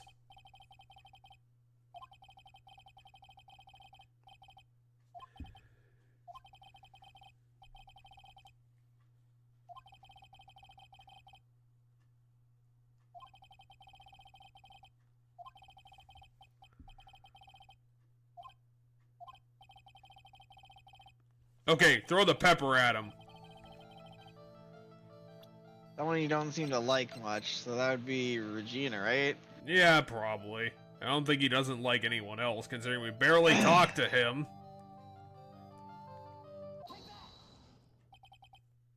She did it. She did the crime, the time, and the murder.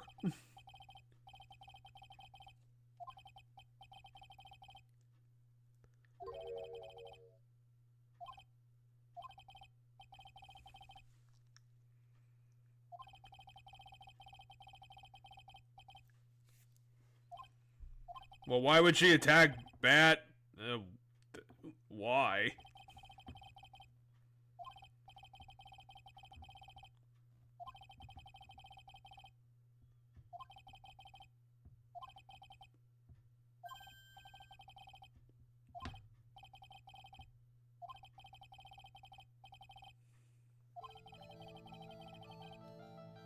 Wait, do we have proof of this? The note he slipped into Regina's pocket. Oh, okay. Yeah.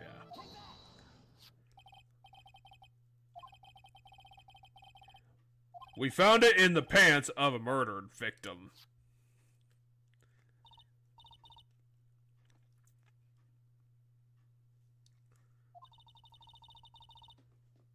You had a grudge this entire time. This paper proves it.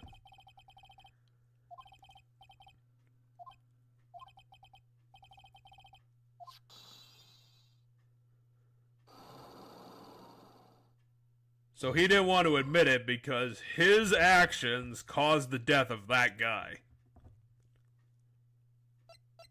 Wait, we were asking about the wheelchair? Yeah, it's how he got injured. It was the story that we were unlocking with that. It seems like we kind of got. He had a dare. So Bat had a dare with Regina. Absurd dare. If I can put my head inside of Leon's mouth like you do, you have to go to the movies. Fuck! That means it's probably Trilo who killed. It's probably Ben who killed. Like, is the murderer because. There's no way it's Trilo. That'd be too stupid even for this case. That's going to be too stupid anyway. But they have this. Everybody knows about this dare, right? And then the kid gets seriously hurt doing this thing where if he won the date, he won the dare, he would get to go on a date with her. And we already have 2 other characters that also want to date her, and one of them, is our, defense person, so it's not him. And the other one is, probably the one that did it then. Or at least hurt Bat. Maybe he didn't kill the next guy, but at least hurt Bat.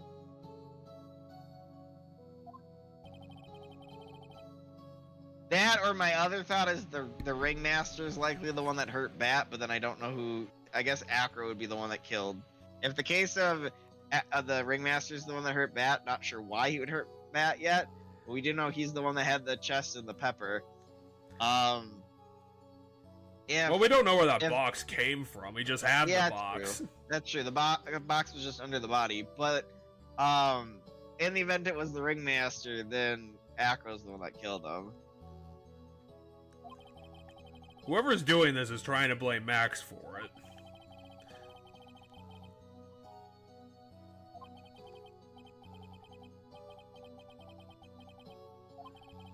Leon was poisoned.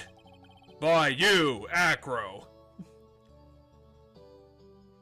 Well, yeah, he took a really stupid dare and he got ultra injured. And then Leon bit my legs. Well, he died. He rushed in to fight the lion to get it away from his brother, and unfortunately, a 12-year-old can't fight a lion. 22. Well, yeah, but not at the time. It was 6 months ago. Yeah, he was 21. Okay.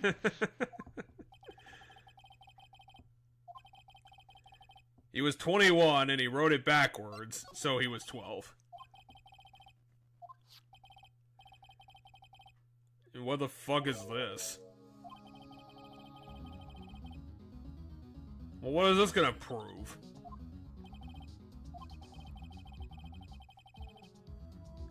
Well, that's kind of cruel.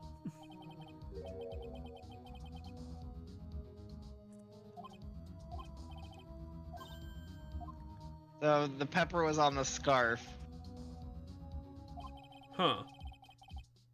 But, well, that kind of wraps it up that Regina probably did it. I mean, yeah, probably. At least that Regina did the first murder. Which means that she did the second murder because she's a monster. God damn it, Francisca. Well, it's gonna be presented in the case anyway. Yeah, but if it doesn't go into my evidence. Well, yeah, but we're all here. We were witnesses to her hiding it if she doesn't bring it out herself.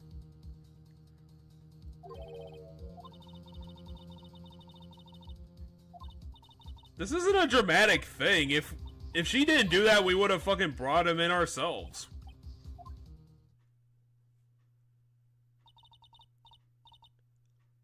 We're gonna do the thing that we said. If she doesn't put it into the fucking evidence pile, then we're just gonna say, "Hey, judge, we have proof that she does." You know, she has evidence that she didn't present. But she's gonna claim it's not evidence relating to this murder. That's what she's gonna say. It's not evidence pertaining to this murder. It has to do with an accident 6 months ago. It has nothing to do with the murder today, right? Well, yeah, but we have enough evidence to at least tie it to the crime at this point. We And could once probably we- get some testimony on board to that. And once we get that far, then yes, that's how we're gonna get it back. That's how the game's gonna give it back to us, is once we get that far. But And then there's going to be a part 5 where we go up to the judge and say, hey, she's hiding evidence and being a bitch about it.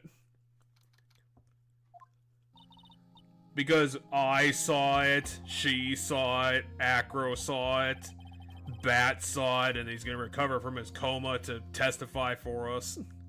oh, Has he ever been his sparkling self? He's been like this more than we've known him before. Also, he didn't escape from jail like he said he was going to. he. Don't get nervous, Maxie. Here, have a glass of milk. What does this have to do with anything? Here's some milk. I love you.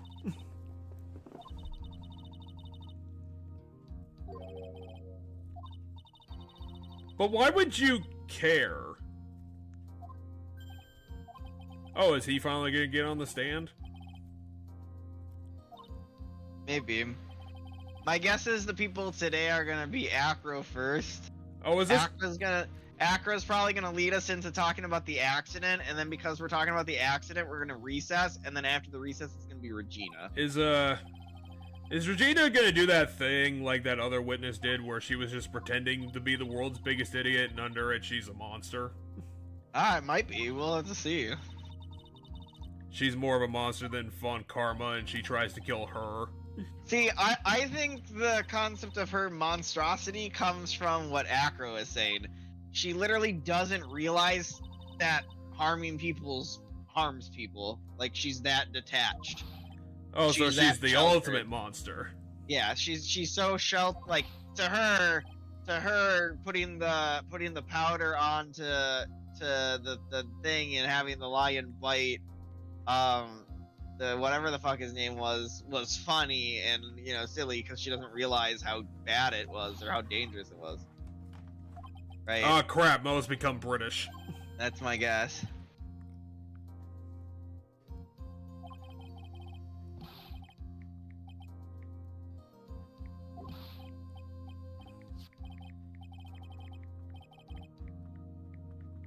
Everybody's giving Max milk. Okay. I don't know what that's about, but multiple characters have now given him milk.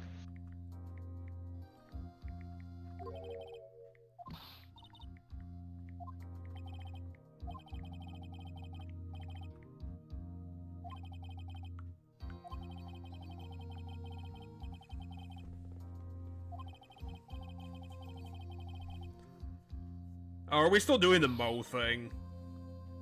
Wait, is Mo even gonna be a witness today? No, I don't think Mo's gonna be a witness, but I think we might take damage for pressing the wrong stuff. This is how we increase the difficulty. We give you completely bullshit penalties. Which truly means that this has become an adventure game.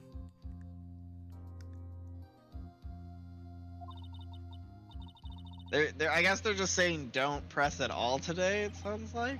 Well, we do have a lot of evidence. We do have a ton of random shit that we can show.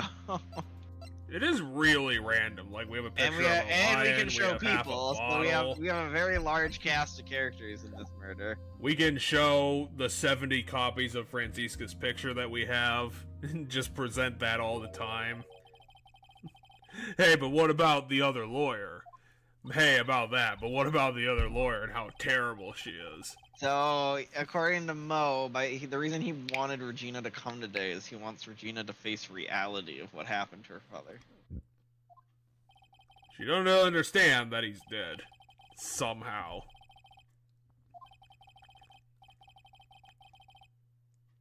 Okay.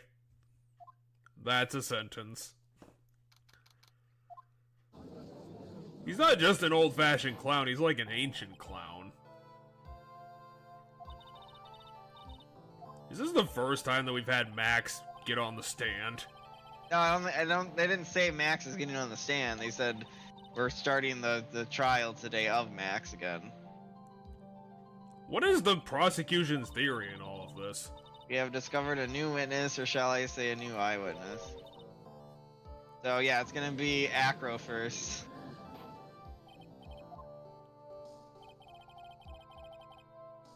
You did? Oh my god, they found a magical witness.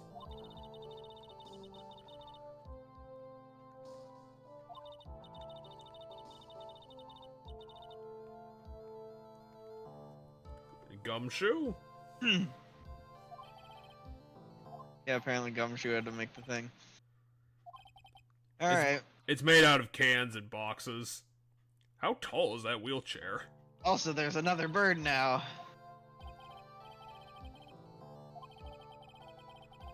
Wait, you're still employed as an acrobat? I mean, the Carnies are family, so... Or at least most of them seem to be kind of family. Acro seems to be literally that, though. Well, yeah, so Acro and his brother are essentially adopted, or kind of adopted children of the Ringmaster. Because I'm going to say kind of adopted, because his brother was going to try to date Regina, and so they're not, like, adopted in the sense that they're family. And then, but then, like, Mo, I think, stated that, you know, he's really close to the Ringmaster, and that he's like, family, too. So... basically, the only people that don't feel like family out of everybody listed is Max, Trilo, and maybe I'm forgetting someone? Nope, just Max and Trilo.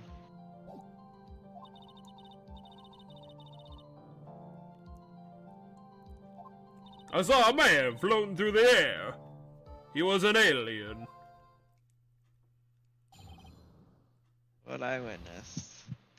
It was just after 10. I was resting in my bed. Did you hear the thump? I heard a large thump noise from outside my window. Thanks for Danganronpa me, attorney game. Then a few moments later, I saw someone flying right by my window. It was Max Galactic. Why is everyone only seeing this guy from behind? I only saw him from behind, but this is a really convenient murder. Like.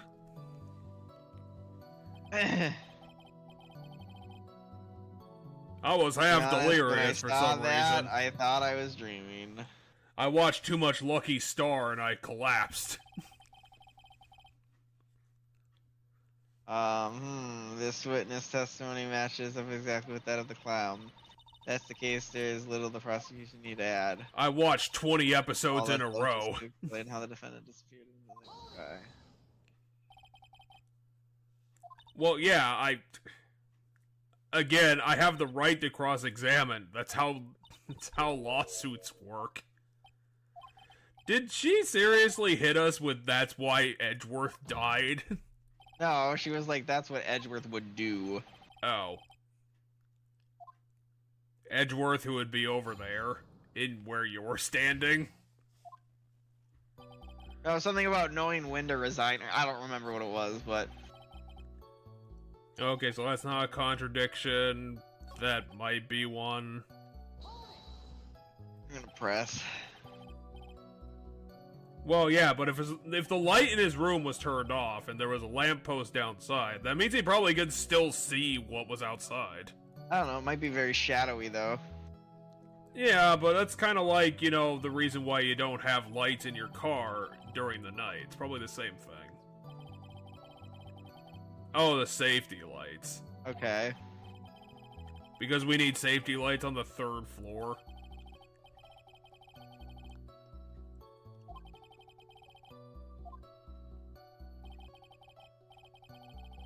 Ah, we got him again. But he also... He can't leave with the hat. He can't leave with the hat. Are we really gonna dunk on him with the same thing? There is a contradiction. Get him. Yeah, he can't leave with the hat, so stop saying he leaves with the hat. Objection! Well, we were going to get to that before she interrupted. Hey, do you remember the thing that we talked about yesterday?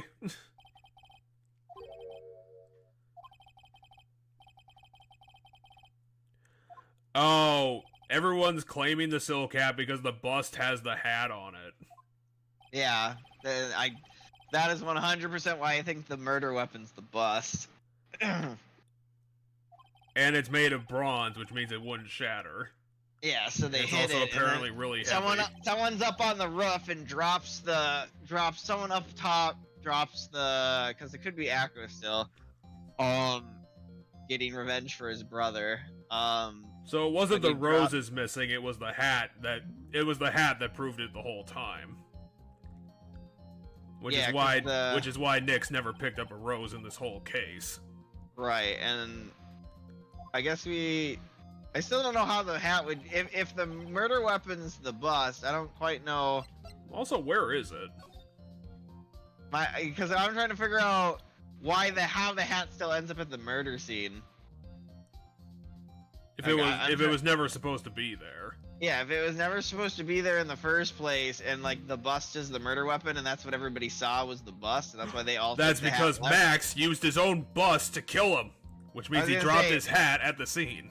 I was gonna say, yeah. How did the hat actually get to the scene then?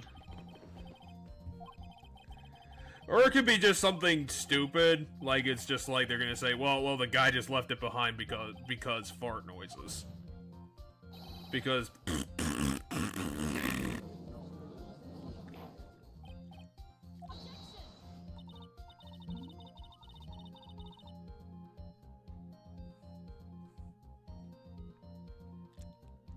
As always, it looks like someone had. Oh, she's just saying we're stupid. Yeah, she thinks she's got us. So she's gonna say something. Again, why is Maya our sidekick when she's not helped us at all? I guess out of these, Acro is the real culprit's the only one that makes sense, as he has no grudge against Max, and he definitely wasn't green. Yeah, I guess. This is... So I guess we're going down the Acro did it rabbit hole, whether or not Acro did it. This is not gonna make us look good. No, but I think there was a case before where we accused someone to move forward, even if it wasn't them. Nyx? I think you're jumping the gun here. I do think it's highly possible that Acro is the murderer for Russell, because he's getting revenge for what happened on his brother. Against the father? But I don't. I think he's got who the person who did the lion thing wrong. I'm tired of all these flags. Let's just skip to the end of the case. I'm tired of this being an adventure game. I want it to be over now. Obviously, people in wheelchairs can't commit crimes.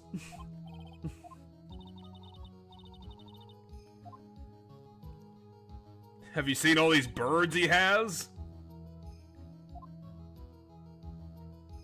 He's so calm and scary is not a good. I like how the fucking hummingbird's over here. Not only by being attacked by the prosecutor, but now the witness is trying to get me. But I think Francisca needs to note that saying someone's so calm it's scary isn't a good thing. Like, someone who's so calm it's scary typically means they're, like, psychopathic. I thought she said that obviously he could commit the crime because he has a wheelchair. No, she said she brought up his demeanor. Well, he's psychotic then. I mean, why would someone wear that costume into court? So, Acro's the one that's bringing up the wheelchair.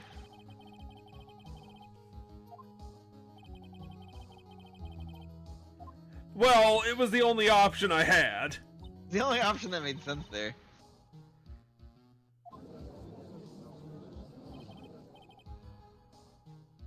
Okay, so the case doesn't have a jury, it just has an audience. So whoever so he's definitely the killer, because there's no way. Phoenix is a poopy head? What does the audience have 6-year-olds in them? Wait, so it's not an audience, it's a peanut gallery. I mean, that's an audience is a peanut gallery. Why the hell are they even here? They have nothing to do with the actual case, they just showed up to see things. Did Acro have an accomplice? Well, yeah, he kinda needs one. No, he definitely didn't. I don't see how he had one. So, first of all, to say he can't commit the crime because he's in a wheelchair isn't true when the crime has to do with dropping the bus from above.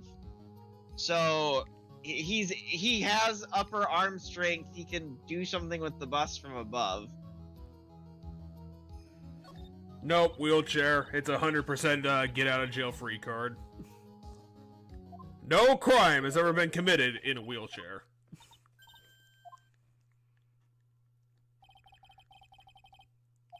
Are they, like, twisting it on us? They're like, hey, let's start with the end of the case and work backwards. I think that's where we're going.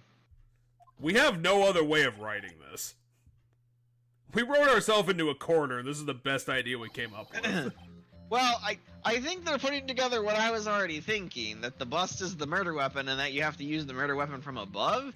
And we already have the concept of he's doing it to get revenge on the person maybe he's not looking down at who's down there and he thinks whoever's down there is the murderer.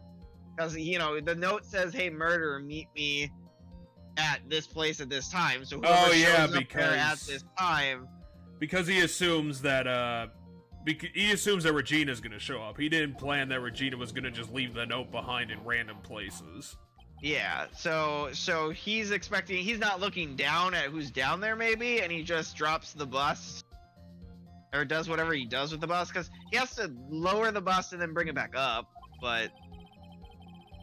And somehow do it at speed. He has to do it fast enough to kill him, but slow enough that it doesn't hit the ground, and then he has to get it back up. Yeah, he has to hit him, and then by the time the clown looks out the window, it has to be up enough so that it looks like it's, him standing there, and then have it fly off, which, lift it up at any fucking speed, I guess. And then we show another 5 people the hat. And say, it can't be the crime, because hat! I still don't know how the hat ends up in the scene, though. That's the thing I don't know. Because, I don't know, Money stole it and just threw it down there as a joke. It's just a funny joke. When the crime was committed, exactly where was Mr. In his room. Here. I mean, it can't be on the roof. Here the entire time. The only one who said that it floated to the roof was Acro himself. Yeah, so the only one that knows it goes past the window is Acro. So my guess is Acro just did it from his window. Phoenix has such a stance right now. It's making him 6 inches taller. It was a very convenient crime. My bird did it. It's an interesting... You're not even just gonna say no? Wait, that doesn't mean it's impossible.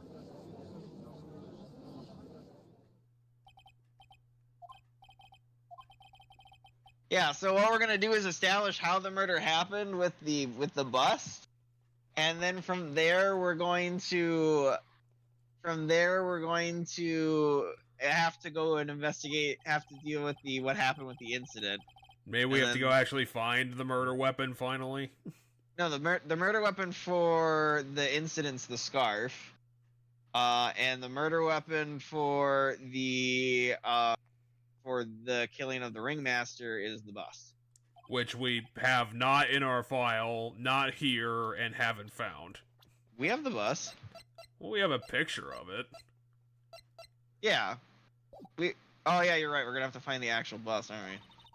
I don't think a picture of him winning the bus is really gonna help our case very well. No, we have both a picture of the bus, just the bus, yes, and a picture of him winning the bus. So you're right that this picture is probably not important for this, but we're gonna use this picture to establish that this is probably the murder weapon. Do we even have like a picture of it like on the pedestal in the cafeteria at least? Or do we just have a picture of the bust? We have a picture of the bust on the cafeteria table, I believe. Good, because that would actually prove that it was at the circus. Right. And we will mention that it went missing 5 days before the murder or whatever. Because unfortunately we can't, like, call back to previous witness testimony, and we can't call other witnesses, so we can't get Moe's testimony of it here. But then how did this bust wear it?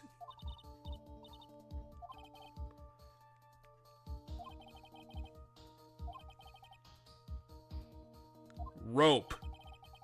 He did it with rope. This is the bust. We present the bust here. Here is a statue. This proves my case. Here's a photo of a statue that we do not have. We just have to assume that I'm right. Because it's the only thing that makes sense. Well, how do we know that it's heavy? This is made of bronze. Again, Ace Attorney is just doing something very fucking flimsy. I mean, it's a stone statue of a... It made out of any kind of stone, metal, anything. A bust of that's actual life size of someone's, like, arms, shoulders, and head would be fucking heavy as shit, I guarantee you. I don't think that's flimsy. I think that's guaranteed. Well, we have a picture of it next to the guy who won it, so we can prove that it's supposed to be this big, and we can somehow prove that it's made of metal, but that doesn't necessarily prove that it's heavy. But at the end of the day, you have to be super fucking dense to not believe it's heavy. Like, it's 100% heavy. You can see what material it's made out of, and you know the size of it. That's enough to know it's heavy, whether or not you physically have it. No, that's not true. At least by, like, actual legal standards. Yeah, by actual legal standards, sure. That would not hold up.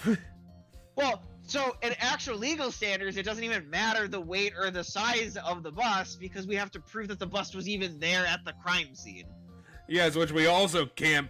Which we also can't really prove. Which you're right, we can't do, but since when has Ace Attorney ever followed real-world United States legal laws? Well, that's why I'm saying this is really flimsy. I don't think it's really flimsy by this game's logic. Well, it's just flimsy in general. I think it's safe to say that the bust is indeed heavy. Well, maybe if Franziska is just gonna... If Franziska's just gonna stand there and let us happen, then fine, we're gonna win it. Oh, here we go. Oh, come on, that's not the question! Also, you're agreeing with us.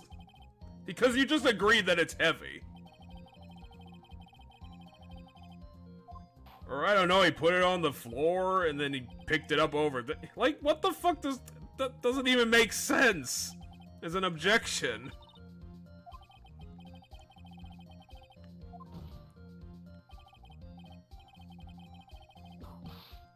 Ow. I think you would say, "Ah! My head!" But it totally is. Physical health. Oh wait, no, she did say that. Where is she going with this? I demand that we get proper testimony from the witness himself. Yo, how much do you bench? Well, who cares if she stalls for time? We have all the time in the world. It's not like we're on a time limit. I mean, that is true. He is correct. Because that's not what the rules are.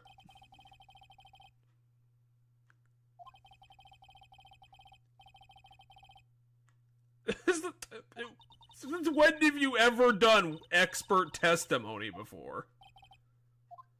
Wait, are we getting expert testimony from him? That's not how that works. We're having him speak to his physical state, I guess. Even though he could just lie. Well, he's not... That's not proof of anything. He just says he thinks he can.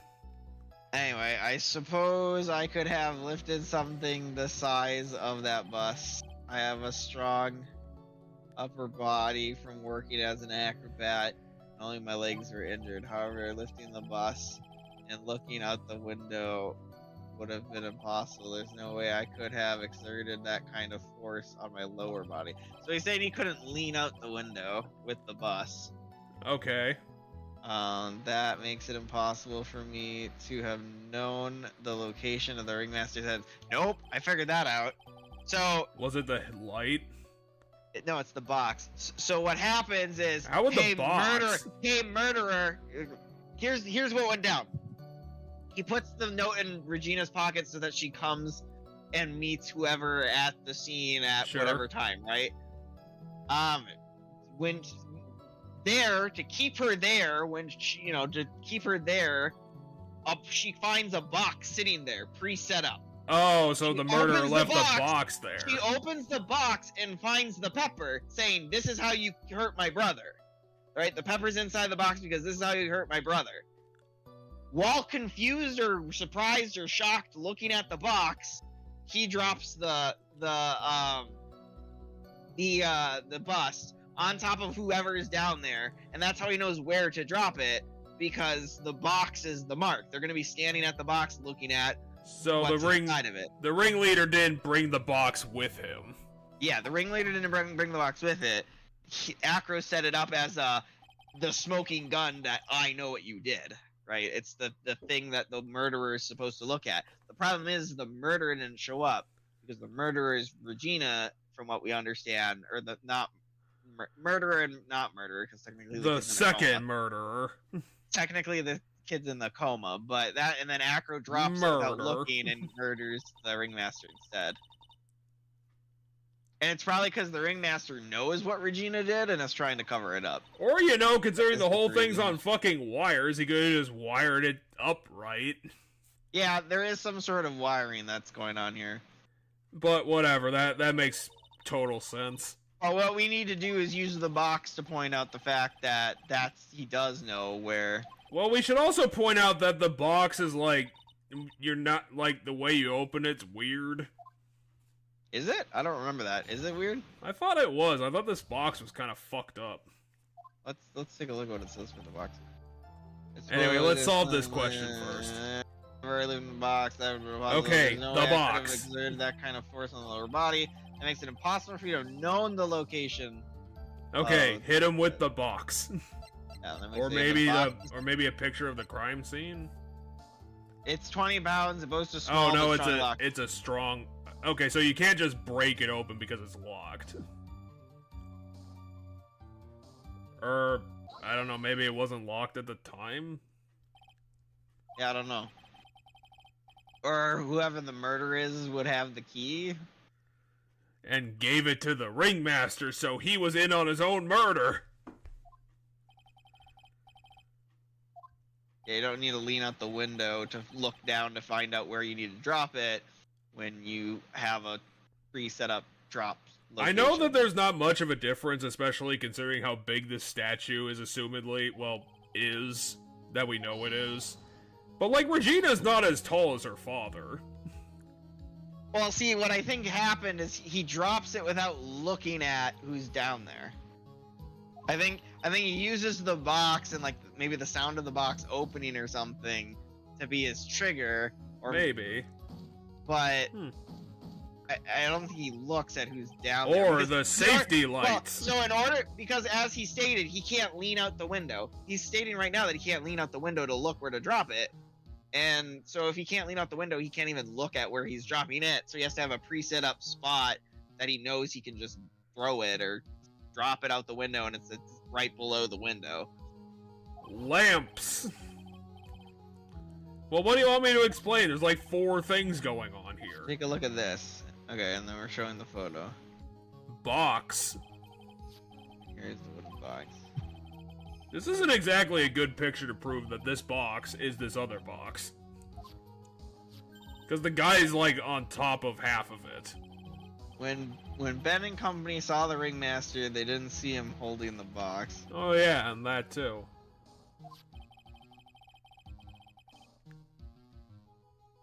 Wait, was the bus flying through the whole thing, or was Max walking past him? Okay, no, so we yesterday with the Ben seeing the outfit of Max, we put together a possibility that may not have been Max because you saw the costume, but you didn't see the person's face. But so it could have been the ringmaster wearing Max's costume, which he wasn't wearing when he died. Right, which is, I mean, it could be how the hat ended up there, but I don't know how the cloak fits into that. Because that could be how the hat ends up on the ground if he was wearing the hat, but if he was wearing the cloak, I don't see how the cloak...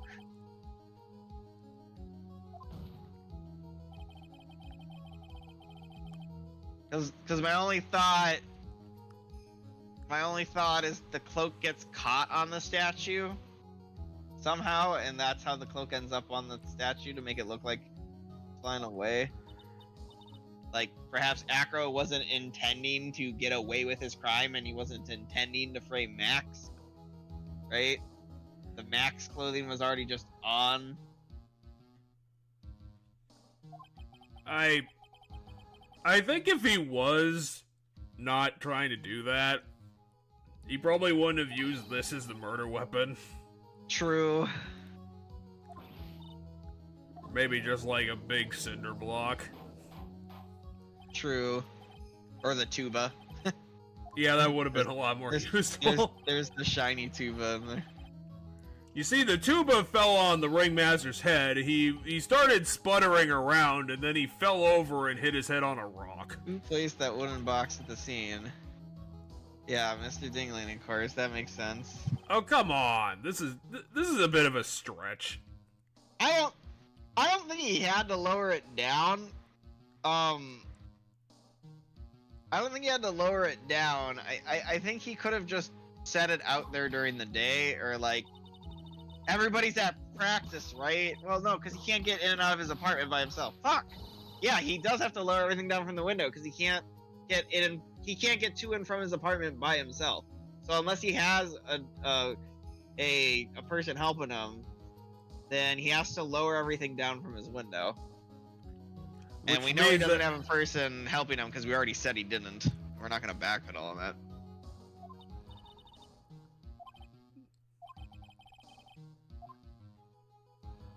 The weight of the box? I mean, it was like 20 pounds. Oh yeah, that's oddly heavy for a box. Well, especially a box that didn't contain anything.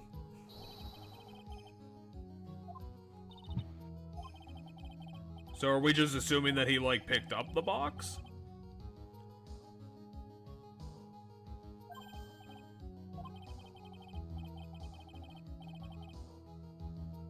Oh, this is to disprove that she said that he didn't know exactly where he was going to be to hit him in the head.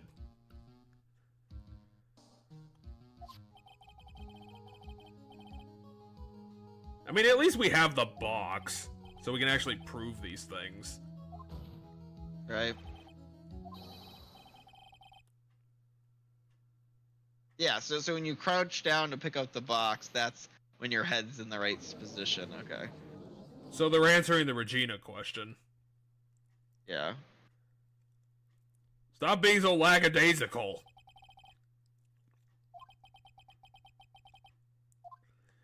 And I don't like it.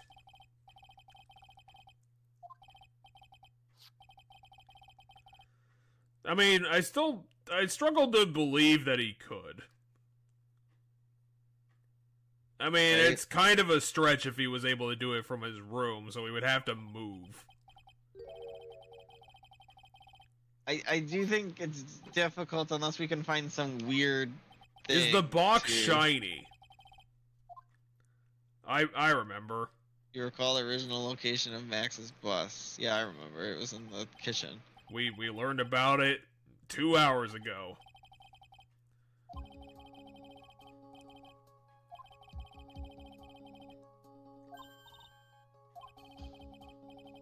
Oh, he could never have gotten the bus and brought it back. Well, money! Just throw money at him. Yeah, my guess is money got the box. Which, again, Or got the bus. we're kind of just assuming that from these pictures.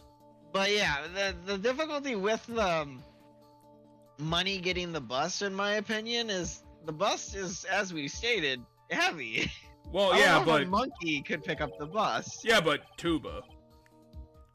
That's true. It did somehow steal a tuba. Anyway, just throw money. Just throw the picture of money at him. Yeah, I guess we just throw money at him. Has Von Karma yeah. not done any investigation? I mean, does she only work for like an hour and then she just goes home? And she's like, my pure self-confidence will win all my cases. Also, me murdering all of my witnesses and my opponents. Alright, Mr. Wright, let's hear the explanation. How did the witness get the bus? Money. Money Yep. did it. Do it. No, Leon did it. Everybody knows money. He loves shiny objects of any size. It's true. He keeps stealing literally everything.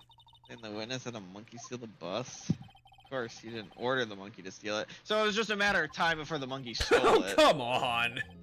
He stole every shiny object in the circus, and eventually he'd get around to it. Well, I don't think... So, remember, the bus was stolen 5 days before the murder. So it was a while. He has time to see that the monkey took the bus and hatch his plan based on the fact that he has the bus, right? So it's not he was planning it and before the monkey got the bus. The monkey happened to steal the bus, and while looking at the bus, he formulated this plan.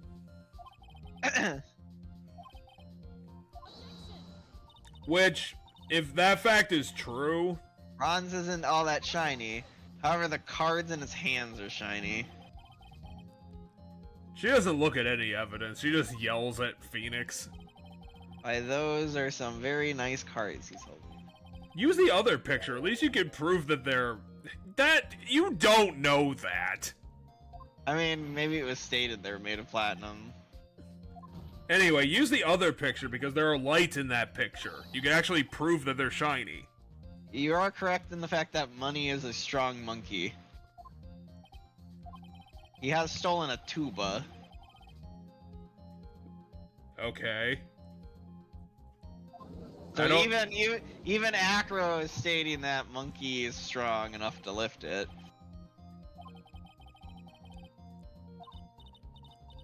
Did she Okay, so no one knows. So this is the big difficulty now, is no one has the bus. How the hell are we losing? How the hell do we lose something that's this big?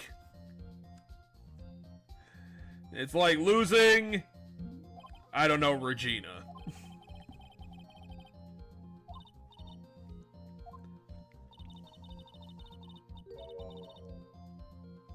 Kind of?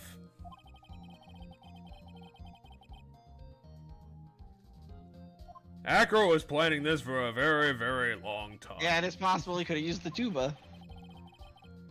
Well, that would have been too silly of a murder, so he couldn't do that.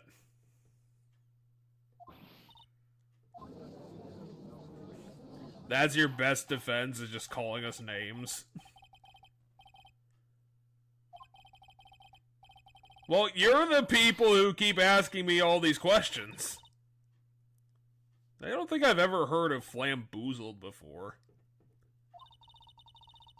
Absolutely most important thing. It's just that you suck. And your pants are down.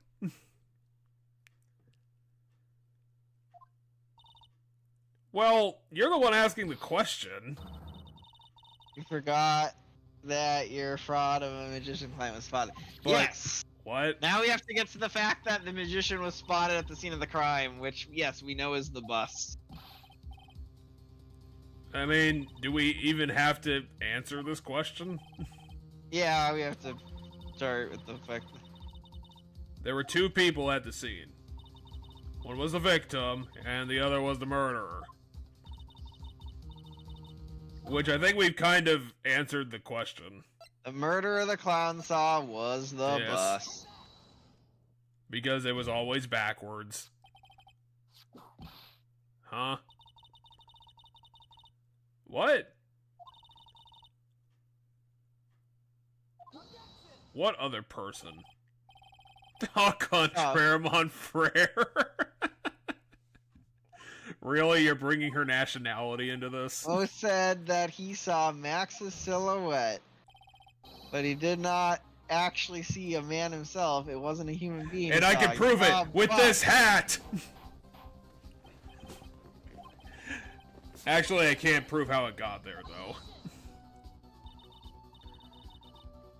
Haven't we already proved that the bust hit him in the head?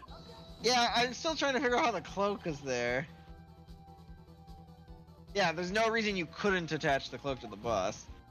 Well, sure, why not? Because... Franziska, come on! Hey. That totally matters.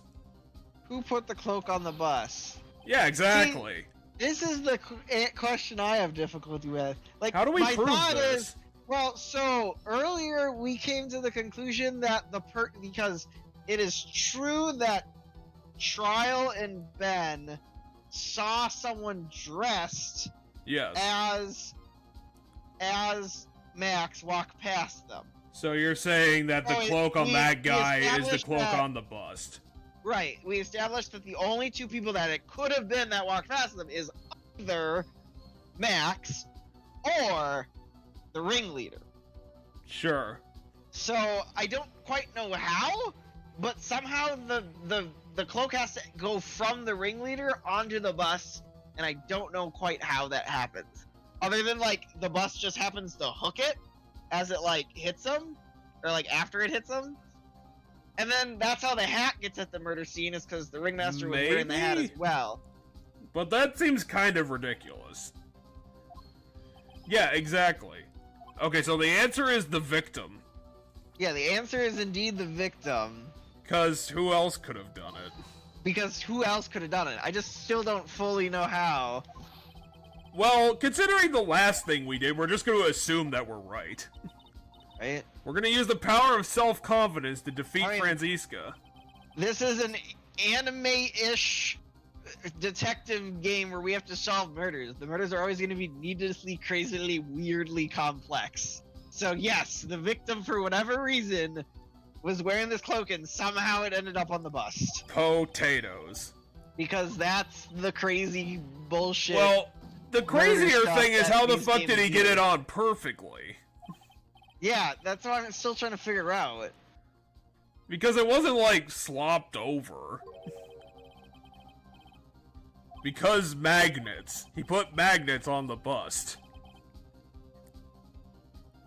Okay, so now we're gonna walk through the story that I... Okay, let's the wooden box to let's Danganronpa this now. Then he attached that rope to... Yeah, this is a very Danganronpa murder. Like, the way this murder was carried out is very Danganronpa. And then he put the hat on the bust. Dangled the bust out of his bedroom window directly above... We couldn't afford to animate any of this. At the time... Well, you see, this game's on the Game Boy Advance, while Danganronpa's on the PSP. Or actually, the PS Vita. Which is almost exactly at the same time. No, the Vita. Well, yeah, but the one has better graphical power. Oh, you did say the Vita. At the cost of a lower battery. It was like the PSP and the GBA were like at the same time. First at the time, the ringleader was wearing Max's costume. Perhaps he didn't want... Yeah, so my thought of why he's wearing the costume is he's going to meet whoever he thinks is there, and he wants to disguise himself as Max, right? I guess. Because he knows that Max isn't going anywhere. Right. Oh no, Ben saw me. You know, walking in front of the entrance to the circus.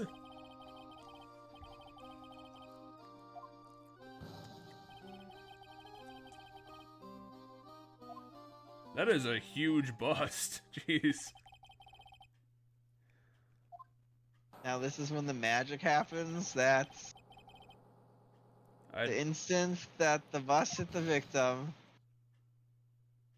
Okay. Okay, so we are just assuming that this happened. Yeah, and then no matter what side of the bust it ends up on, as a silhouette, I guess it does look like it's the back of Matt. Oh, So it doesn't. Wait, that doesn't make sense because he did see it for a split second. He saw it fly away. Yeah, he saw it fly away after the hit. So the hit happens, the bust is dangling there with the cloak on it for a little bit, and then it flies away because Acro drags it back up. This is crazy. Yeah, it's a Danganronpa level murder. Nothing happens this perfectly.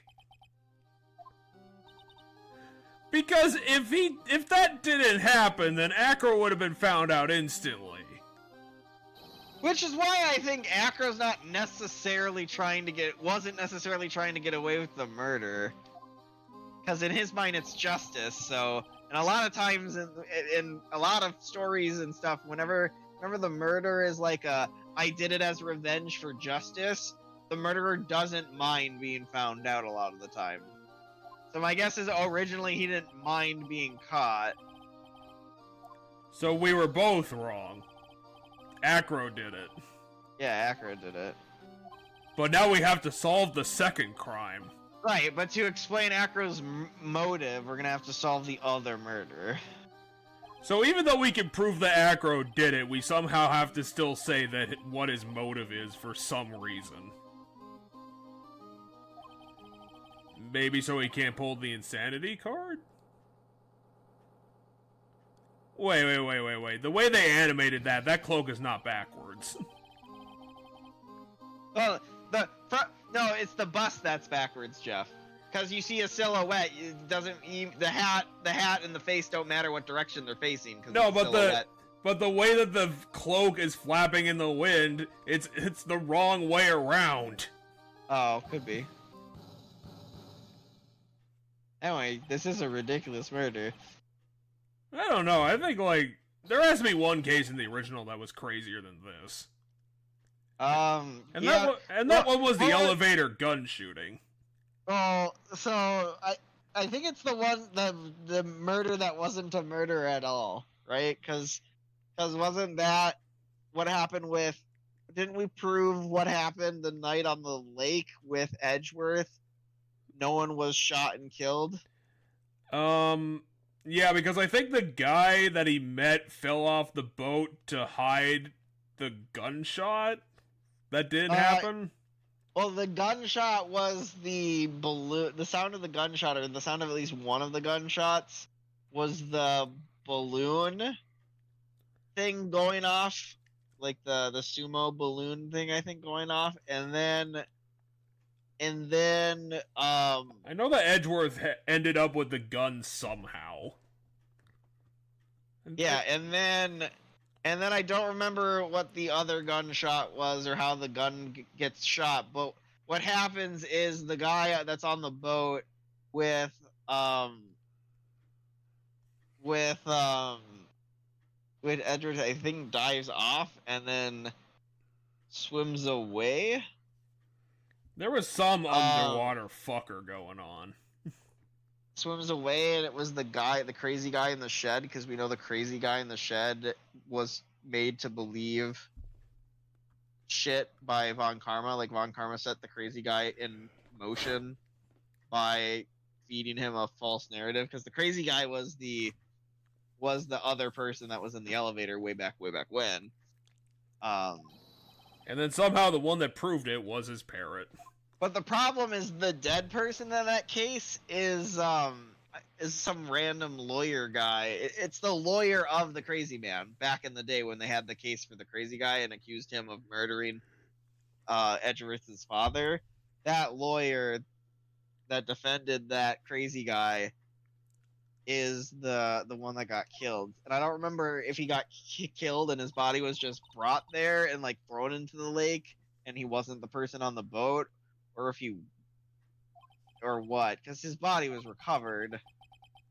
So I think what it was is the crazy guy killed the one dude, but that was like sometime before Edgeworth even shows up, and then he disguised himself as the person he killed, jumps off the boat, swims to shore, and then like throws the body in the lake or something.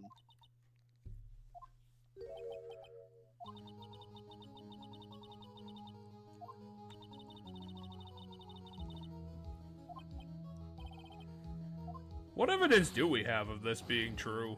Other than the motive? Not sure. See, all you need in this court is evidence and the ability to murder people.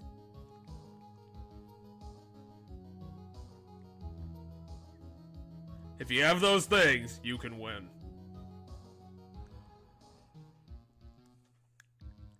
But yeah, so... You don't need to prove that you're right if everyone else is dead.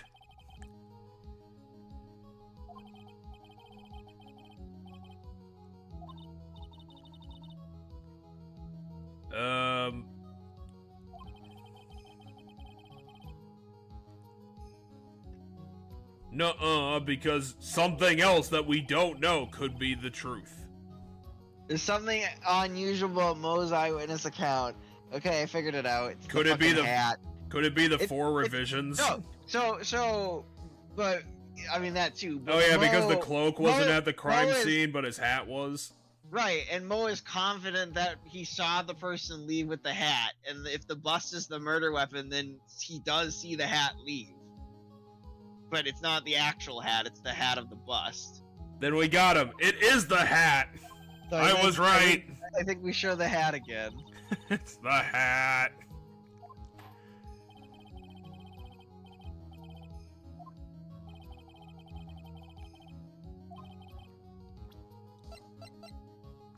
It's always the hat. Problem is Max's 3 symbols.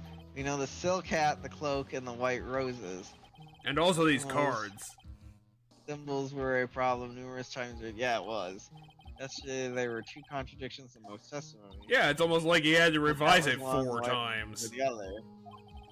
But the theory I just present explains all of these contradictions. Yeah, it does. I mean, At it least has explains to. the hat. I don't know if it explains the roses still, but it explains the hat. Well, the roses don't matter. Like, we have the hat. Yeah. No one saw the roses.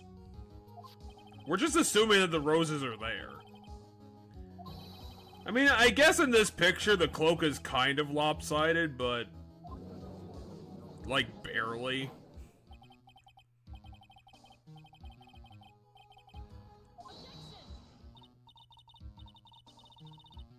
What's the other contradiction? The white roses.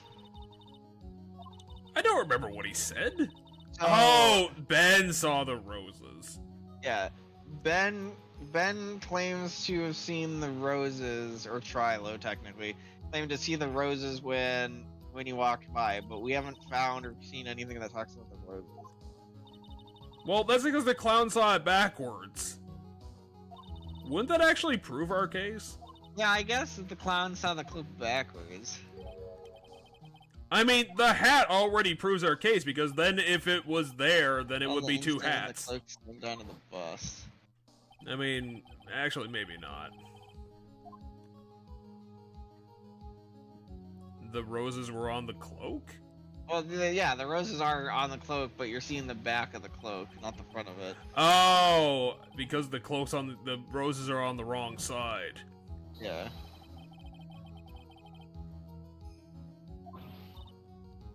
I mean, kind of the back of the bus. They'd be facing the wrong direction. Well, they'd be under the cloak. Yeah. So again, we're just assuming that we're correct. Because we don't have the cloak or the bust. Yeah, the problem is we need to find the cloak and the bus. Oh god, is that going to be what we're going to be doing during the recess?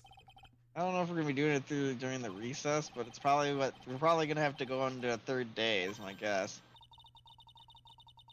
Again, Maya, your presence is pointless. Why don't you just go in the peanut gallery?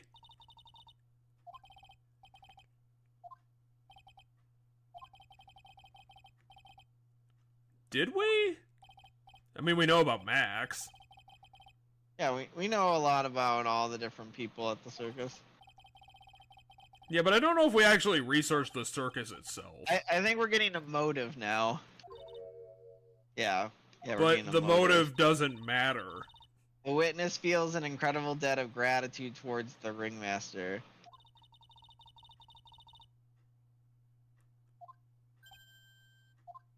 But the answer is he wasn't expecting it to be the ringmaster.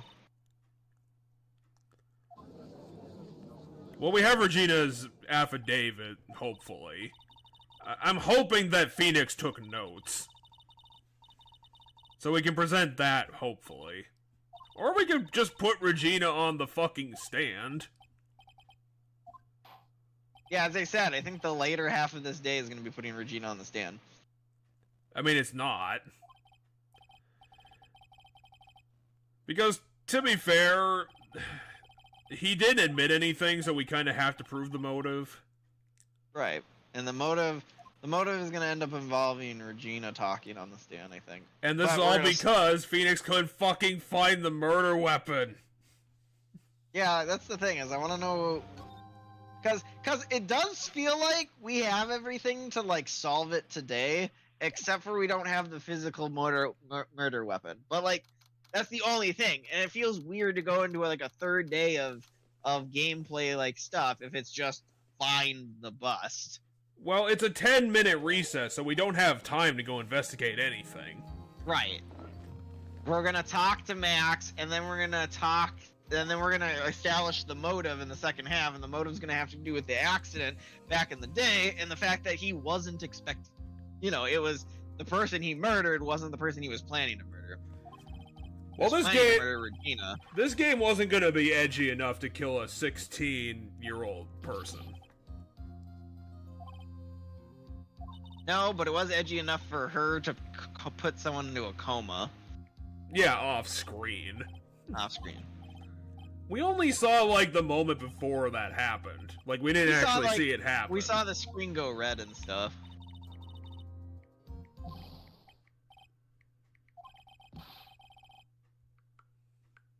Oh, Gumshoes must have heard our story and ran to find the fucking bus. Oh my god, Gumshoe did something correctly? Because he said something about having evidence for us. I found this note!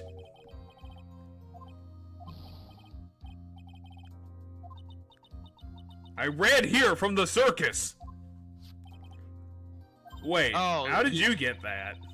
Because Regina took it and not Regina, because, Regina took it. No, Francesca took it. In the ultimate double cross. No, Francesca took it from us, and he has access to Francesca's stuff. Oh my god, it's Acro's blood! Which means that bat is Acro! Which would be kinda dumb. I don't know, I think we're at least... You give us all of our reports! Why are we not allies? You let us into that evidence room that one time. So, according to Gumshoes, everything in court that has happened so far today in court is going with Francesca's plan. Really? Like, Francesca knew we were gonna do all of this, apparently. That's a really... My only thought is, like... Huh?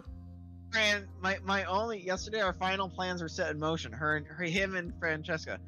My only thought is that Francesca wants to lose this case because she wants justice. That's my only thought of what... I mean... But I have no idea. I've got a message from the prosecutor for you. Nothing is ever truly decided until the very end. Yeah, we get that. That doesn't help me at all, Gumshoe. Who cares? It means nothing. Oh, one more thing. Looks like there's a large care package from the service. For Max? Oh, it's the bust. Or it's 50 gallons of milk. Why do they keep sending them milk? The reception area looks like some kind of dairy. That's a really dumb thing. What did that have to do with anything? I feel like there's something from the first day when we met him with milk, and I don't remember what it is. Well, it's just really stupid to send a person that much milk because it's all gonna go bad.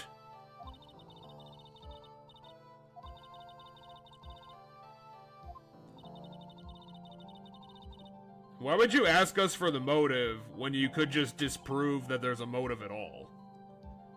I think you're kind of doing this backwards, Franziska. Yeah. Franziska doesn't actually like doing her job. She just likes whipping people. The judge is really serious.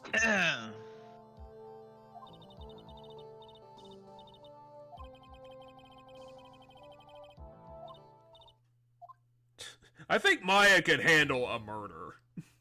But the Ringmaster. She was also with you this entire time. You don't have to be protective of her. That's true. At least we have to assume it's true. That's when the Ringmaster of the very big and I became an acrobat around that year. And then I became sad. How much older is he than his brother? 4. So his brother would have. So he started being an acrobat at 9. His brother would have started being an acrobat at 5. Man, maybe. Unless they brought him in later.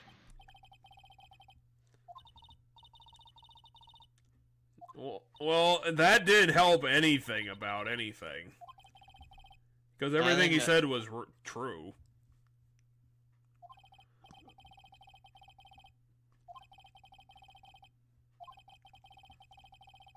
Just hand him the note.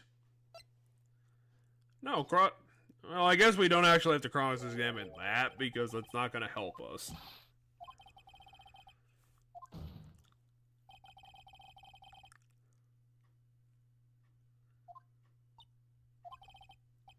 It was an accident. I wanted to kill a 12-year-old child. I can't provide the answer to that question. Because I lost the answer. I didn't write it down. Your Honor, there's the reason that Acro killed the Ringmaster is something that can't be proven. That's because Acro had no reason to kill the Ringmaster at all. He was trying to kill someone else. Okay, he's just getting there the long way around. These games always get to things the long way around. That's the problem. Is if you try to jump the gun. It's kind of hard to jump the gun when we don't even have a decision to jump with. The game's just doing it itself. Said the guy who did that before the recess. The Ringmaster wasn't your target that night. Yeah, there we go. Pepper. I'm saying that the target of this witness's murderous plot was not the Ringmaster. That's not right. Well, yeah, you just said that. See, this is why they need a stenographer, otherwise this wouldn't keep happening. What? You have a bailiff? I thought you were the bailiff. I thought the bailiff was Gumshoe. Oh, is Gumshoe here?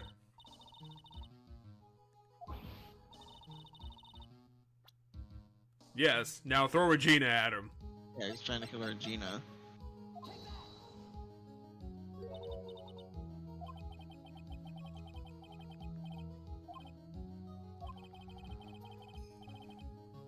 So I was way overthinking this. Like, it was just a basic revenge plot.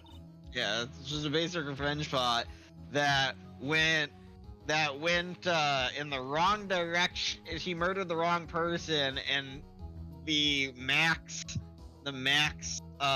setup was just convenience that that just happened to happen. It wasn't intended, but it conveniently was there, and so he went with it. And I think his original plan, had he killed, you know, Regina, is that he would just been like, yeah, I killed her, and this is why.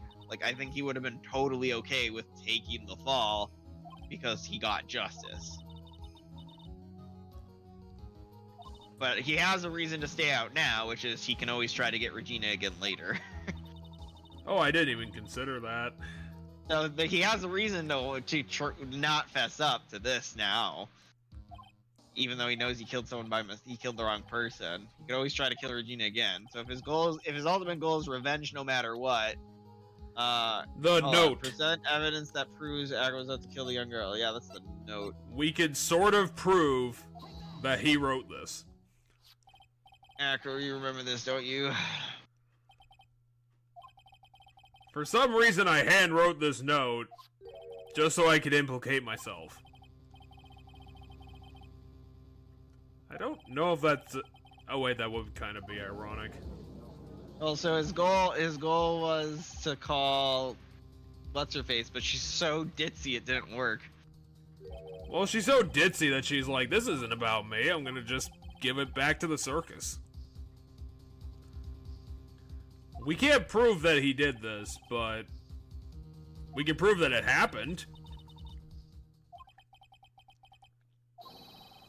Well, we can prove if we get Regina on the stand, she can tell the story of how the note ended up in her pocket, which was she went to give Acro his breakfast, then she left Acro's room, went to get her breakfast, found the note in her pocket, was like, huh, this must not be for me, and put it on the board. And so if we can just get Regina up here, she can tell us that, she can prove that it had to have come from, because it wasn't in her pocket before she went to give Acro the breakfast. And the father knew, which is why he stole the note. Yeah, I think that's the thing. The girl's too ditzy, and the dad's covering up his daughter's crime.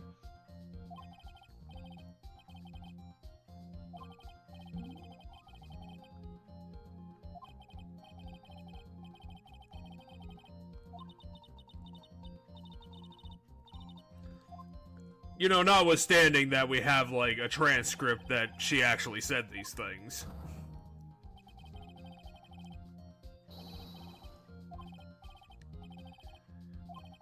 The game's like, we don't have any time for that shit, just say it. Just say that it's true.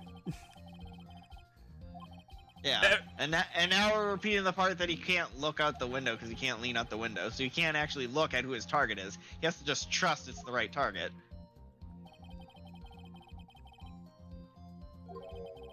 Unfortunately, Acro did not kill Ben. And we still have to live with him.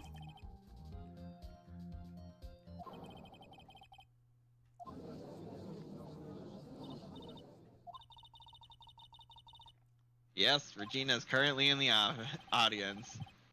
I don't know, she's there. Well, she's not even paying attention, she's probably looking at a butterfly right now.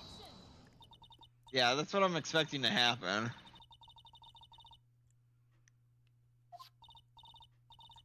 Franziska has one vocabulary word, and that's it. I have conclusive evidence of what took place. I have a handwritten note from me. Well, it's the pepper that was inside the chest. What does that prove? Well, because the murder is that she put the pepper on the scarf, and then the lion sneezed and bit down, and so the conclusive evidence is the pepper.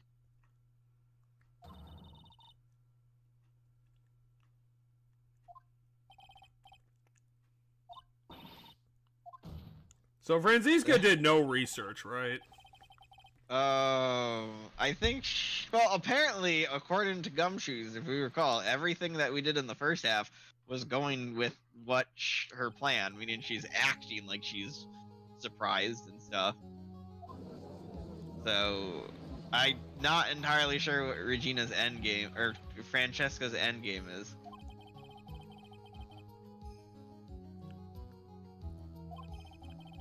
Okay, so we're establishing... Say I have no idea. Make Phoenix look like an idiot. Right? I mean, I make fun of him all the time, but Phoenix, like, objectively isn't a stupid person. No, he's not. He's kind of socially wrong. This case has its start in what happened 6 months ago.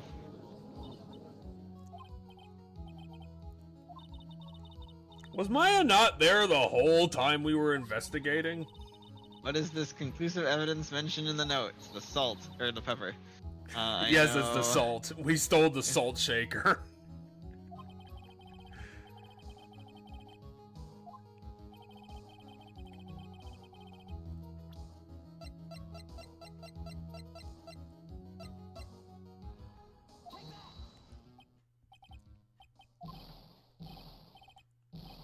What do you do? Just smell it for no reason? Do we just open it and throw it everywhere in the room? Just take that! Throw a bunch of pepper into the air? Like, what the fuck? Yeah, but he did it wrong and he threw it all over himself.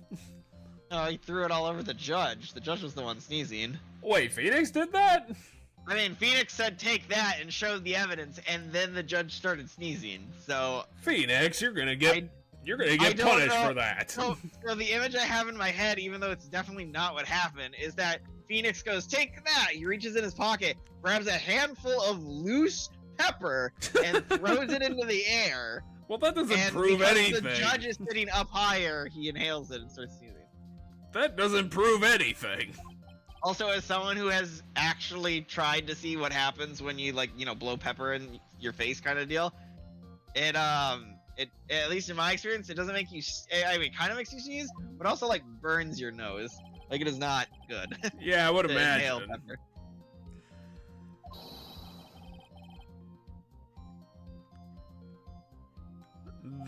The pepper shaker was inside, but pepper itself doesn't prove anything. You claim Regina ever killed someone with... Yes, she did manage to kill some... Kind of. She was able to put someone into a vegetative state using the pepper. I mean, it's gonna be slightly less, but you're basically gonna get the same amount of time for it. An answer. Especially since you can prove that it was premeditated. The intended victim was Bat. But what if it was Acro? Acro's younger brother. Doesn't that prove his younger brother isn't dead? Technically, that's true. However, Bat has been. That doesn't mean that doesn't matter in this case that he didn't die. Well, it's not a stretch to see that Acro could feel that his brother is dead. Oh, it's the motive thing. But again, that still doesn't matter. We have beaten you every time we've tried.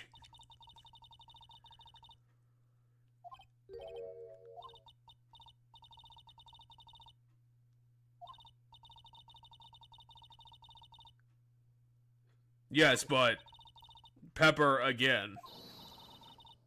Yeah, Pepper. She made the lion sneeze while his head was in the fucking lion's mouth. The judge already proved it. Yeah, but now we have to explain it to everybody else because once again, you have to do things step by step. Do we have the picture of the accident?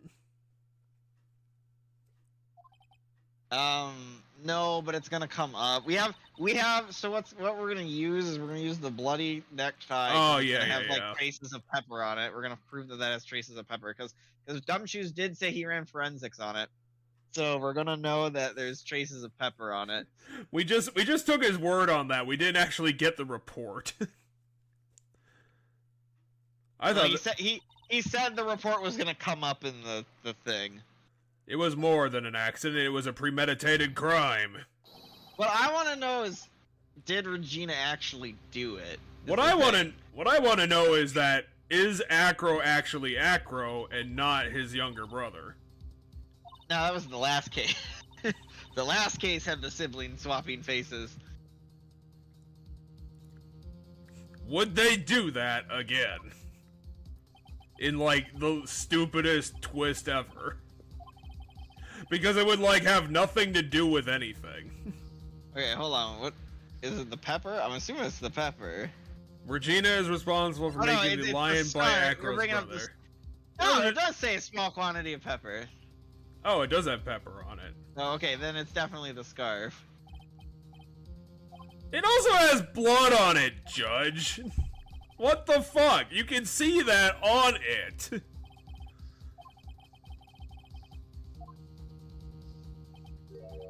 But see, so here's the thought I have that makes me wonder if Regina, because I do think Regina is necessarily cruel enough if she doesn't understand the ramifications of what she's doing.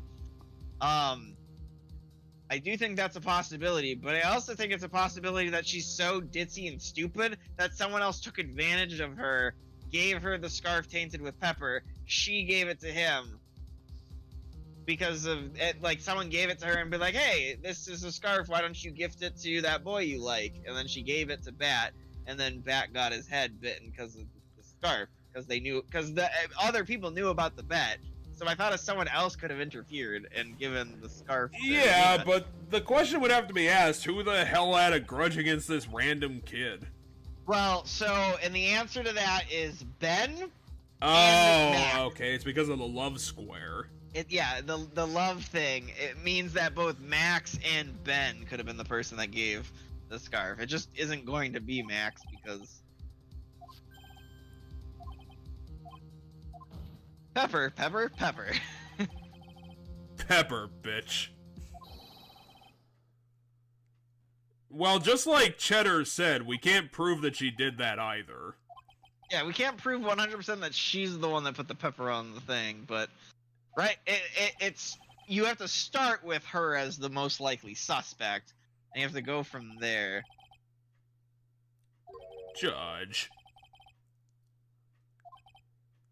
Isn't it the crime of attempted murder?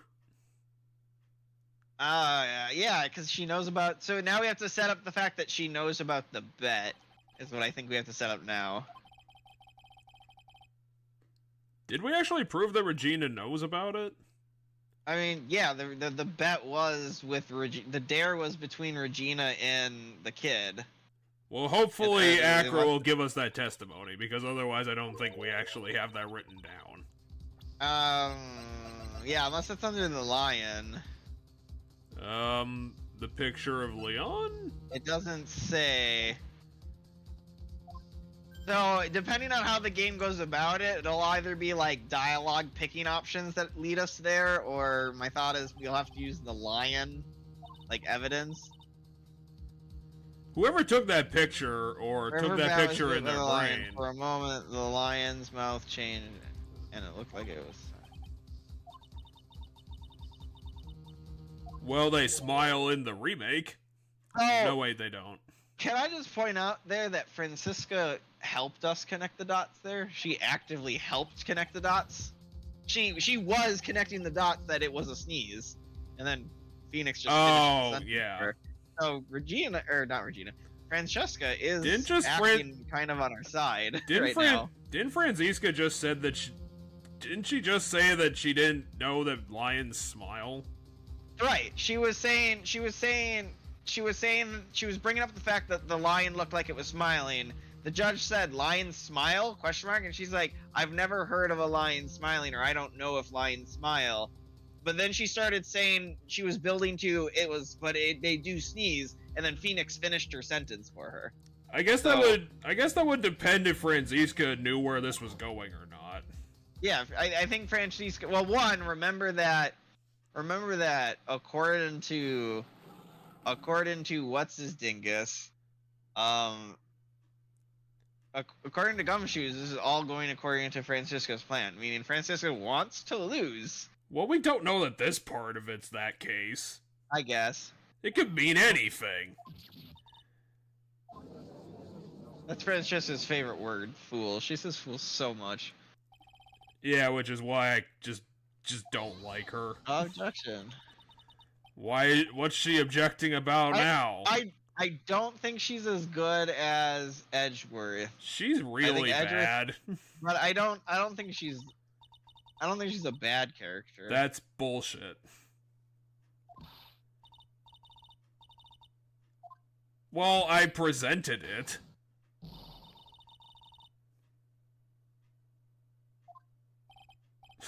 It's a joke of an accident. What the Lion fuck? sneezed due to Pepper, and that's when Bat lost consciousness. Akron nearly lost his brother due to the accident, or this joke, as you put it. Ooh, now he's dunking on her. That's why he tried to get his revenge against Regina.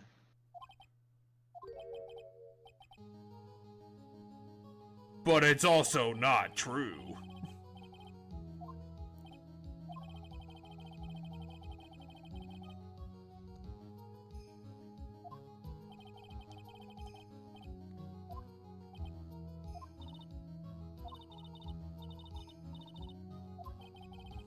Oh no, I'm losing my case.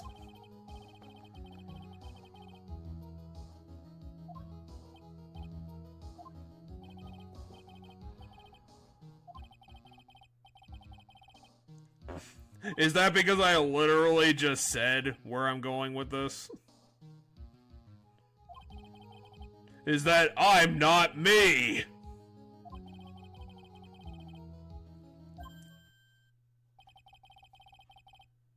Yeah, so where's the Mac? So now we're at, where's the bus?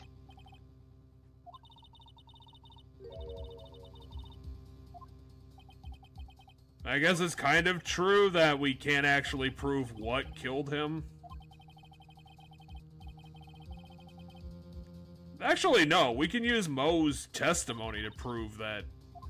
And also all the stuff that we said to prove that the bus killed him, because what else could have looked like the murderer? Right. I think in this case we actually don't need the bus. We just need to gather our testimony again and represent it. Right. The bust is in the box. Nick, you got to do something. This is the last step. Wait, what's the question? I don't think the request is going to work out too well. No, I don't think either, because I don't think this case goes into another day. It feels if we search his room, it's gonna be call it a day, and that would be going into a third day. But it feels like it feels like the game is at a point where everything's put together except for this, so where there's not gonna be a third day, which makes sense because not only. Like, I don't have the time, Maya. Calm that. down. I got this.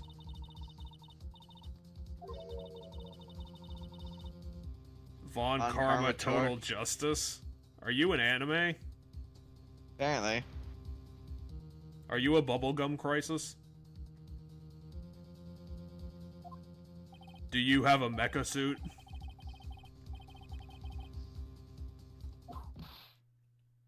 Oh, interesting. Phoenix is taking it a slightly different way. He's saying Francesca left no stone unturned, meaning, yeah, she already searched the room, so there's no Wait, she actually did her job?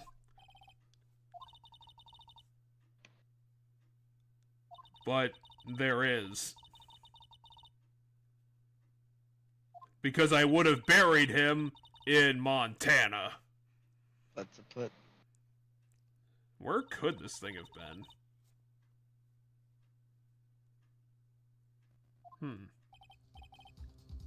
Is it somehow in the box? I mean, we opened the box, so it can't be in the box. That's how we got the pepper shaker. Is it in Mo's junk pile?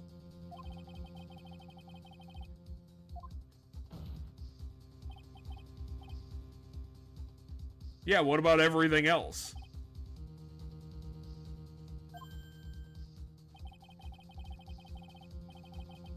Again, we have the proof. Why do I don't know where it is. It's right behind me. Ah!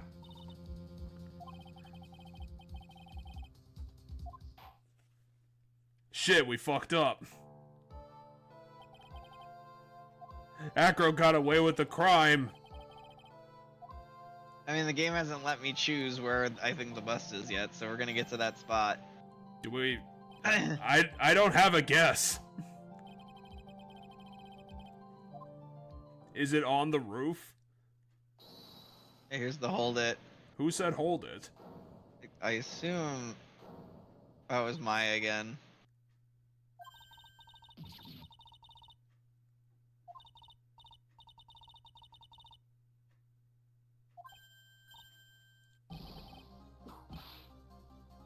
Wait, did Phoenix just say that? Phoenix is talking now, yeah. Maya's the one that said hold it. We need time to present what?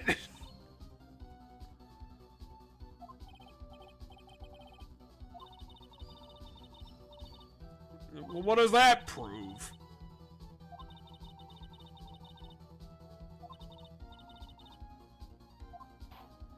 Maya, this isn't time for metaphors.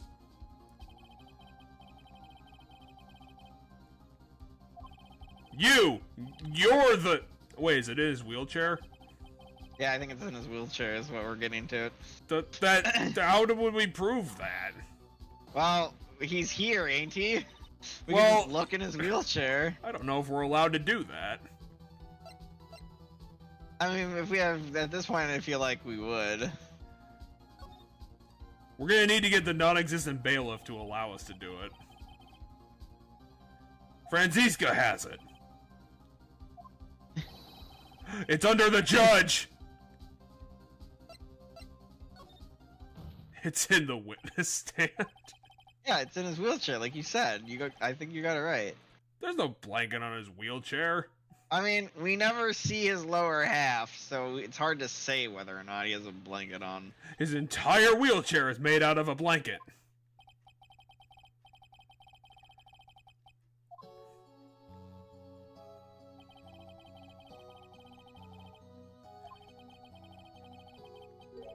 Well, that's convenient. So well, yeah, but a bus that seat, big. I mean, look at that. That's not a lot of space. I mean, but look at the chair compared to the size of his, like, torso and head. It could be under there somehow. Especially since you brought the murder weapon with you like an idiot. I mean, well, no, because I think the thought process here is, you know, he can't leave in his room because people will find it, so it has to be on his person at all times. Until the court case is over, then he can ditch it. Then get an accomplice. I don't know what would have been worse, finding a place to hide in his room or hiding it on himself, because he's going to court. If you found the murder weapon in your room, it would have been all over, which is why you had to hide it in the only place that you could hide it. I don't know, tell Money to get rid of it. Yeah, it depends on whether or not he has control over Money, or Money just brings him things, just no matter, like, regardless of order.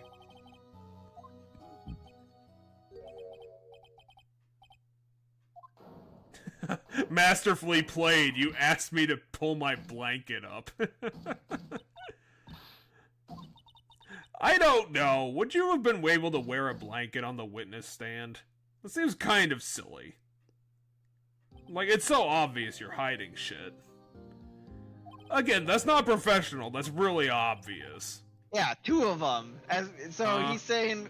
He said I was begged by a real pro. Actually, two of them. He's referring to Francesca. I'm referring to my brother, who was leading us here. What? Well, now you're just You're not supposed to admit this. She could lose her job because of this.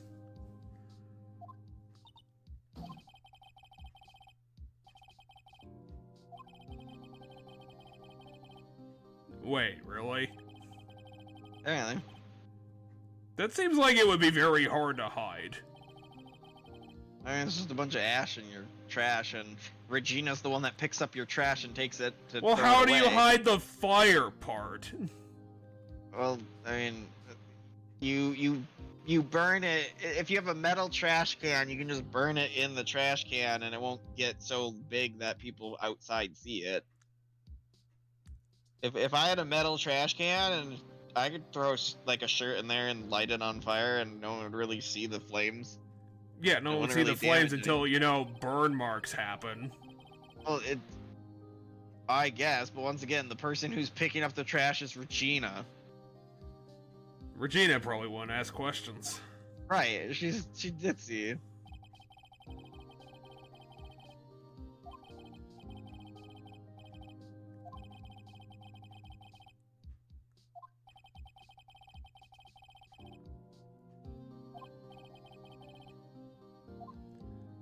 I can't escape bringing the murder weapon with me. I don't know, tell Money to get a bigger pile of trash, and then you'd hide it under the trash. Put a blanket on the trash pile. Phoenix wouldn't look in there. See, she's playing the part. Why did I order a surprise search of your room? If only I hadn't done that. But what? If I only hadn't done that, I would have been able to nail that Max to the wall. So, we now proved that Acro did it, but we still haven't done the thing about, like, for sure nailed that Regina's the one that did the pepper thing. We know she gave the scarf that had the pepper on it, but we haven't, like, we don't know her motive or anything. Well, maybe Like, Regina's just gonna show up and be like, ha ha ha, I hate you, both of you, fuck off. Right? I am alive. One day my pepper... Oh, he's explaining Regina's motive right now. One day my brother sprinkled some pepper on Regina. She started sneezing so hard, you couldn't help yourself from laughing. That's why Regina thought it would be funny to get back at him in the same way. So, Regina took a joke too far because she's too dumb to realize that hurting people's... That she didn't connect the bet to the thing that she was trying to do in the first place. Apparently she wanted to make the brother sneeze a whole bunch when he gave him the story.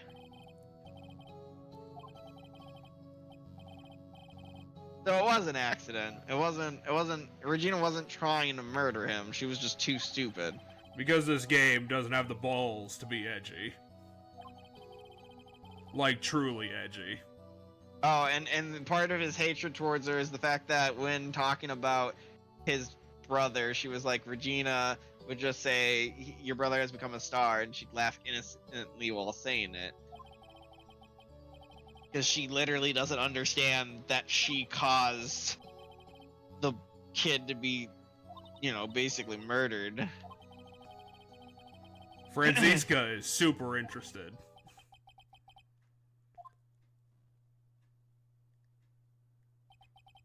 So, I will say the interesting thing about this murderer compared to a lot of the other murderers, like, flip out and go, like, crazy mode and, like, you can't prove it, blah, blah, blah. Like, they get super defensive. He just stayed really calm the whole time and then accepted fate. Yeah, he's just stoic about it. So, I really find that much more interesting than what we've, like, literally everybody in the last game would be like, you can't prove it, right? They'd do that. But yeah, it was a convenient. Couldn't up and leave yet. Yeah, because Max just turned out to be a convenient scapegoat. I don't know, I think the judge would have seen a case similar to this in his entire 800-year career of doing this. I mean, like a few weeks ago, we saw the one where a woman got plastic surgery to look like her sister, and then, like, several years later, finally got revenge by pretending to be possessed by a ghost. Or pretending to be Maya possessed by the ghost of her sister. Woo! Again, it's because Franziska's just bad at her job and apparently really unlucky. No. She's playing right now. She intentionally lost, Jeff. Well, here's the thing, like, in the real world, if this happened, like, the prosecution would just, like, clear the case. Like, that's the thing. Like, there wouldn't be a verdict because they would just drop the case and go after the other guy. Yeah, that is how real world court works. Except in this case, they just conjoined both things together for no reason. And now Franziska's gonna show up to shake her cane at you. I want to know why Franziska was on her side. I don't really care. Here's the thing, I do not give a shit about Franziska. Like, she's not smart, she's bad at things, and all she does is yell and screed. Many congrats, but only a max of 1 million of them. Oh, that's so dumb. Wah. Well, it's 12:30, and we wasted an hour. So, I guess it's gonna depend on you. I could go for another hour. Sure. To make up for lost time. Aww.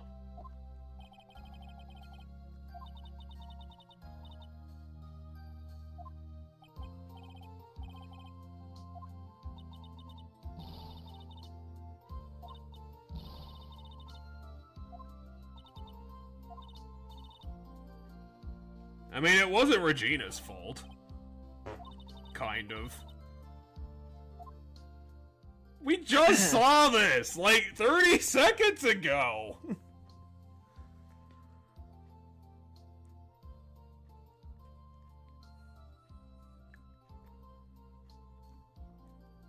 We just gotta rub in the flashback.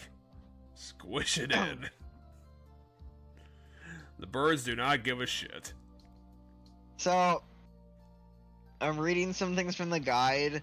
If we picked prosecutor's bench when we had an option to pick where the statue was, we literally get whipped over and over by Regina until our health is all gone. Oh, that would have been kind not of by funny. Regina, by Francisca. That would have been kind of funny. But then we would have had to repeat the whole case. From Squarbled 1. Don't pick the wrong option, otherwise you die.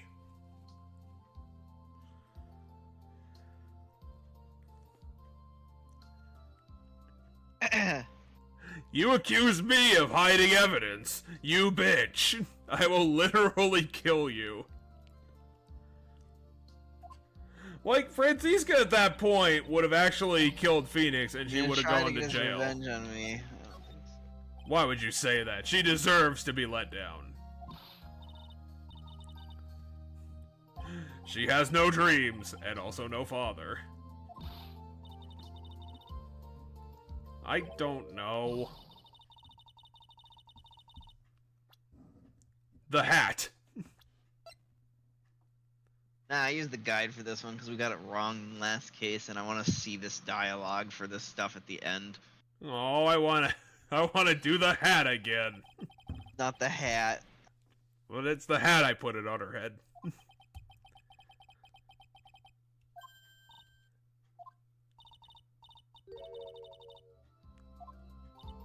I think you have to accept that he's probably not gonna survive.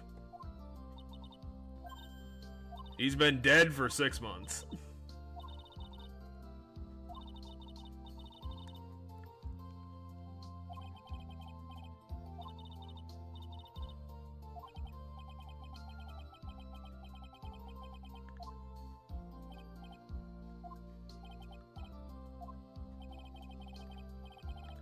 Especially since my terrible, awful witnessing. My testimony was garbage. Wait, you're gonna void his contract and pay him for it? Well, so because of being accused and everything of a crime and stuff, and not when it's not true, he can accuse them of. Essentially, he can use that as an excuse to get out of his contract, and the fine for involving the contract to get out of it would fall to the circus for accusing him. Is what Mo's getting at. So he's like, the second, if you want out and you want the money that comes with me canceling your contract,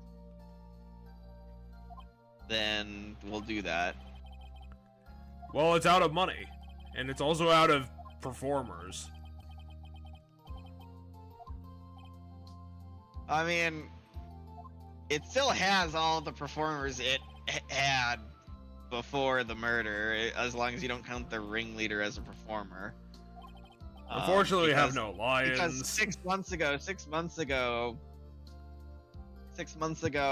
he would have already been paralyzed and his brother would have already been in a coma, so they wouldn't have had acrobats when we saw them in the story. Like when Phoenix and Maya and Pearl went to see them in the story, they wouldn't have, like, the acrobats would already have been injured.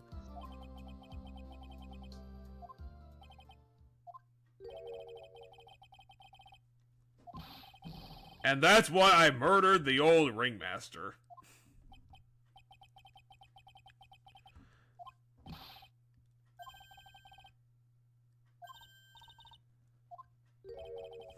The circus went out of business 1 month later.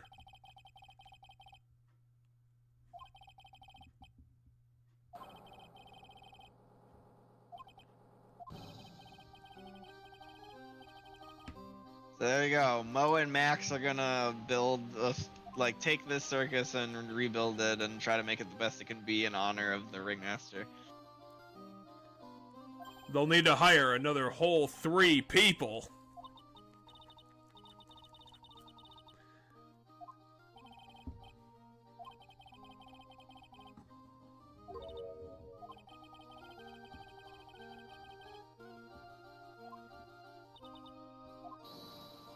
God, this has been a long case. I mean, each one gets longer than the last in these games.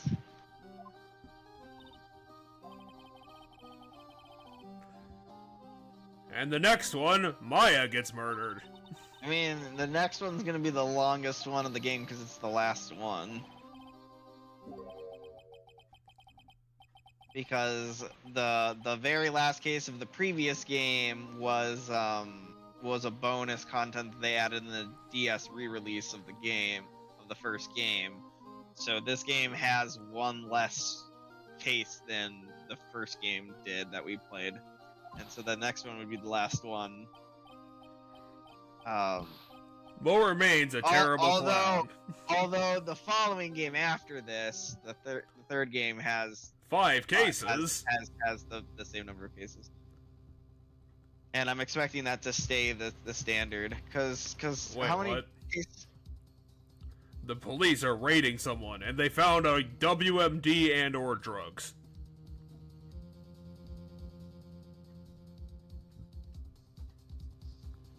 So I assume this is a conversation between. This is a conversation between Francesca and Gumshoe. There's a plane. So Franziska just left. Well, we're about to find out. Oh no, it's Edgeworth. Edgeworth's the one that ordered the. Edgeworth ordered the search of the Acro's room. Acro's room, yeah. Why is he paying attention to us? In just these cases. There's a toy, a robot, and a big plate. There are multiple endings to this game, so based on I think it's solely based on the actions of this chapter. So we have to make sure we get everything right, because there's like a bad ending, and I think Maya dies in the bad ending. I'm fine with that. We can get a better Who will like be side this character. year's Grand Prix champions? Who will be our heroes of heroes? Wait, it's a sports race? No, because the Grand Prix is the thing that Maximilian Galactica won. Saipan, really? So apparently this year's Grand Prix, though, And is the all naked guy. mass. Here's a scuba diver. And just a Assuming ninja. it's the ninja guy. It's gonna be the ninja-looking guy, because he's the lead. Is me. The And moon. The moon gets cut in half. That's a really shitty looking moon. It's a silver samurai. He has a metal arm? Apparently. Hero of heroes, superhero? The nickel samurai. So not the silver samurai. We're doing another senpai murder? No, my guess is someone's watching a show. Oh, yeah. Oh, hey, remember the Gatewater Hotel? Nope. It was in the first game. It's the building. It's also the building next door to our office, because that's how like they witnessed the murder of her Maya's sister. Why is Maya a giant child? Like, even people who like anime don't talk like this. Hey, it's Powers. He was from the first game. Yeah, He's he was in the second. Samurai. He was the second case guy, Yeah, he's the Silver Samurai. He's the actor who played the Silver Samurai. and he's a lion man. And Pearl's here to get murdered.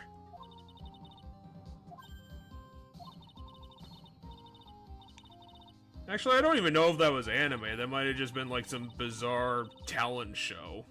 What, the Silver Samurai show? The Silver Samurai show, which I assume is similar to the Nickel Samurai show, is like Power Rangers. Well, was that the Nickel Samurai show, or was it just like people in costumes doing a competition? I think they're watching it on TV, but I don't know, maybe it was a costume. Yeah, including all the me. It as a show. No, I don't have time for TV. Nick's I'm like old. 25. How old is Nick? We'll never know the answer. Didn't put me in there. Well, why would we need evidence on ourselves? Wow, Nyx is a dork. Can we give Nyx a swirly?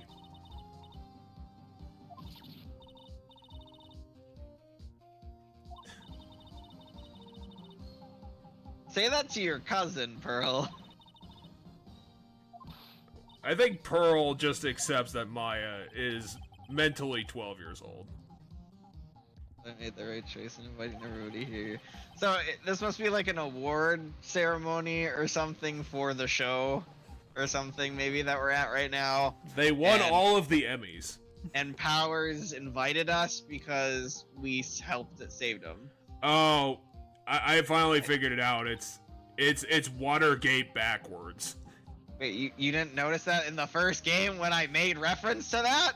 Well, I knew it was a reference. I just couldn't remember why.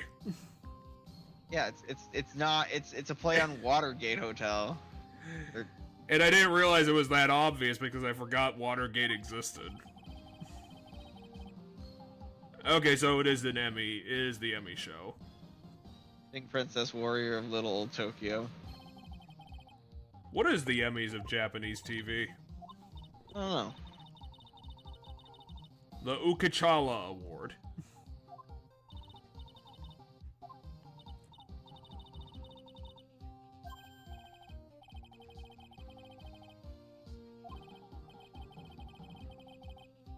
Why did you even come, Nyx? I mean, free food, chance to meet celebrities, I don't know. Why would you want to meet this guy again? I mean, you can meet other celebrities when you're invited by a celebrity. Wait, we're not in the lobby? No, we're in a showroom. There's literally a stage back there. Why would there be a stage in the lobby? Because this is the most ridiculous hotel ever. It is much larger than it sounded like it was the last game. See, 70% of this hotel is in this room. It's got like 20 rooms tops.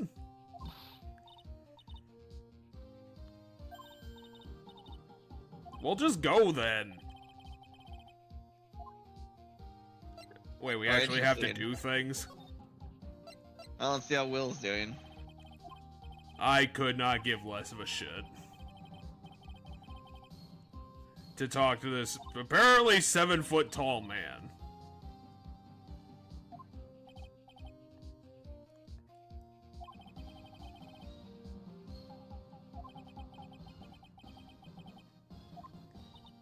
So Will has no job.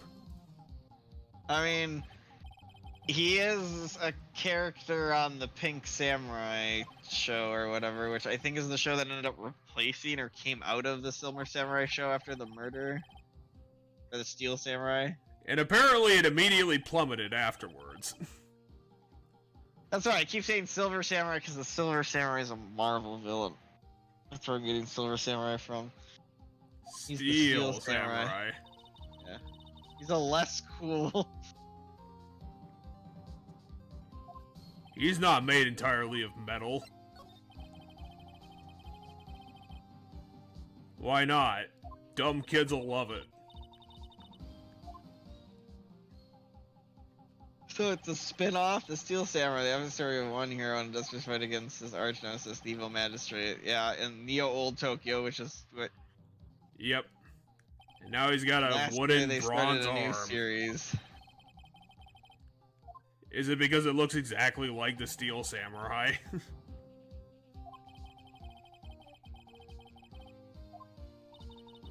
Unfortunately, they don't need 7-foot-tall lion men. The new actor's name is Matt Engard. Sure it is.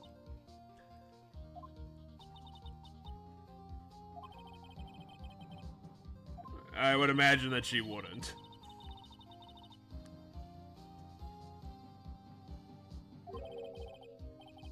Well, it's the guy with the guitar, isn't it? Yeah, it's the guy who apparently didn't bring his guitar even though he's here. Is there supposed to be people around, or are we just the only people here? I mean, I assume they're all shuffling to the like where they're giving the speech in the lobby or whatever. Has Nyx never mastered the ability to walk and talk? Because we could probably be doing that. I don't get what this show is supposed to be about. I also don't fully know what this show's supposed to be about. Because honestly, this looks like a Nick Jr. show. But yeah, apparently the two big shows are Nickel Samurai and the Jammin' Ninja, and they're from different studios. The shows are in competition. They share like the same time slot, 2 different channels. So like, you know, to get viewers for one, you have to lose viewers on the other. So these are the rival shows. It's the guy who didn't get murdered in that case that we worked on.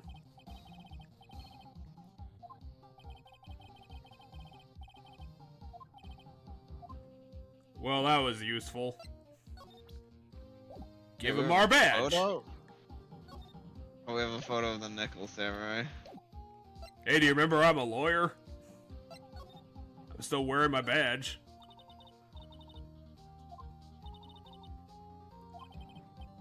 Of all the things you wanted to eat, you ate the salad. I mean, apparently she's only eaten vegetables her entire life. She doesn't understand what meat is.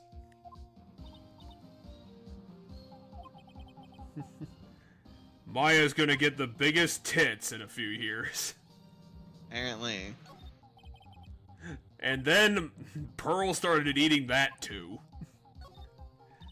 She also jumped up there to eat the chandelier. She ate the centerpiece and she ate the chandelier, apparently. Apparently Pearl thought it was a spaceship. Wait, really?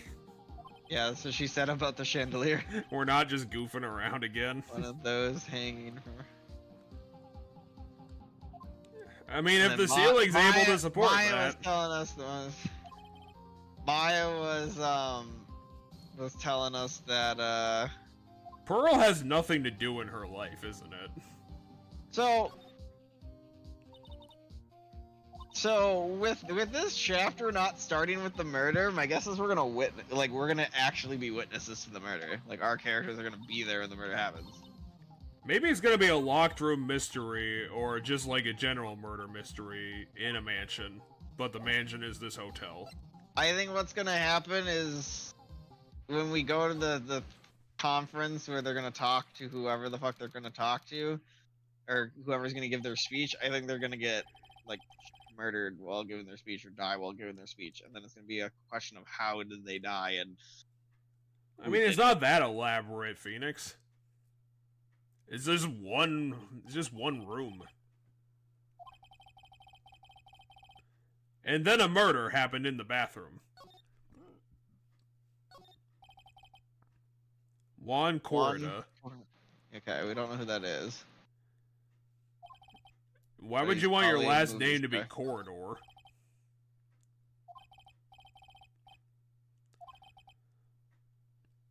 Well, that's why he has people for that, Phoenix.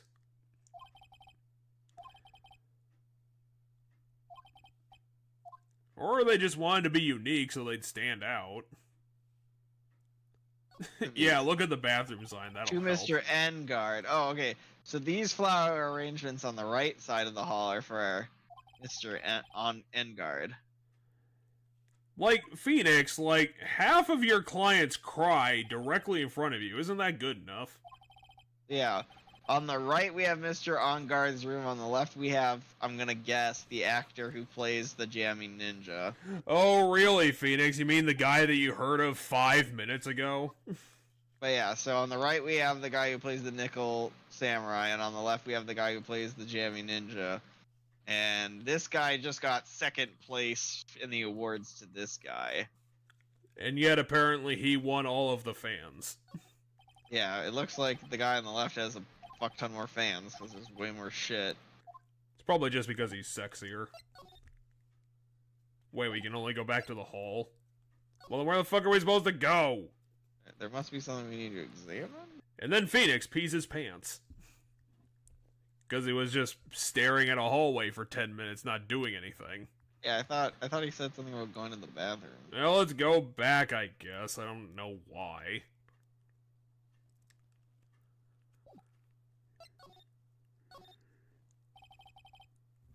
Why did we do that?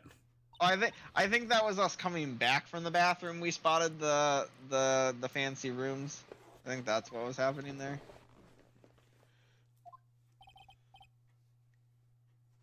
I want to ask him a question about why I got fired. But yeah, the Nickel Samurai's got some big confession he's gonna make at the press conference, and my guess is he's gonna die on the podium. He's gonna kill himself in front of an audience for some reason. Or a giant anvil will fall on him.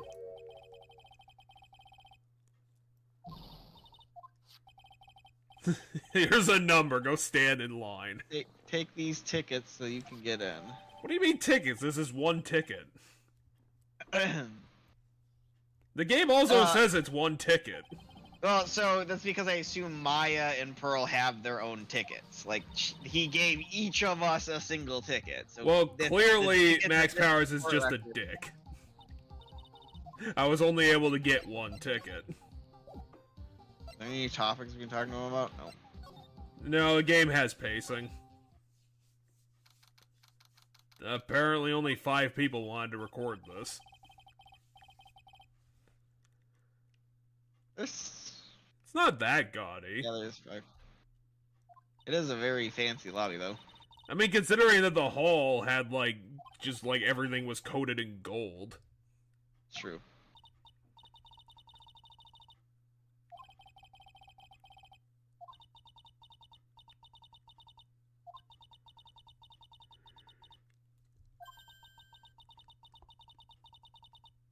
Oh, that's bullshit. I wanted to see a murder. He died before the... Well, let's go ask the management, I guess. He didn't have to pinch me. Yeah, there was a crime. Are you sure this is the last case? Yeah. This seems kind of low stakes for the last one. Oh, we haven't found out what happened yet, so... The case in the last game had, like, police corruption and shit in it. Well, okay, so... I mean, yeah, depending on which case you're talking about, I guess it's still both true, because the bonus case had us take down, like, the chief of police or something. I forget who the guy we took down, and the bonus case, that's the one that we didn't have Maya for, we had that other girl. That case, I'm pretty sure we took down the head of police. It was either the chief of police or, like, the second commander. Yeah, it was... in my mind, it was either the chief of police or it was, like, some guy who was high up in the, Wasn't it the girl cop? In the prosecutor's office. It was either a guy... No, because our client was, like, a lead prosecutor lady. She was a prosecutor. Okay. The woman who was accused was a prosecutor, but I think the guy who was responsible was the cop.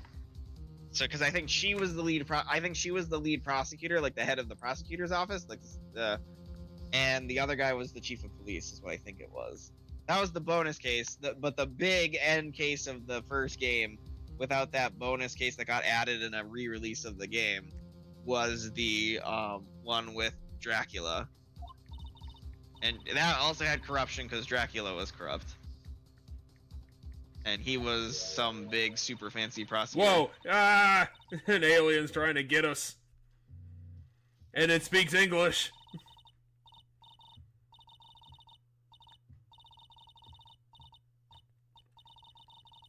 Why did this guy come up and now he's just complaining to us?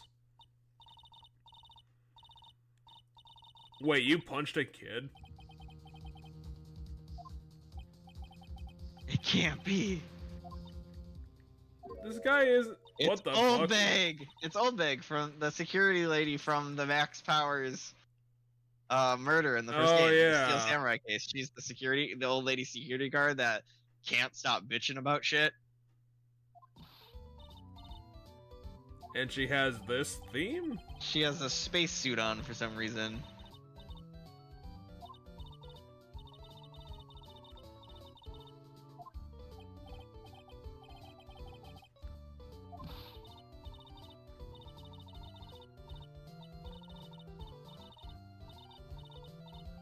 Oh, she's rambling again.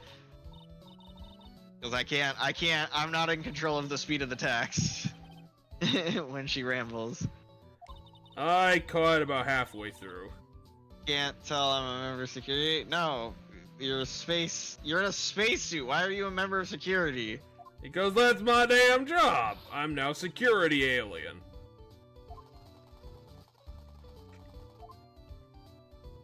I like how she has an animation where she's using the blaster.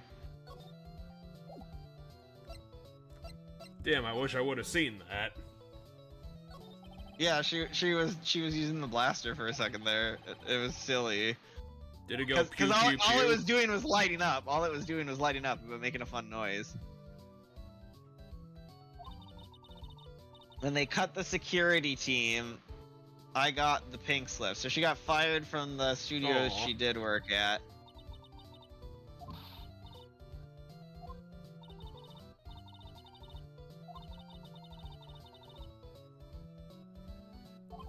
I would not be able to remember that. Oh, she's trying to kill us.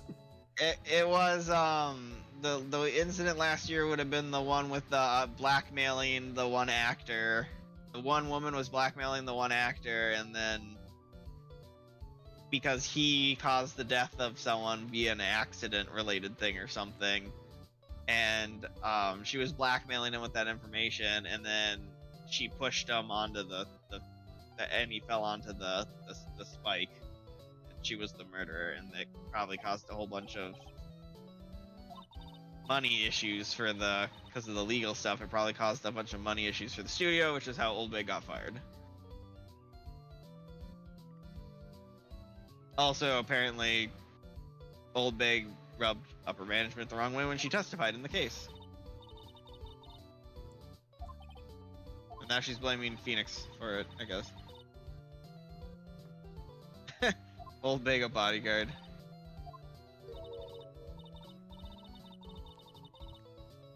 Was that Edgeworth? I thought she was describing butts. No, she really liked Edgeworth in the first game. Like, she bitches about everybody, but then in the first game, she really liked Edgeworth.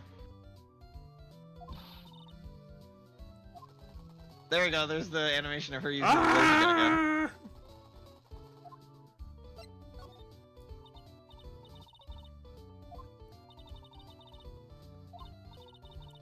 Okay, so I did look it up, and the final culprit of that game was the actual chief of police. Yeah, okay, it was the chief of police for the bonus case. Probably should have seen it coming, considering his name was Damon Gant. So he was obviously the bad guy because his name was Demon. Yeah. I mean, I'm pretty sure, like, the second he's not there for, like, the first couple days, like, he's not involved in, like, the first day or so of the court, of the investigating and stuff. I'm pretty sure the second we find out about him, we know for sure he's the bad guy or something. And she killed us again. So we caught up with Old Bag, but did anything happen? Maya's trying to find a way to sneak around. I mean, it's the lobby. We can just walk around the lobby. Yeah, but she wants to claim she needs to go to the bathroom and then sneak around the hotel. Oh yeah, isn't Maya like the ultimate mystic now?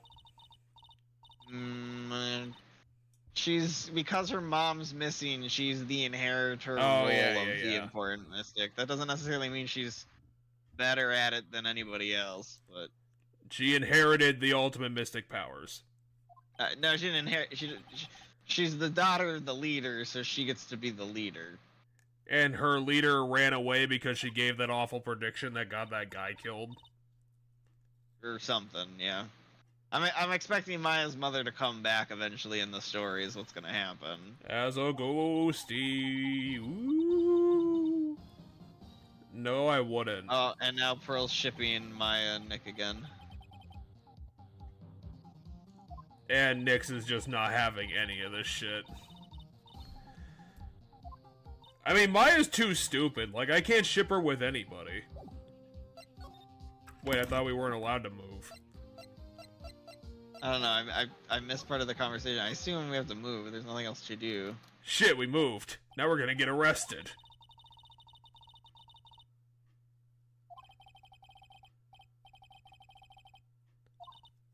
Are we just gonna search an entire hotel?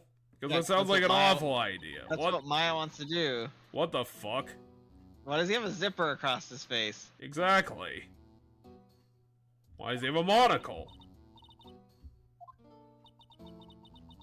Why does he have a turkey? Wait, Karain Village has a phone? Yeah, it has the phone booth, remember? No. Up front? I remember it has a bus. Yeah, there's a phone booth up front. By the bus stop. Seriously, who is this guy?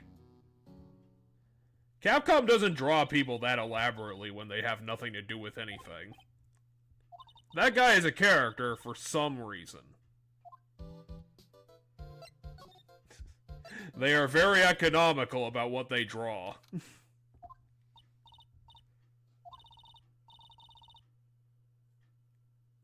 Okay, there's a journalist?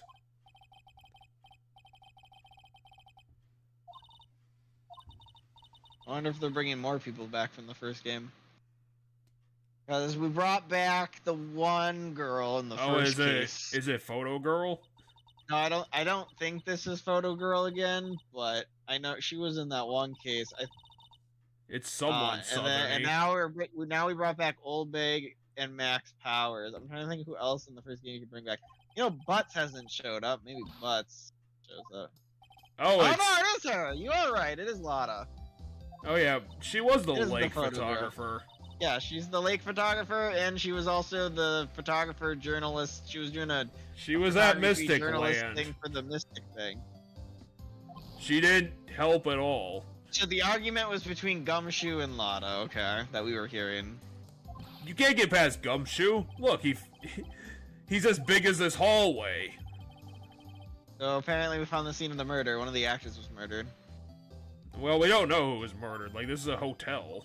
Right, but if this hallway where we're at is the scene of the murder, the answer is it's either gonna be the guy on the left or the guy on the right. Okay, how the hell does Pearl not know what an incident is, but she understands what a murder is? Because she was involved in the other murder case. We never said incident in front of her. Yeah, we probably just referred to it as a murder the whole time. What the fuck? And now Lotta somehow jumps over Gumshoe.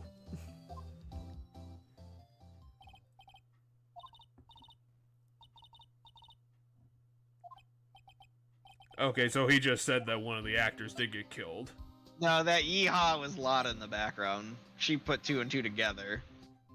We're gonna ask him about Lotta.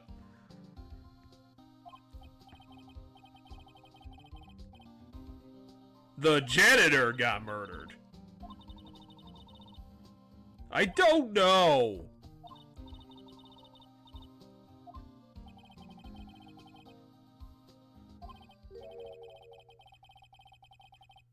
Yeah, so the murder here is the other guy. Yeah, Jammo. Yeah, I'm guessing the Ninja Jam guy got murdered. Jammo. The weird dragon Pokemon.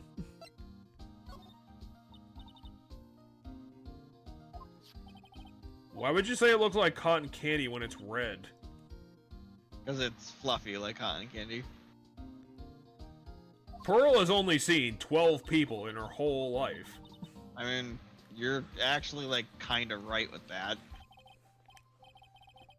She never left the village until we started dragging her around places. And the only places that have been stated that we've dragged her around to is this awards show and the circus. They don't have newspapers in Mystic Land.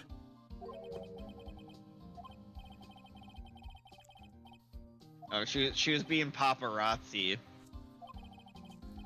Apparently, capturing photos of Bigfoot didn't pay it as much anymore. Yeah, well, I'm trying to remember what her job that she was doing for the other case wasn't the same as her. I want to say she was playing paranormal investigator, kind of like news story thing, like what she was doing in the last case. It was either that or she was working just for some unnamed tabloid.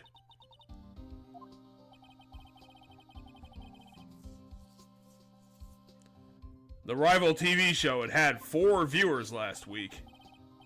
And a Spanish... There we go. That's Juan Corrida. He's Spanish, and he's also a far-fetched. He's got the weird straw in his mouth.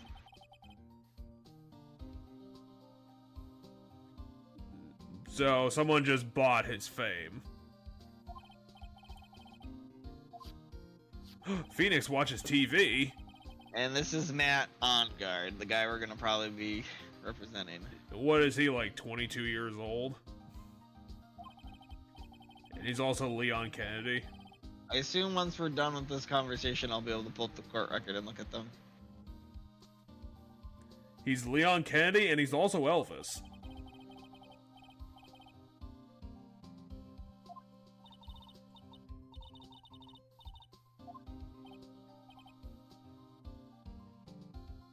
What the hell?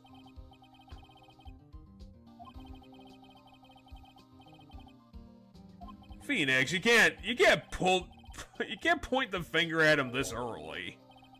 Well, in all fairness, as of right now, Phoenix is not representing Mr. Onguard until Maya eventually is going to drag us to represent the actor she likes. I know this is part of Maya's job, but she's being very pushy about it. Like, Maya is probably supposed to get us clients, but she's doing it too much. Nope, we have to go to the bathroom again. We move around again. Hey, lady, do you see what happened? Yeah, give her the ticket, that'll help.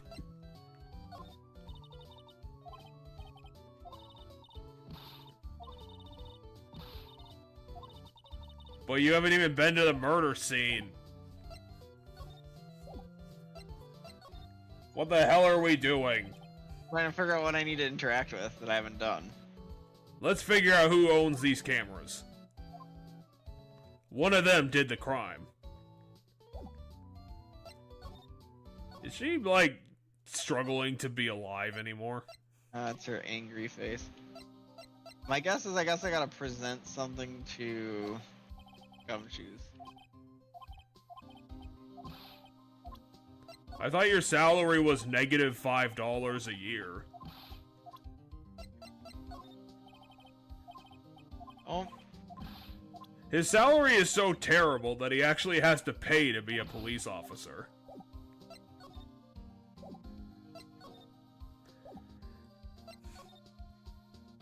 And then, when he became a detective, his salary doubled into the negatives even farther.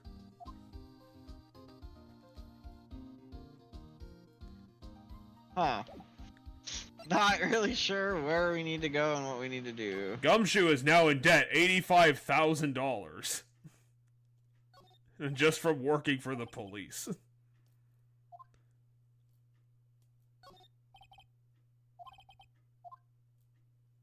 I mean, sure, but the party was over hours ago.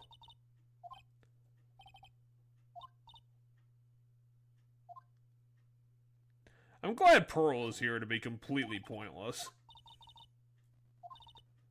We said this earlier. Here, eat one of these 25 crabs. Yeah, there's nothing new to talk about. There's nothing to present. Well, just examine everything again. Either that or give her our badge. I don't see why I would have to give Old Big the badge, though.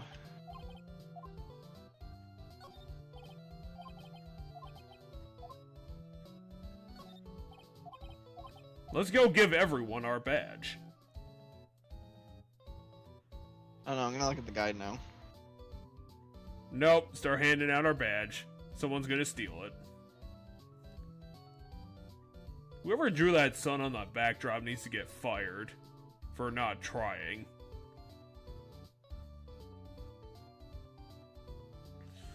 What could be suspicious in this picture?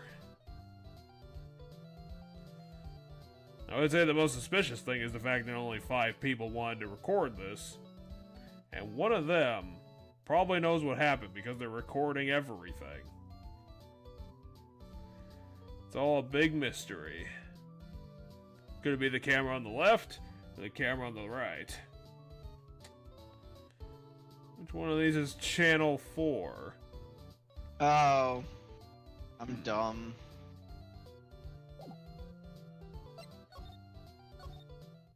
I completely didn't think. There's shit I can present that I just forgot to pull up. I can present the different people. We can just take his photos and give them back to him. Basically, to get more details on these specific subjects.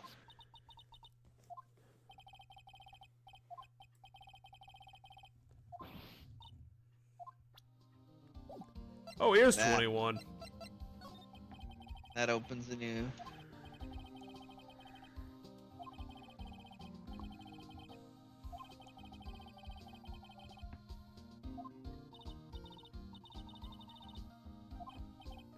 Where is Maya right now? She had a phone call. That super important bellboy came and asked her to go take the phone call. It turns out that they found her mom.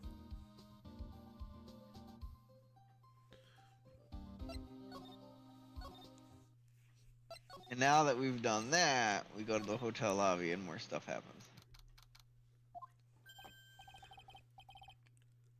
There was a murder, and you did it, Max.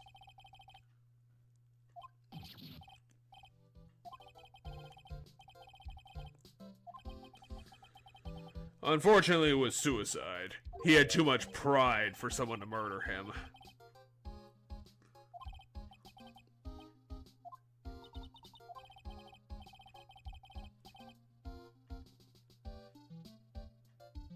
My controller decided to disconnect here. Once again, I think it's how I sit while I'm playing these games. I think I interrupt the wireless connection based on, like, where I pointed in the wrong direction with my desk and everything. We should probably consider what we're gonna do, because it's not too far away from being 1:30 now. Yeah, I think we're getting close to probably a good stopping point. Maybe we should go get our client and then run away. Okay, so I pulled up the guide, right, to figure out what I needed to do. We have to do a couple things in the lobby and then go to the hallway again. And then it's gonna switch POV. Okay. To Maya, and when it does that, I think that might be a good spot to save. Well, we'll take a look at it and see. This is for you. Okay, so apparently this is the bellboy came and gave this to. Is the bellboy doing the murder? I don't know. I got this from the bellboy that came by earlier. Okay. Because it seems like this bellboy is setting something up. Right? Well, and he looked weird. He had like a zipper down his face. Maybe it's a Saw thing. Maybe we're all gonna die. Maybe. Again, I don't think the game is edgy enough to do that. Powers gives you a radio transformer. You can talk to Powers about the following. Oh, and, okay. So we talk to him, and then once we're done talking to him about his subjects, Pearl starts talking about something that leads us to the next thing we have to go to. He's currently starring in 17 different TV shows simultaneously. Why is Max all pissed about it? I'm so jealous of that 20-something fucker. He's 24. He is 24. Old Big is age unknown.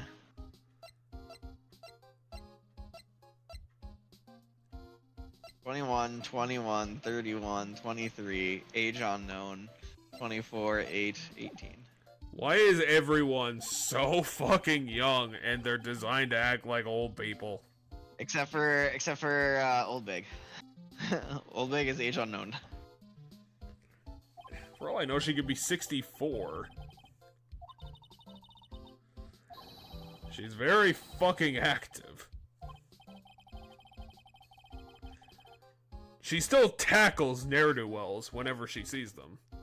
True. Now she's moved on to vaporizing people.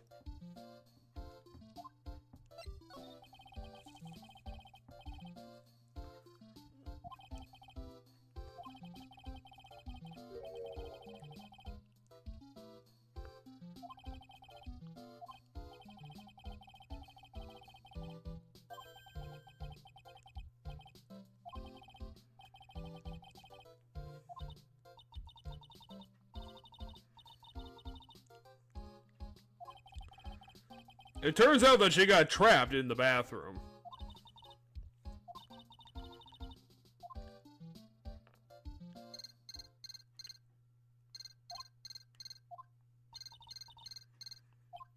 Pearl, you didn't even go anywhere.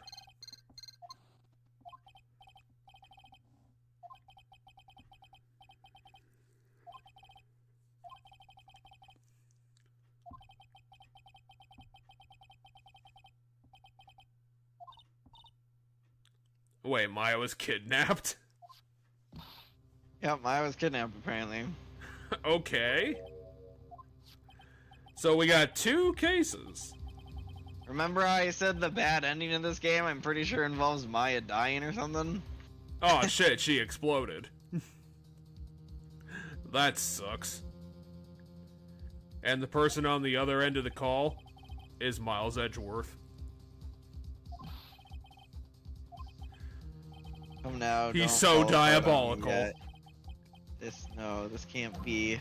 Now that I have your attention, Mr. Attorney. Who's hitting us? It's not that we're being physically hit. It's the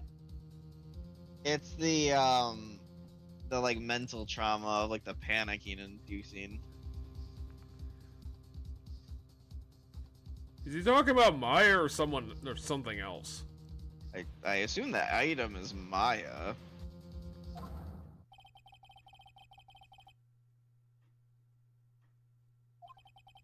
Y'all fancy lawyer terms. Oh damn, he's blacking out now. Now we have a crying child to deal with this. Yeah, that's gonna help. And also, we actually did black out. Jesus Christ, how frail is Phoenix?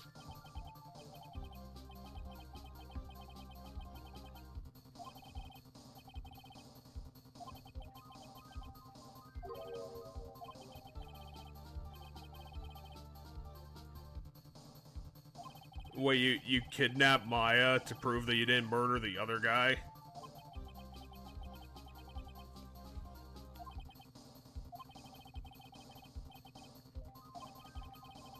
This is very confusing.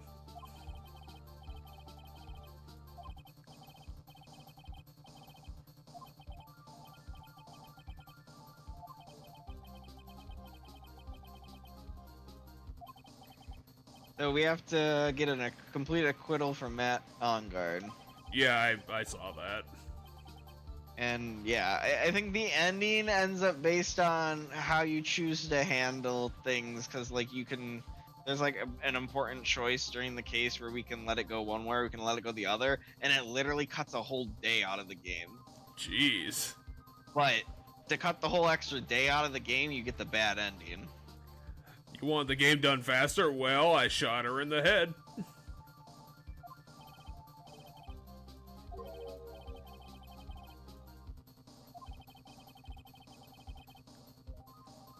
Wait, if you want the acquittal, why aren't you helping us?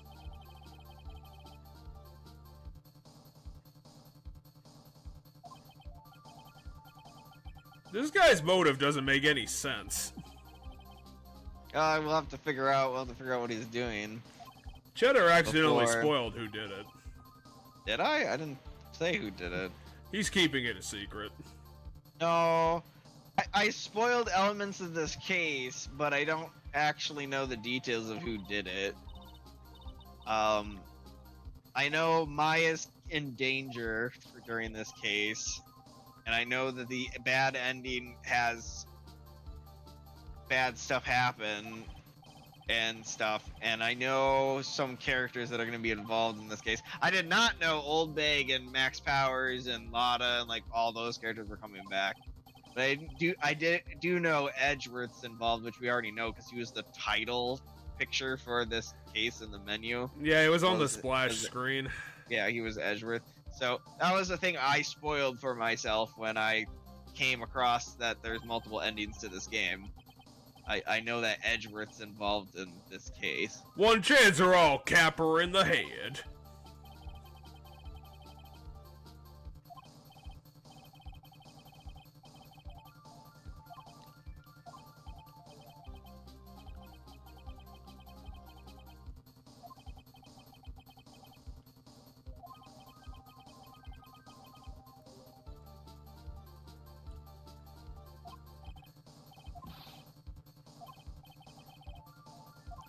The kidnapper is Larry Butts. His name is The Killer. Like Sure D-E space killer. Who could the killer be? Is it Old Bag? Where is she?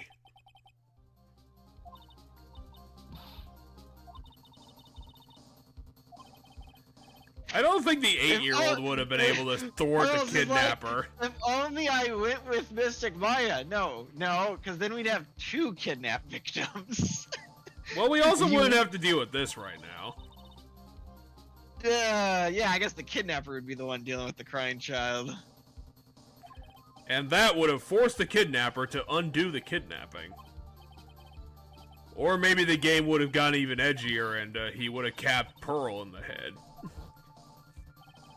Gumshoe did it! Wait, why? We're gonna confide in Gumshoe, but keep it away from the police, and like there's not gonna be an official police report is what I think is where we're going with this. Because Phoenix doesn't want to go to the police out of fear for her safety, but if we keep it on the hush-hush with just Gumshoe, we might be able to get police support without being seen as getting police support. I wonder how they're gonna kill Maya. I guess they could stab her. Yeah, the kidnapper's probably in the room right behind you. Considering those are the only 2 rooms in this whole hotel.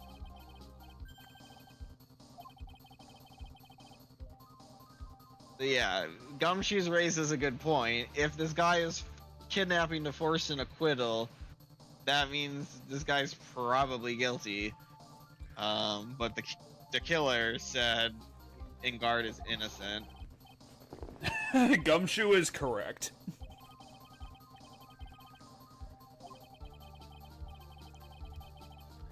Yeah, that's the thing that doesn't really make sense, is why is the kidnapping happening at all? The forensics team is apparently having a field day. There's apparently a lot of evidence suggesting that they got the right guy. Yeah, I would imagine there's a lot of evidence in a hotel room. Oh, it feels strange. There's so much evidence that it feels something's wrong. Yeah, so exactly. Essentially, this case is too easy. Is too easy. Oh yeah, because of the framing. Yeah. Is what Gumshoes is implying now. I wonder if the police are gonna cotton on to that. I think that, like, in a few few more screens, this probably is going to be a good place to stop. Well, yeah. So after this conversation with Gumshoes, because when according to the guide, I wasn't reading like the details of what was gonna happen, like narratively, but I was reading like where we needed to go and what, and like the words of things I need to do are highlighted. So like talk to Max isn't like highlighted, so I don't need to read all the other text, so I don't spoil the story, but I can see what I need to do.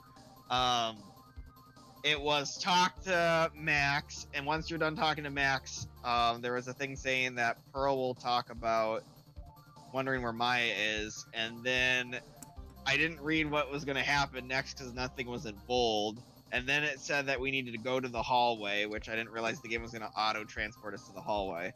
Then after that, it said it switches POV.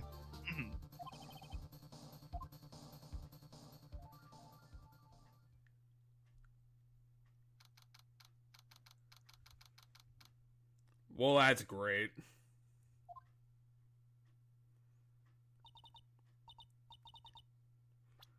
And that's where we leave off.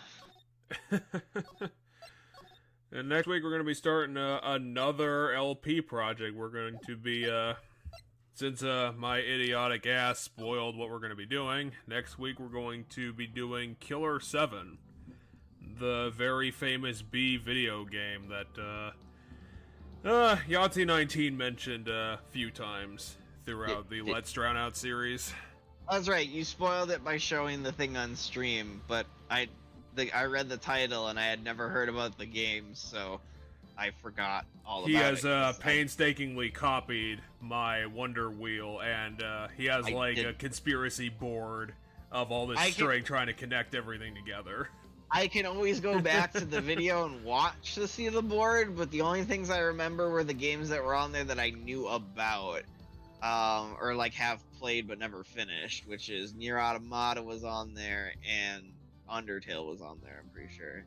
Might have been a third thing that I knew about that was on there, but a lot of the games that were on there I didn't recognize the names of, and I didn't care about the ones I didn't recognize the name of. So I figured I'll just, when we get to those, I'll see what the game is at that time. So this Killer's whatever you said, Killer 7. Killer 7. I don't know if I know what this game is.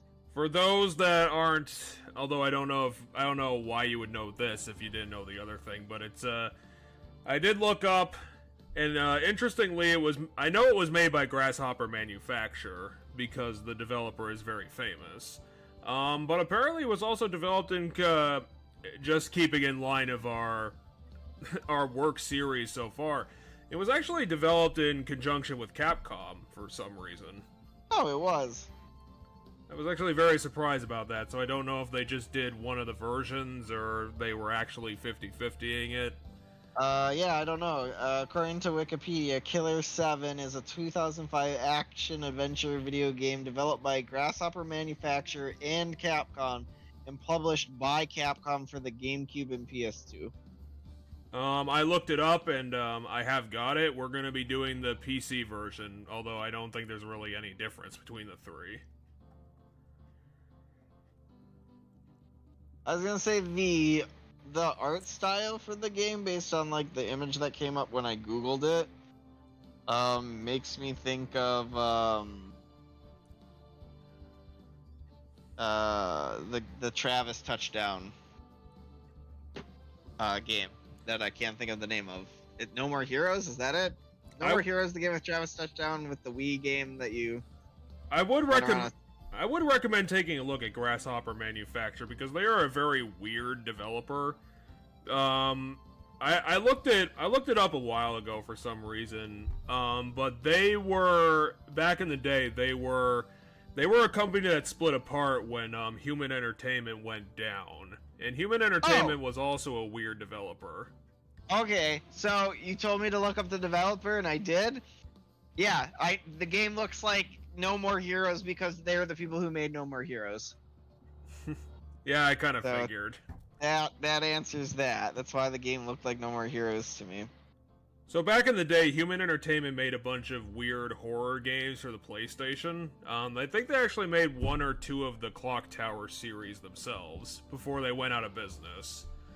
And when they went out of business, they split into 3 different companies, one of them being Grasshopper, who has a history of making more well-known weird games from across the years. And that's because the famous developer, who I don't know if he's a director, he's probably one of the top dogs, but he's very well known for being a pretty famous weirdo.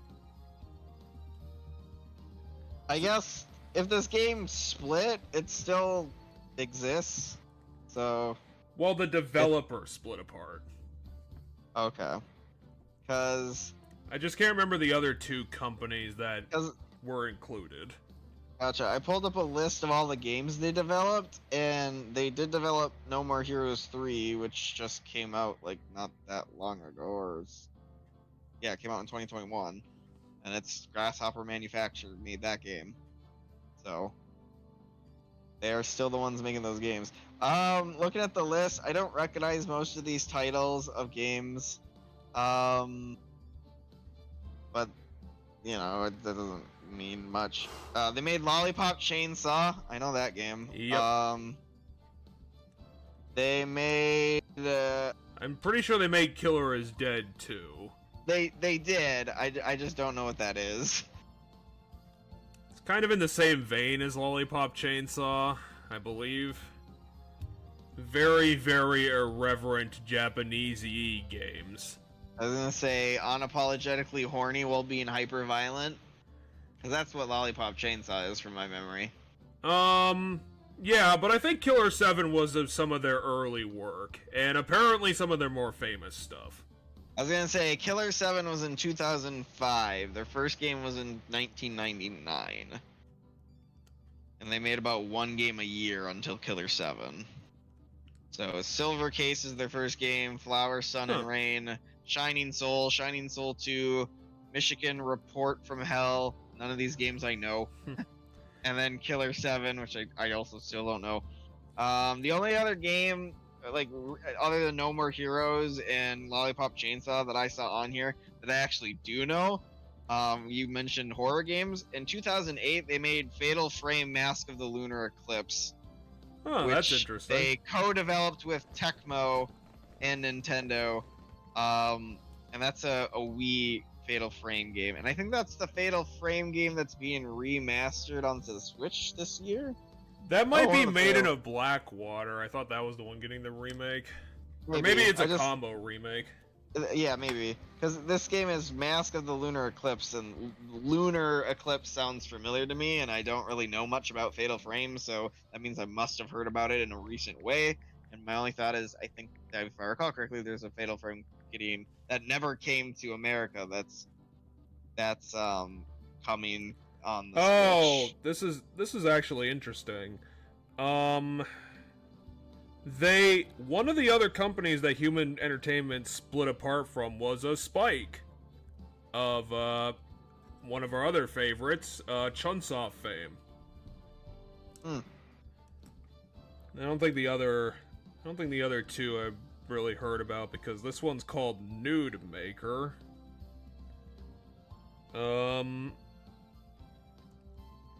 Has been contracting.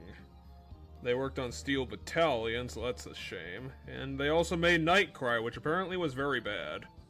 And then Sandlot. Yeah, Fatal Frame Mask of the Lunar Eclipse is being remade because it's on.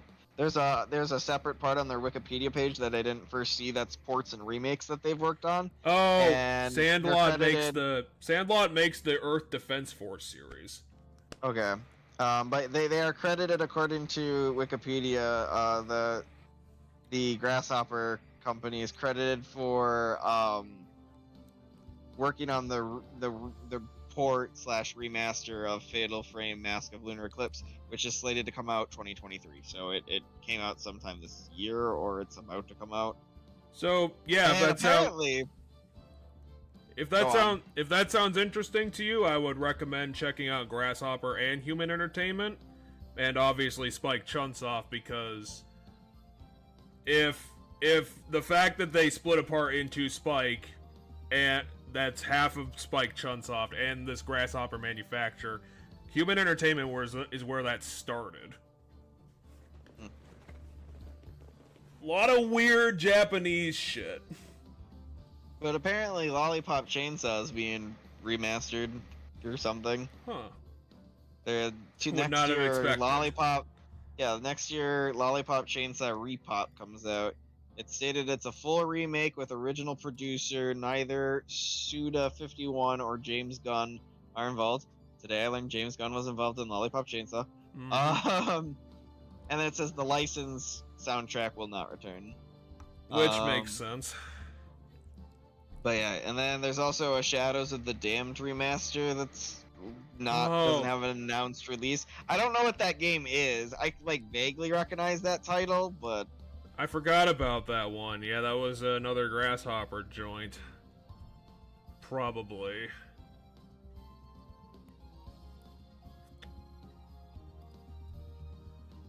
So do you want to cap this off now that we probably told everyone we're going to be doing Killer 7 next Friday? Yeah, as I said, I don't. Most of these games by this company, like, I mean, some of the names sound vaguely familiar, but not in a sense that I know what they are. Like, as I said, the one I said that they're remaking, the Shadows of the Damned. That sounds familiar. I can't say I know what it is, but it sounds familiar. Most of their games I don't recognize, but I do know No More Heroes, and if the game is like No More Heroes, I'm gonna hate it. I don't know what it's gonna be. I've heard interesting things about it. Cause let me tell you, I was enjoying the story of No More Heroes, but the gameplay of No More Heroes is fun when you're going on the assassination missions, but like there's a whole game mechanic thing where you have to do like really annoying repetitive side content to like pass the time so that you get enough money or you get enough something to go on the next assassin mission. And I'm like, this I can't do. Like the grind of it was so shitty that after like I killed the second guy, I was like, I can't do this to kill like all 7 guys that the game's about. Because, and maybe the later games in the series are better, I don't know, but No More Heroes 1, if you don't know the plot of No More Heroes, which I'm sure you do, is Travis Touchdown decides randomly, or basically just because he needs money, that he's going to become the world's #1 assassin. And... Well, what else are you going to do when you have a lightsaber? So, yeah, he grabs his lightsaber sword, and then he goes after... I want to say it's number 7. I want to see you work your way up, but it might be that you kill number 1 first, and then everybody's coming after you. I don't remember what it is. But you essentially kill this guy, and throughout the game you're going to have to kill 7 dudes, and they're all like the other top assassins. And so you go through these levels, and you use motion controls in the original game because it's Wii, and like maybe that's what makes the game fun for the grindy aspect. Maybe it gets less bad when you're playing it with the motion controls in the original game. But in the remake with controller on PC that I was playing, the gameplay was fine. You do the motions with the sticks, just the sticks, but. The game was still pretty fun, and I was enjoying the comedy and the over-the-top like violence and stuff of it, which sounds like is kind of this company's MO, seeing as they made Lollipop Chainsaw.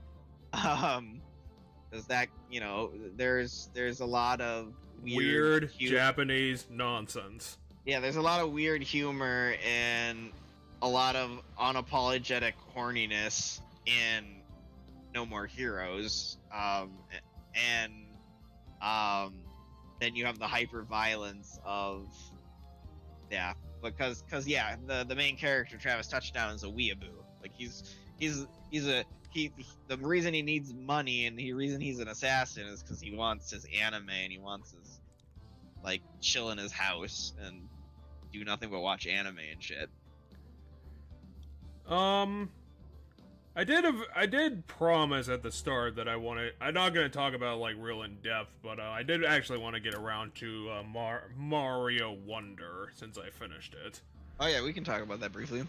I will say that from don't spoil certain things with the necessarily with the narrative towards the end, as I'm, as I said, 2/3 of the way through the game. But we can talk about a lot of the game still.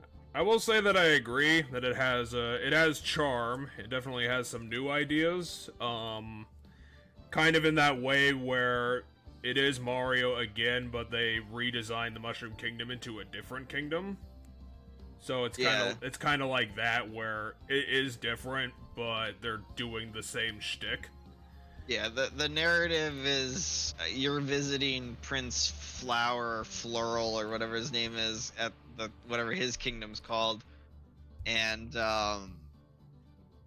Bowser comes and uses the Wonder power to fuse with the guy's castle and becomes this giant Bowser floating castle fortress, and then you have to run around and get the Wonder shit to get Bowser to the point where you can fight him. Yep. It's like the story essentially from what I have played, and the levels are super charming. Like a lot of the levels have really fun and silly elements. Or my favorite thing about the game is that especially when I was playing multiplayer with friends, is whenever you find every level's got the Wonder Seed in it that's optional to do, and when you hit it, shit gets weird, and you like. Going through a level for the first time, you never know how shit's gonna get weird. Yeah, that's the big part of it. It's the big change of Wonder. It's on the damn box. But my baseline decision is that Wonder is a solid game. But after everything that was said about it, I am underwhelmed. Really? The best I would give it is an 8 out of 10. I would still say that 3D World still kicks the shit out of it. And the reason why I say that is that the one thing that I think would have really made Wonder really stand out, because the problem is that Wonder doesn't really stand out amongst the crowd, is that the Wonder Flower thing, take it from the back half, put it at the start. Have the entire level be the weird thing, instead of just at the end, because that changes it from the whole. That would make it the whole level, and that would make a whole bunch of like really unique levels. Where it is in this game, it feels like a gimmick. It just feels like a gimmick that they're doing, and it, like you said, it's optional. Like you can miss it, and it doesn't. And missing it doesn't really affect things unless you just don't have the Wonder Seed, and you don't have to get all of them. Hell, you probably don't even have to get half of them. Yeah, there's the worlds are another thing I did find cool about the game is I think after the second world, or maybe it's after the third world, the game like opens up and lets you pick the order you want to do the remaining worlds. Like they have one's cheaper than the other for like the number of seeds you need to get into them, but if you've been doing like, me and my friends, we've been getting every seed along the way, and if we miss it, we replay the level to get it. So we've been getting every seed along the way, and by the time the map opened up and let us choose the remaining order we wanted to do all the worlds in, we could do any world we wanted because we had enough seeds. So that was the thing I thought was cool. Oh yeah, and I understand your thought of putting the seeds at the beginning. I don't mind the seeds being where they are personally. I think it still makes stuff fun. I do think it's a gimmick, but I guess I'm fine with it being a gimmick. I think some of the ways you can make levels feel different and like wonkier is using the badges, especially the badges that make the game like harder in theory, that like me and my friends have been using nonstop. The badge that makes it so you can't stop running, the badge that makes it so you constantly are jumping, like the badge that like those badges, we've been using those almost in every level, and it leads to some silly shenanigans and makes things really fun and wonky, and it makes things more difficult, and then we turn them off if the level's like difficult, which is another thing I appreciate about the game, is there are levels that are hard. It's not it's not easy. It's not a walkthrough, and they do spread out the difficulty, so there is variety at the very least, but the way they measure difficulty seems to, well, you would imagine in a platformer that has all these different crazy levels, the difficulty levels they put on things don't make any sense. I agree with that to an extent. Um, I think so. There's 1, 2, 3, and I want to say 4-star. There might be 5-star for like some of the secret world levels because those are like the hardest levels. There are 5 stars. Yes. So there's like, as you play through the levels, in my opinion, and experience the difficulty stars that they give it, you find that each star is kind of, it's a range of difficulty that star covers, and so you have an idea of a range of difficulty a 2-star is going to be, which are still not that difficult. 1-stars are going to be the baby easy, just hold right, you'll win ones. That's all the 1-star ones. The 2-stars are, some are a little harder than others, but they're still pretty easy. It's when you get to the 4-star and 5-stars that I know I'm probably gonna lose some lives here. But I guess that's the way I've been taking it. I haven't been like really focusing on how much harder this one is than that one, but it kind of feels like a range when I think about it. How it was with the different ones is, the 3-stars. Everything that's the 3-star, it doesn't. When I play a 4-star, it feels harder than any of the 3-stars I played, but not all the 3-stars are equally as hard. So I just remember the times when they slap a 4-star on a level, and to be fair, the level doesn't have any ground in it. But beyond that, the rest of the actual level that you're going through, in spite of not having a ground and it's an instant death pit everywhere, the rest of the level is fucking cake. Like, you barely have to think to get through that level. And it's 4 stars. And I think the only reason it's 4 stars is because they, like, gave extra weight to there not being a floor.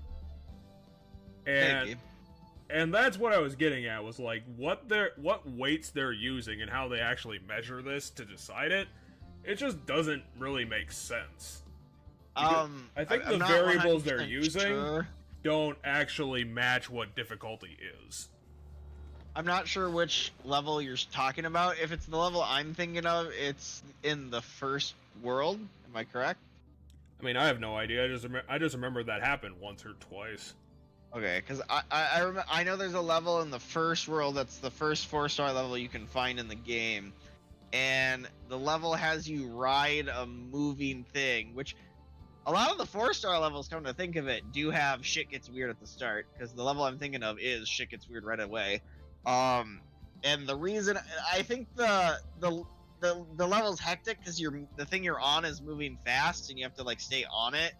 And there is stuff that's kind of in the way, but it's not necessarily super hard to dodge. And I find getting through the whole level unscathed was rather easy.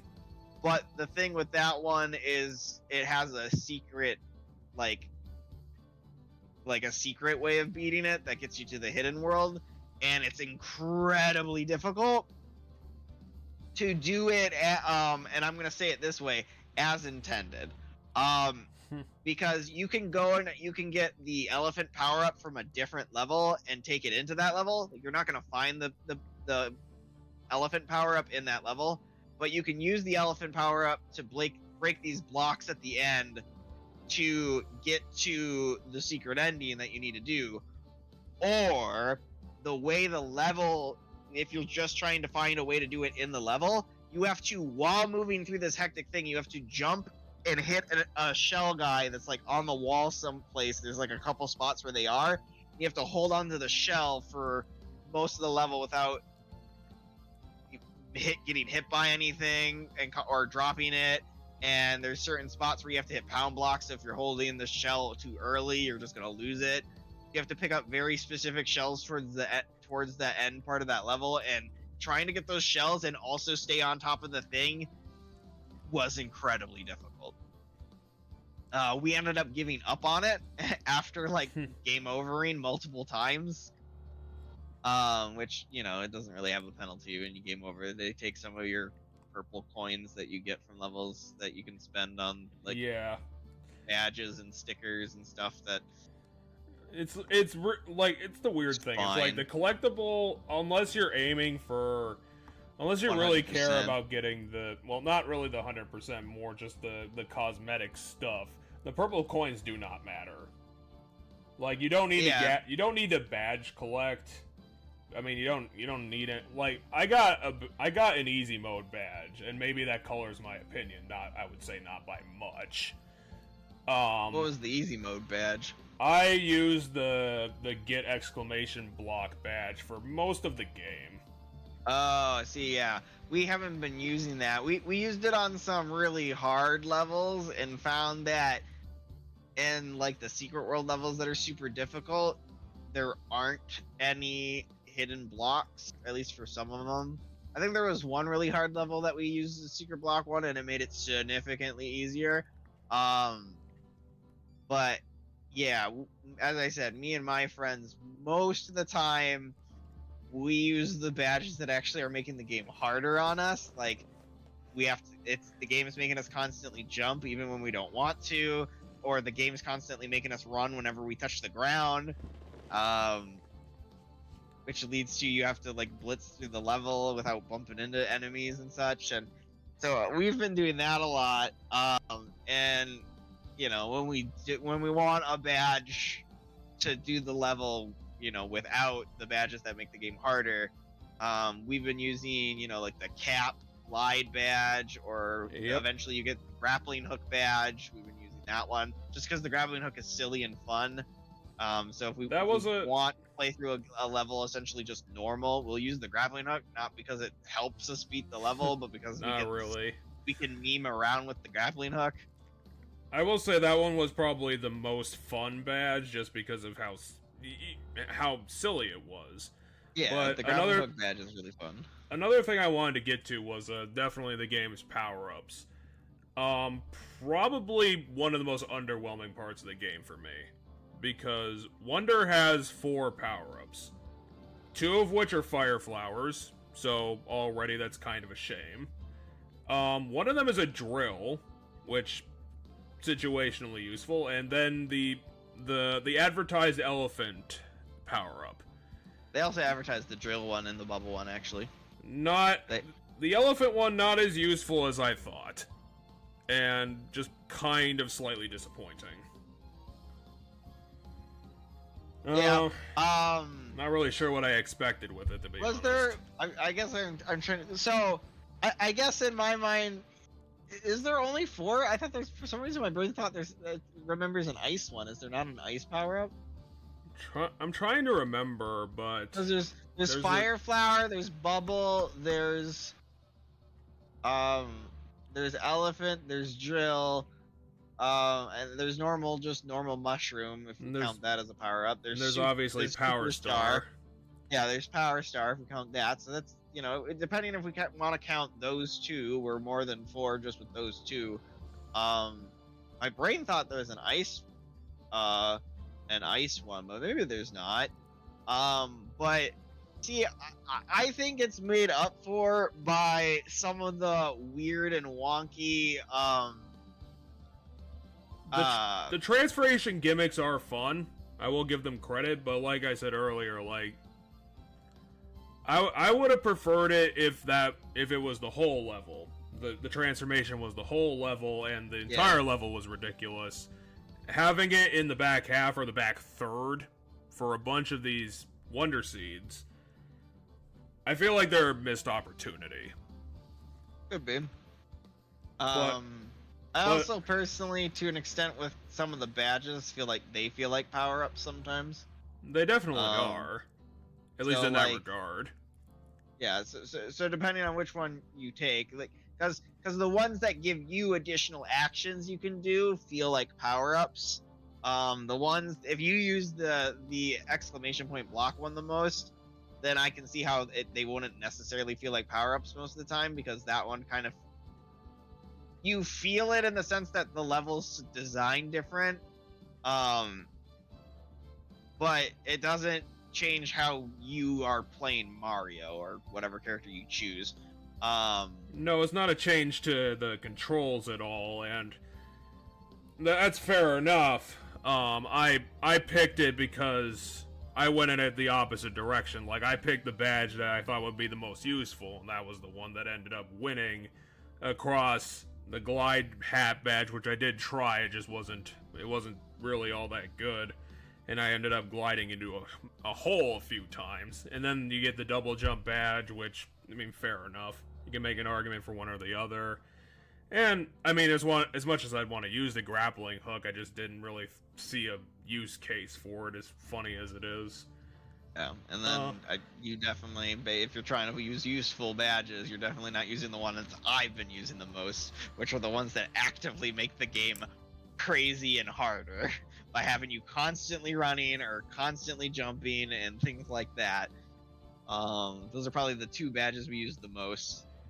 We'll find a meme reason why we choose one. Like, if we have a feeling the level's vertical, we might either A, decide to see if the automatic constantly jumping badge makes it easier, or we'll make it extremely harder on ourselves by being like, oh, vertical level? Let's make it so it's impossible to stand on a single block.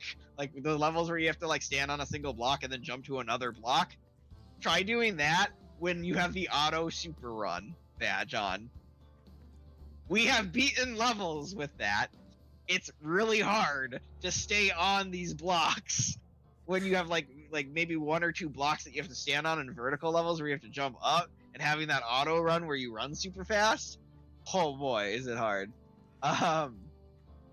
Yeah. I will say that, again, color my opinion. I'm probably not going to change it just to tell anybody listening to this in the future. I did play it by myself the whole time. Reasonable. I think an 8 out of 10 is perfectly reasonable. I will say that as a recommendation goes, it wouldn't be a waste of your time to play it, but anybody saying that this is the next big thing in Mario, I do hope that they bring back the level gimmicks because they are very creative. But if anyone's thinking that this is going to be like in Odyssey on the level of a 2D platformer, it honestly isn't that good. It's solid Mario, but if you wanted my opinion, I think you would probably get a little bit more out of going back to, or if they ever re-release it, just trying 3D World out, or just doing another run of Odyssey. Isn't 3D World the one they just put out on the Switch with the Bowser's extra story thing on it, the Bowser's Fury story or whatever it's called?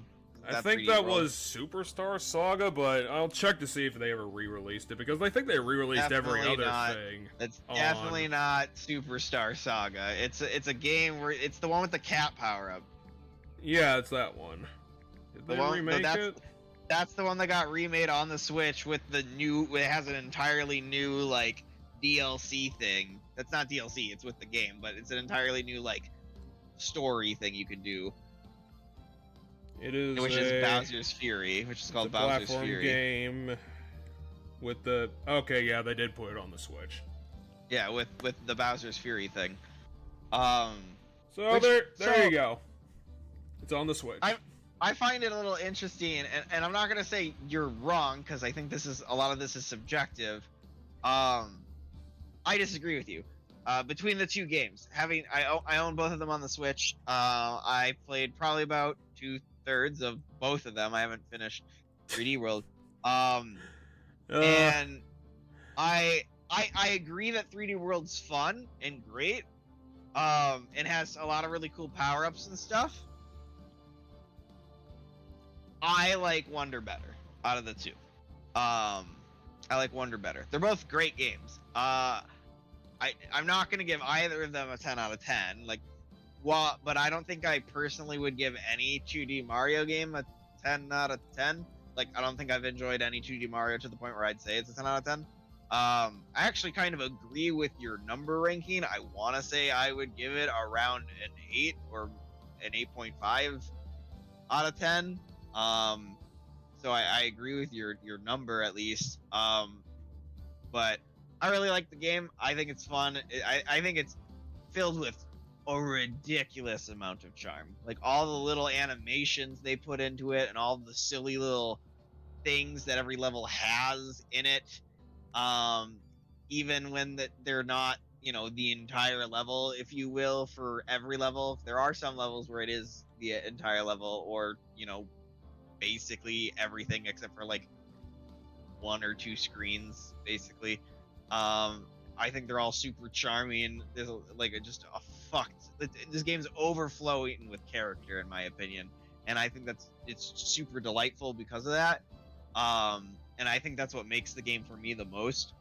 I also think the levels are challenging, and going back to the 3D world or whatever, the one with the cat power up, I think that every level in that game that I've played, a lot super easy. Like, that game wasn't, everything I've done in that game hasn't been that hard.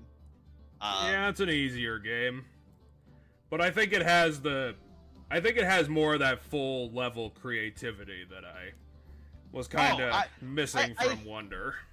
I think I sort of agree with the whole levels being really creative in that game.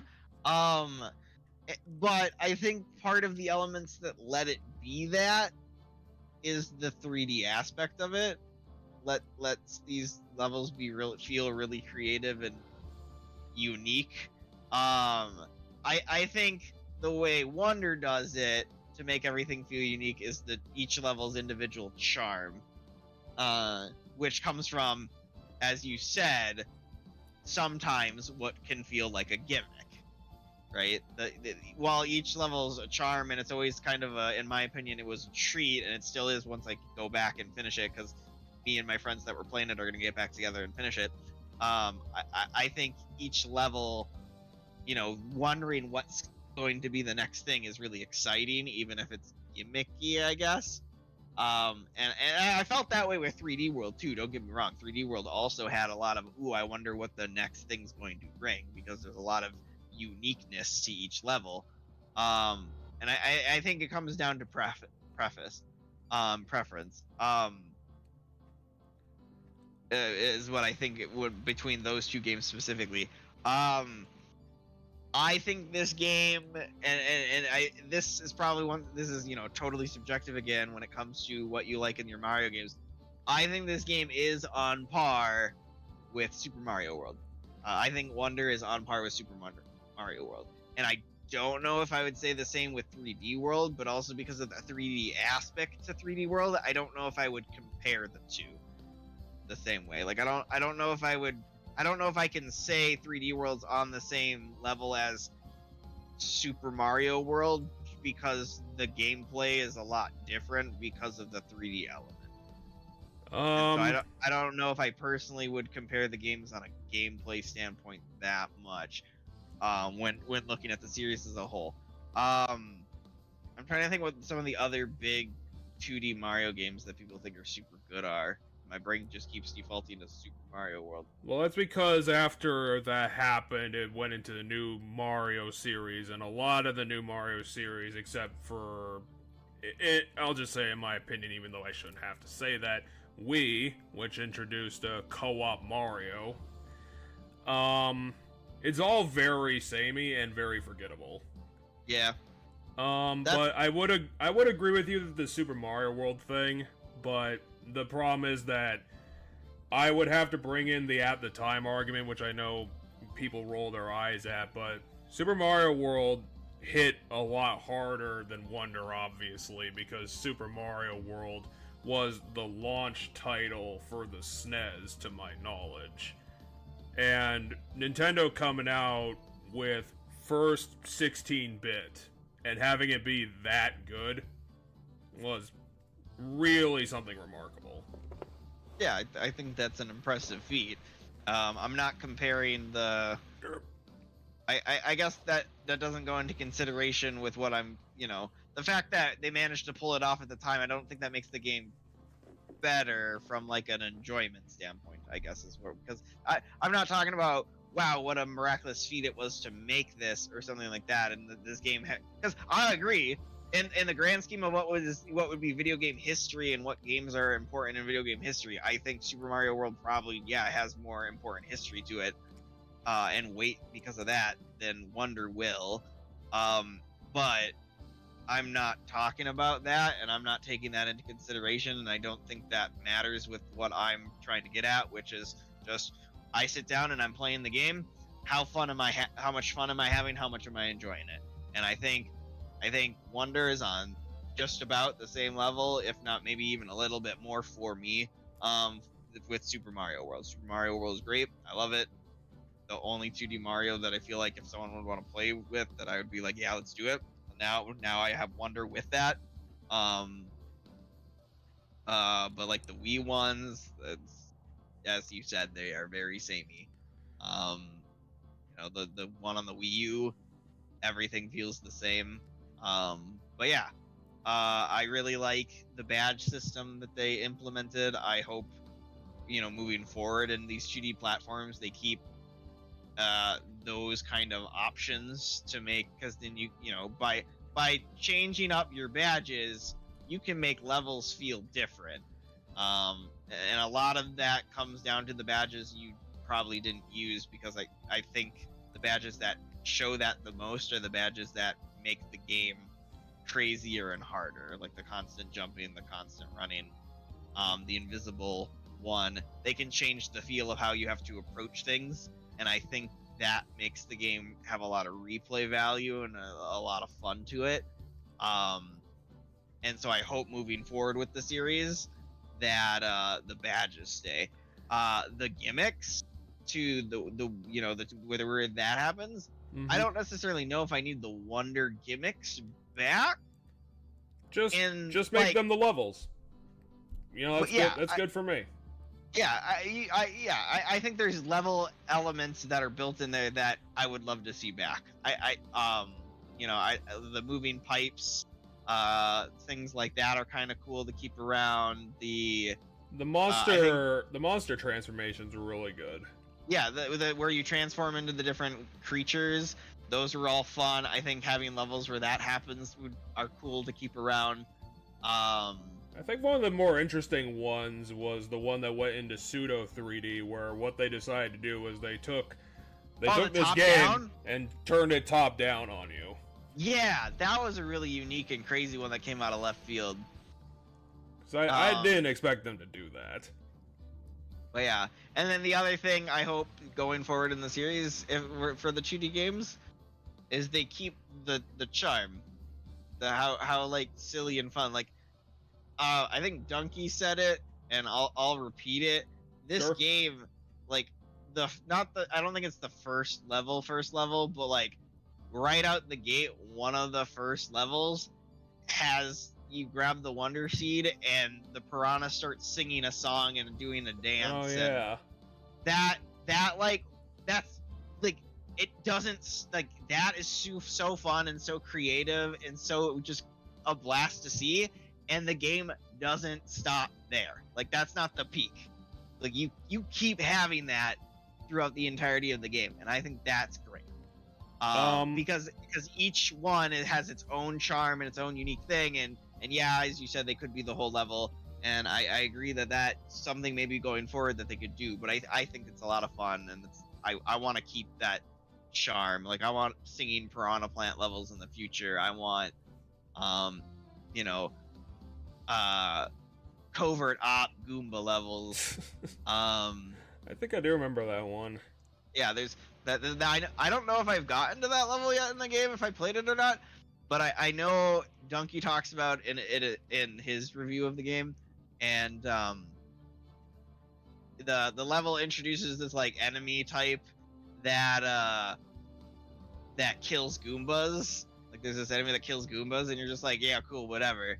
But then like the Wonder Seed makes you play as a Goomba, and you have to like hide from that monster and like covert ops your way through it. I think that's really charming, and there's just so many levels that have these really weird charm things to it, or they have callbacks to previous ones. Like, one of the secret levels does an insane redo of the singing piranha plants, and it's great because, yeah, the singing piranha plants is, right out the gate, they're showing you how good these things are going to be, and calling back to the one that introduces you to how great these are going to be, in my opinion, is a great thing to do for one of the secret levels, where now it's the singing piranha plants level, but instead of it being a baby easy level because it's one of the first levels in the game, it's now a super hard level that's doing the whole singing piranha things where piranhas are popping out to music, and you can use musical cues to figure out what's going to happen and dodge things,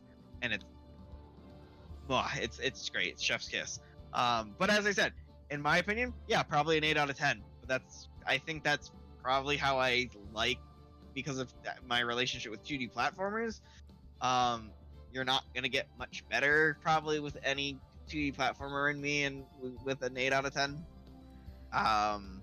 I will say that I did actually have problems with the musical levels, a couple of them, and one of them is that I think because they want to make them a showcase, difficulty for those ones goes into the floor, because I think they want to show off. And 2, soundtrack, kind of forgettable. If you're going to have a showcase that's music, I would have liked the music to be a lot better, or at least to be the central piece of what was going on. I didn't think it was that bad. I don't think in the end of the day it's going to be like the best tracks ever in Mario history, but I think there's some fun to it. And I think part of the reason why these levels, and in particular I'm going to talk about the soundtrack and why I don't think these songs are going to be like the best songs ever, is because the music itself cues what's happening in the level. So things happen to beats, things happen to specific things and sounds, and I feel like because of that, you have to design the level and the song itself differently in a way that makes it so that it's fun in the moment, but not necessarily like a song that's going to get stuck in your head. And that's because you use the musical cues in the song to know what's going to happen in the level, to dodge things and get through things. And I think because of that, those two designs being intermixed that way, I don't think you can have songs that are super entertaining and super memorable. Just because you have to tie so much of that to the level, and because of that, you're trading off. But yeah. I know that it's getting late now. We're actually over 2 o'clock at this point, but I did want to get some, if you wanted to spare the time, and we don't have to. I think I had a couple more things I wanted to say about with Yusum, because we did Pokemon chat for the first hour. Oh yeah, we can go back to Pokemon. I did want to mention, because like I said, I heard that there was some naysaying about Sun and Moon. And I kind of went into this game with that in mind. I mentioned the difficulty and the combat design earlier, and I still stick by that. Another sticking point was the game's story, and what I heard, it was very oddly dense with cutscenes. Especially in the beginning. In the beginning, I was definitely feeling that. I was thinking that I think they were crossing the line with the amount of cutscenes in the beginning. I think that finally actually started falling off a little bit. Maybe 2 or 3 trials in, I can't really remember, but it wasn't super long into the game.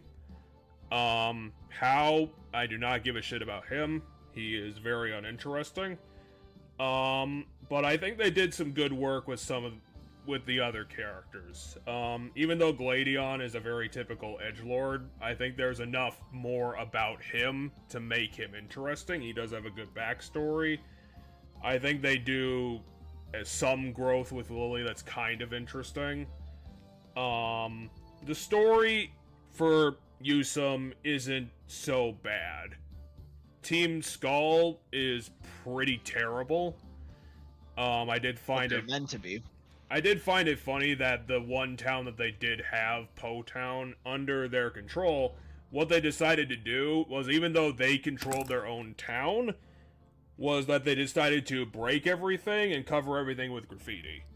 Yeah, they're just delinquents. They're just troubled kids. It's very boring, and I do not give a shit about it.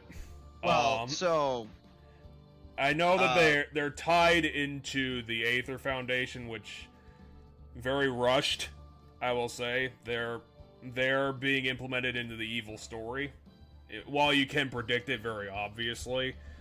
it still feels very rushed, where they decide to, just out of nowhere, they're turned into the evil guy, they're turned into the bad guys, and then they just flip back to being the good guys a little later.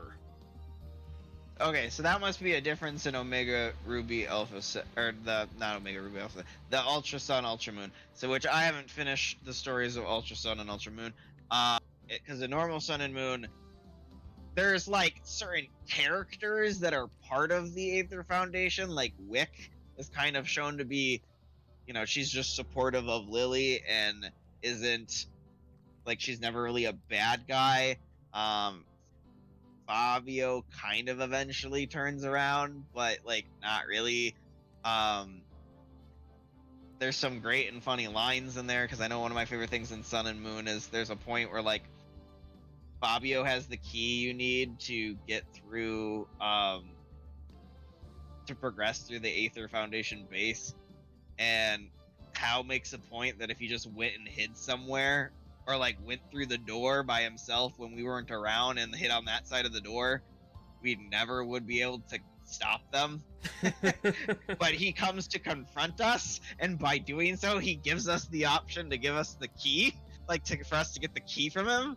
I did find it hilarious going through the Aether Foundation level, where Faba forces you to go to the basement to go do something, and he did that specific. He quote unquote tricks you to go check out the basement labs, because he wanted to create time for him to get a plan together for how to deal with you when you get back, because he knows you're coming back.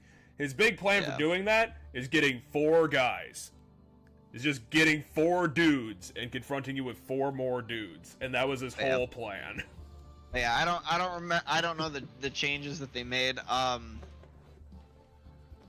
Lusamine, I mean, she realizes the error of her ways, but I wouldn't say that makes her a good guy. That just makes her regret being the villain.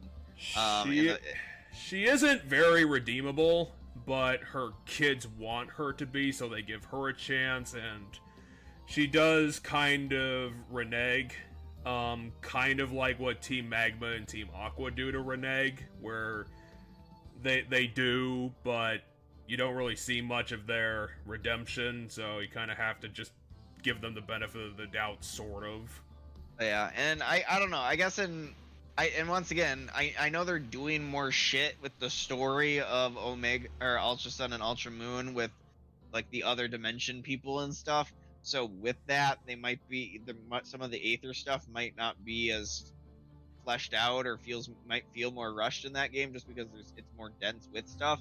I don't know, than normal Sun and Moon.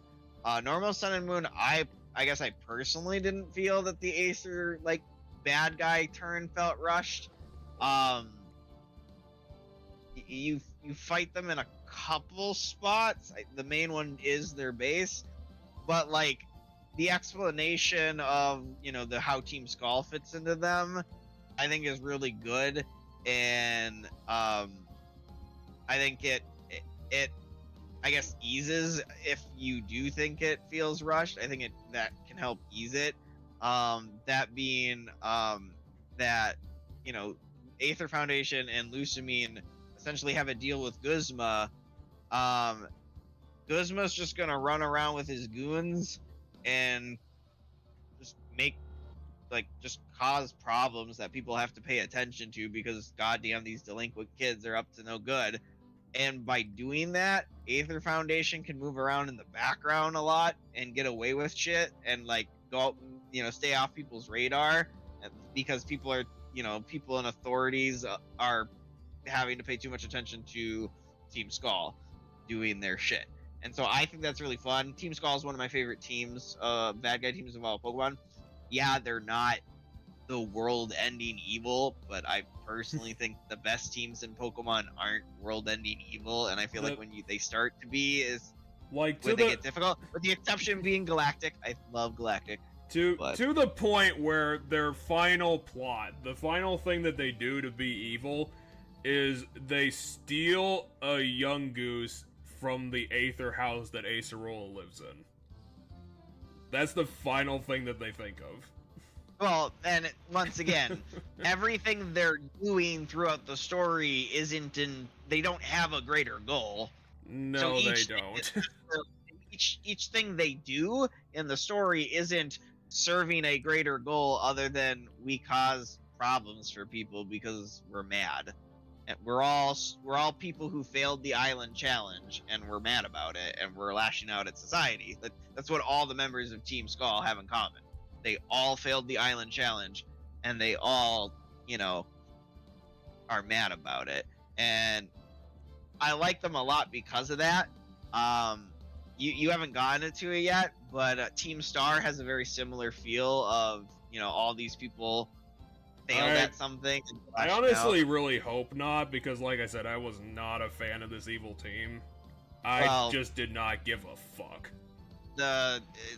Team Yell and Team Star are not, like, once again, they're not world-conquering evil. Like, they're all the villain teams from this point forward are going to be just kind of delinquent people.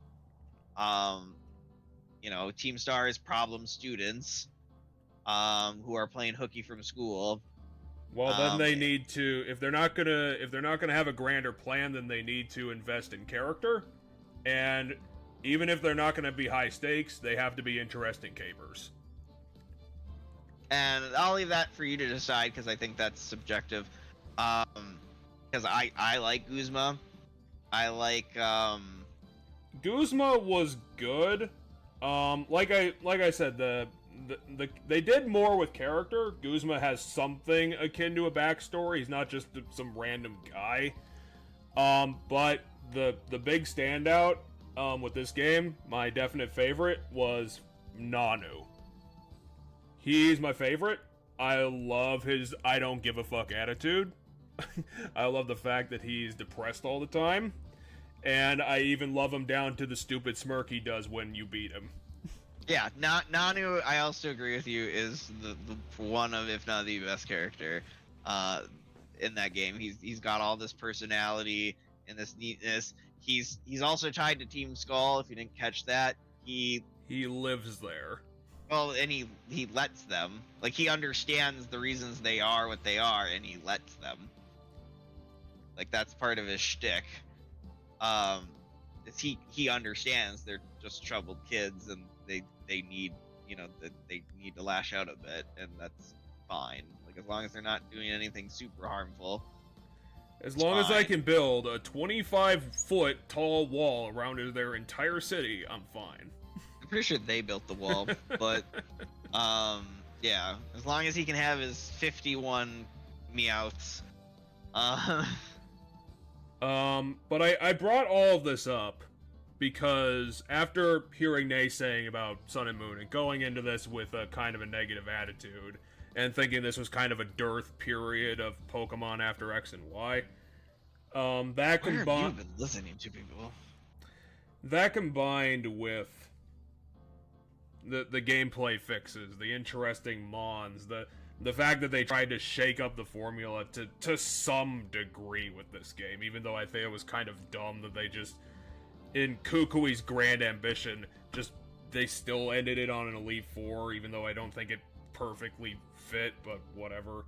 I would still say this is, if there are naysayers, check it out, because I think that this game is so good in trying to right the ship of where it was going so quickly too, that I think it gave me faith back in the modern Pokemon games. I guess my question to you with that statement is, who the fuck were you talking to that you thought this game was considered bad by Pokemon fans? This game is tied. Most people consider either the best Pokemon game to be Black and White, and the story is related to Black and White, or Black and White 2, or the story of Sun and Moon, and Ultra Sun and Ultra Moon. Well, I know one of the Sun and Moon is considered the better one. I don't remember. I know that the first, the essayist that pointed that out was a smaller channel named Fudge, and I could see where he was coming from. I never played the game. But he brought up some points, and if it had the same difficulty issue as X and Y did, I probably would have agreed with some of his points. But like I said, he reviewed it on the original. I played the quote-unquote remake. I don't know what you want to call this. Yeah, I'd call it a remake. Because it's weird to call it a remake because I think it came out like 2 years after the original. I mean, yeah, it's the third version, but what would you call Emerald? I don't know what I would call Emerald. Just the third one. It's the Emerald. It's essentially the Emerald to they changed the story a bit. There's a bit more in the story, and they made it about the third legendary because Necrozma is not in the story at all. In Sun and Moon. Yeah, I kind of figured that. I don't know. Do you even fight the possessed Lusamine? No, Lusamine just gets dumped on the altar when Necrozma beats him. Oh yeah. So the final fight in Sun and Moon is Lusamine fuses with Nihilego, which I'm assuming is that white jellyfish thing.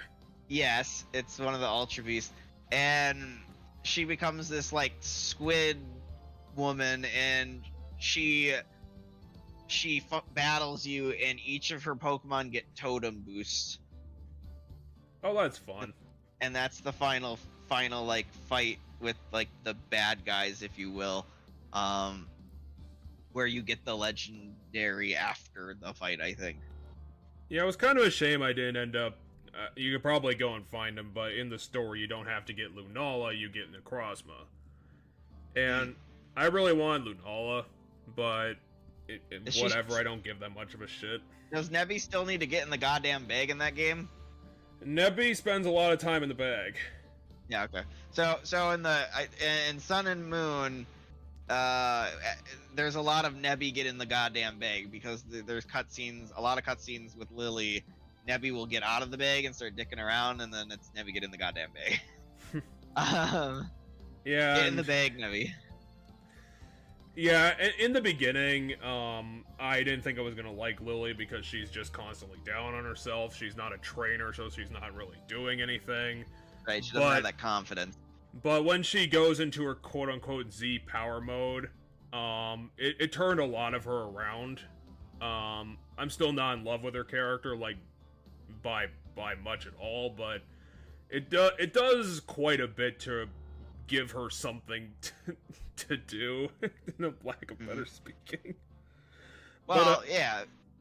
But, yeah, Ultra Moon, it's an annoying game to play. To be honest, I'm not gonna forget that this game has a lot of annoying major encounters.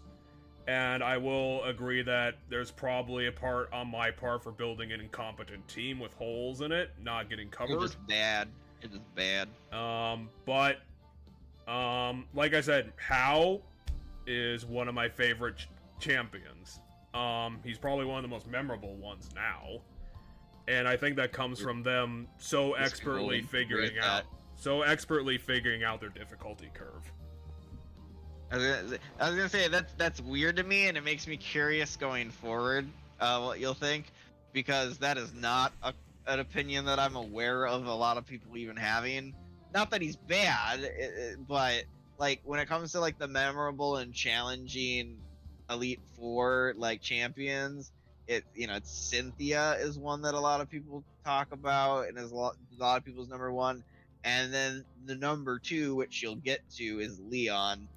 I wouldn't say Hao is challenging by any degree, but I think the thing that really does it for me is that it's not like every other major encounter where it's not as strategic as where you have to figure out, okay, you need to beat this guy, but you need to hit him like 3 times to get him down. It's like, you and Hao, like, you can OHKO his stuff, he can OHKO your shit. It's like, you can punch him back as hard as he can punch you. I just feel like that is a thing with, I guess, post-Gen 3. I feel like that's a thing that's just kind of constantly there. and part of that because in the games post gen, like the later games, you get a lot more access to high base power moves just innately by playing the game, in comparison to older games, and I think that helps with the constant one-shotting of stuff. But because I just think of that as how a lot of Pokemon ends up going down in a lot of the games. Yeah, and I still think it was weird that people talked about how negative this is, because are there complaints about Sun and Moon? Yes, but what are they? It's the following, and this is like basically the only one I ever hear from most people. There's way too much cutscenes, or the cutscenes take too long, and a lot of people don't mind it in their first playthrough, except for maybe the beginning, but it becomes unbearable on replays because you don't care about the story anymore, and you're just trying to get through it. And when you don't care about the story and you're just trying to get through it, then yes, it is unbearable. I agree with that. They are some of the worst ones to replay because of the cutscenes. I couldn't imagine replaying this. I feel like I would actually die. But then again, I'm not as big of a fan of this gen to actually replay it. But yeah, when it comes to the stories of Pokemon, a lot of people, and I guess I'm not counting Gen 9 in this because I know Gen 9 also is opening into the conversation with this. A lot of people either really like Gen 5's story the most, or they really like Gen 7's story the most. So the Sun and Moon stories or the Black and White stories. And from discussions I've had with people who I like Sun and Moon story the most out of almost all the Pokemon games. I do think I like the story from Scarlet and Violet better. Maybe. I feel like I would struggle to pick my favorite. But so what I've pieced together from having conversations with people is a lot of it falls to which elements of storytelling you care about most. If you care about a plot and a narrative and like a grander thing, like grander story and grander stakes and stuff like that, Gen 5 is more your thing. It's very plot driven. It's very focused on that. On like what's happening to the world and what's happening around you. Gen 7, the Sun and Moon games are character focused, and the story is very focused on people, their feelings, their growth as individuals.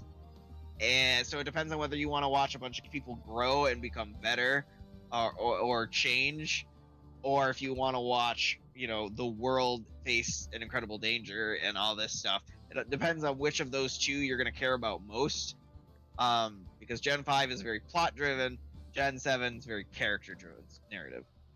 I think character-driven is always going to win. For me, I prefer character-driven stories 100% of the time over plot-driven stories. I think if you had to hold me down and make me point at one, I would probably grudgingly pick Black. Because like I said when we were talking about it, rivals are super good.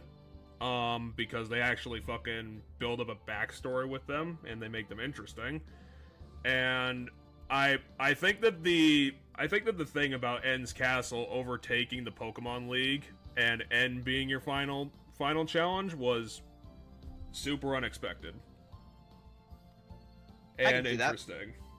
I think it's totally valid to think Black is the best Pokemon story. I just think, and it's, a lot of people, as I said, it's a toss-up for a lot of people between like the Black and White stories. And I agree with you with that Black and White 1 story. I think I like better than Black and White 2 story. They just don't have that like knockout punch moment in any of these games. Like, yeah, this is the fucking reason why it's the best one. Because the one that I could think of is probably the glassing of Dragon City, which I think was also in Black. Is probably like Black and White 2. That happens in Black and White 2. Because I think that's probably like outside of like the distortion world, which the remake didn't fucking include for whatever cosmic reason.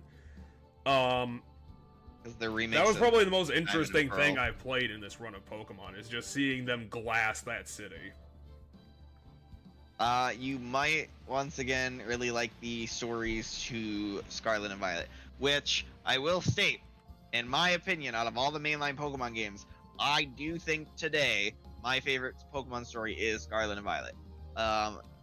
And the reason for that is a lot of the Pokemon stories you have like basically the story is just the villain narrative, like you stopping the villain and what the villain's all about. The gyms are not really a story so much as they're just there, and you're doing them as you go about the story of stopping the bad guys.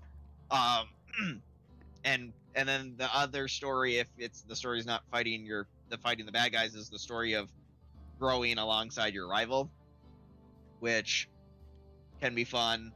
I think the Scarlet and Violet does it really well, but I think it has a bit of an unfair advantage in the sense of they put a lot more things to do in this game because they went with the open world concept. You know, you can just pick a direction and go a lot of the times. And with it, you have 3 stories happening consecutively that once you finish all 3 of them, they come together for a final like chapter, essentially. That's all 3 of them together. And I think it's just all 3 stories I think are well written and entertaining. The gym one at the end of the day is still just go fight all the gyms, so it's not that exciting. But there's fun characters that you meet in the gym one. And like, you know, there's more of a conversation and you get to do things in order, and it's not just you're stopping at gyms along the way and just doing them. They're like, you know, there's a reason you're doing the gym challenges. It's part of the school curriculum thing. You know, that's how it, like, so it feels more like a thing. And they do this in Sword and Shield as well. The gym challenges, it feels like more of a thing. Like, it feels like an actual story thing instead of it just being a thing you just do because you're in that town and you do it. I think they are doing, like, I mentioned this before because they started mentioning it, where they did start making it into more of a character thing, where it's not just you're doing it to go become the very best because, I don't know, you just brain think that one day, or they just propagandize 10-year-olds to go do that when they're 10. Right. They started making it a thing where they're saying it's like, hey, this is your I want to say initiation, but I think that's wrong. Coming of age. Yeah, it's a coming of age thing. Like, people just do this when they're young, and you know, the parents went through it. They got something out of it, so they want their kids to do it. And then, and in Sun and Moon, it's the Island Challenge, and they're like, you're a newcomer. They want you to join in on the local culture, so you just go do it. Yeah, and it's also a rite of passage thing in Sun and Moon. Every 11-year-old does it because in that game you're 11. But yeah, and Sword and Shield, yeah, that's what it is. There's like a yearly competition or something, and so you have like everybody has sports jerseys that you wear when you do the gyms. Your character will physically change clothes when you do the gyms. For Sword and Shield. The problem with Sword and Shield's narrative, and why I think it's actually one of the weakest narratives in all Pokemon, is it's just the gym challenge. There's like a very minor, because the villain team in that game is just Team Yell, which are just the fanboys of a particular trainer that's also in the challenge. That sounds really annoying. So like narrative, like character design wise, there's cool characters that like their designs are neat, but like narratively it's the rivals are fun and have good stories, or you know, standard stories, I guess. I won't say they're necessarily better than previous games, but they're not bad.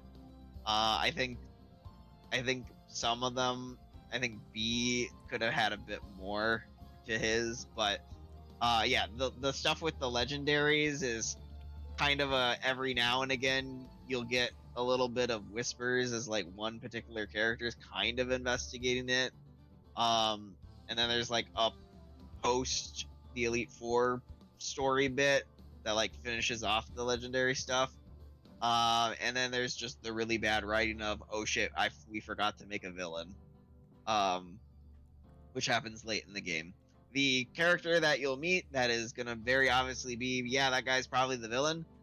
He won't be a villain until like he Really? won't. Well, He is a villain. He is the villain, but he won't be a villain for like most of the game, and then he'll just like suddenly decide that something needs to happen right now, and because it needs to happen right now and it can't wait a day, he goes villain, and suddenly all of his guys are like bad guys trying to stop you. And in my mind, I don't understand why they're trying to stop you, because like, dude, just wait 24 hours.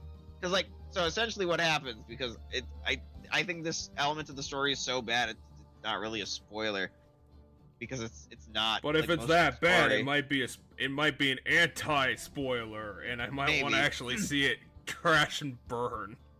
Maybe, but what essentially ends up happening is the character asks Leon to help him with something, and Leon's like, "Can it wait till tomorrow? I have the big final fight tomorrow with the, or can it wait a couple days because I have the big final fight in the morning with the player, because we're at the Elite Four part of that game." And the guy essentially goes no and kidnaps Leon, and then your rival, who's Leon's younger brother, essentially ends up going like, "Hey, where's Leon? Let's go find him." And so you go to the bad guy, like the headquarters of that guy, like that who turned villain, and rather than just being like, "Oh, Leon's helping us with a thing, he'll be back later," they go, "Quick, stop him, attack him!" And it's like, we don't even know you're the bad guys. Why are you suddenly just being the bad guys at us? And they're only in this one part. I forget the name of them even, but like the guys, the organization, you just fight them in this one like thing, and on your way up to this tower, and then like his motivations that are evil aren't evil. It's just he went about it in a way that he made a mistake. But what makes him evil is the fact that he gets impatient, and when he gets impatient at the end, he just decides to be evil. Because his goal is he just wants to solve an energy crisis, essentially.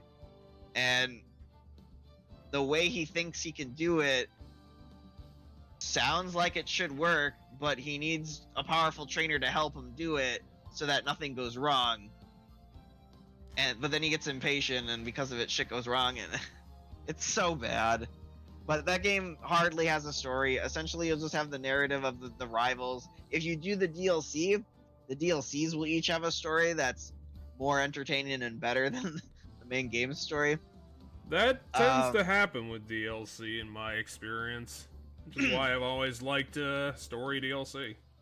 But yeah, so those DLCs will each have a story to their unique area. Like, you'll have a story for the armor and the Isle of Armor. In the Isle of Armor, you'll have a rival in the Isle of Armor that's separate from the main game rival.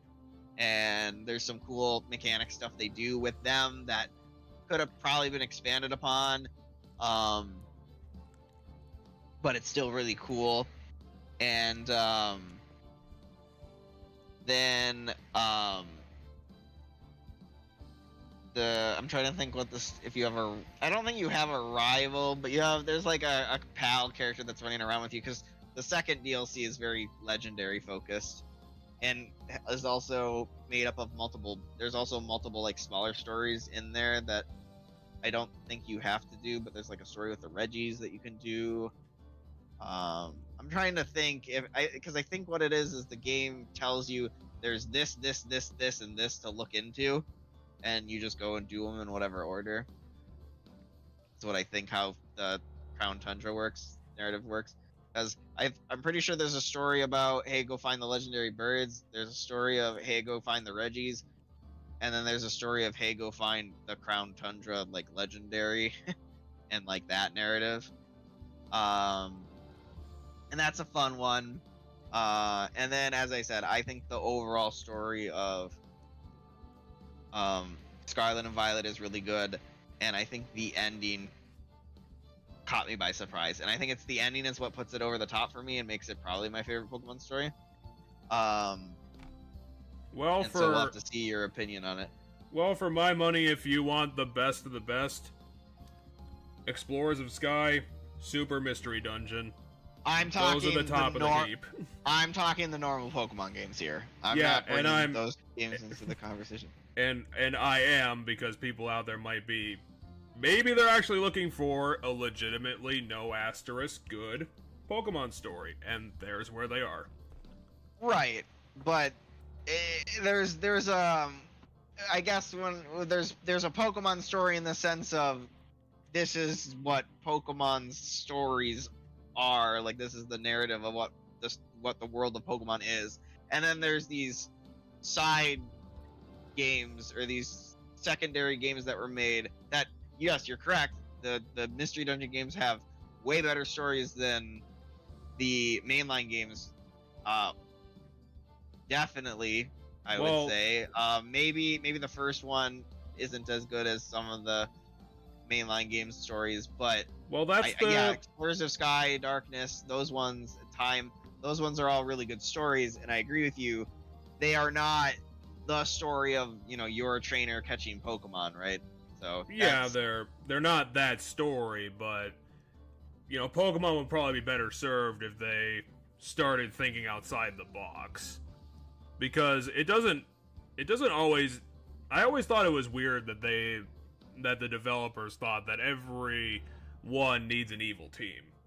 I always thought that was weird, because it's like, it doesn't always need to be an evil team. And honestly, it doesn't always need to. You don't always. And to take that even further, you don't always need to do the gym challenges either. You could do a completely different story about an actual intrigue going up against an antagonist in his organization, and not have it be an evil team. And you could do something like that. It doesn't have to be just the same formulaic story. Yeah, but and I agree with you to an extent, because there is, and with the Pokemon community, you have to have a certain amount of what is the mainline Pokemon gameplay and stuff, and that comes with the gyms and stuff. That's kind of always going to want to be there by most players for those games. Now they have made games, that there's XD, there's Coliseum. Those two games are both, what you just described. It is both of those games. There's also Legends Arceus, which is what you just described. Legends Arceus is they did a whole unique narrative element to not necessarily with narrative too, yes, but they did a whole unique revamping of the gameplay and how all the Pokemon battling works, right, and stuff for that game specifically, where you have swift moves that let you attack sooner because things work on an ATB from Final Fantasy, right, where things are there's a bar that's filling, and when the bar fills, that's when you get to attack. Yep. Kind of thing. So, and that game's story, while I haven't finished it, to my understanding, it is pretty good. I was enjoying what I was. The stuff I know about the ending sounds pretty cool. I don't know exactly how it comes about, so I don't know how it feels in the moment, but it's a good game. And maybe that'll be the one you like the most out of games that at least feel more like the main, you're a trainer catching Pokemon, right?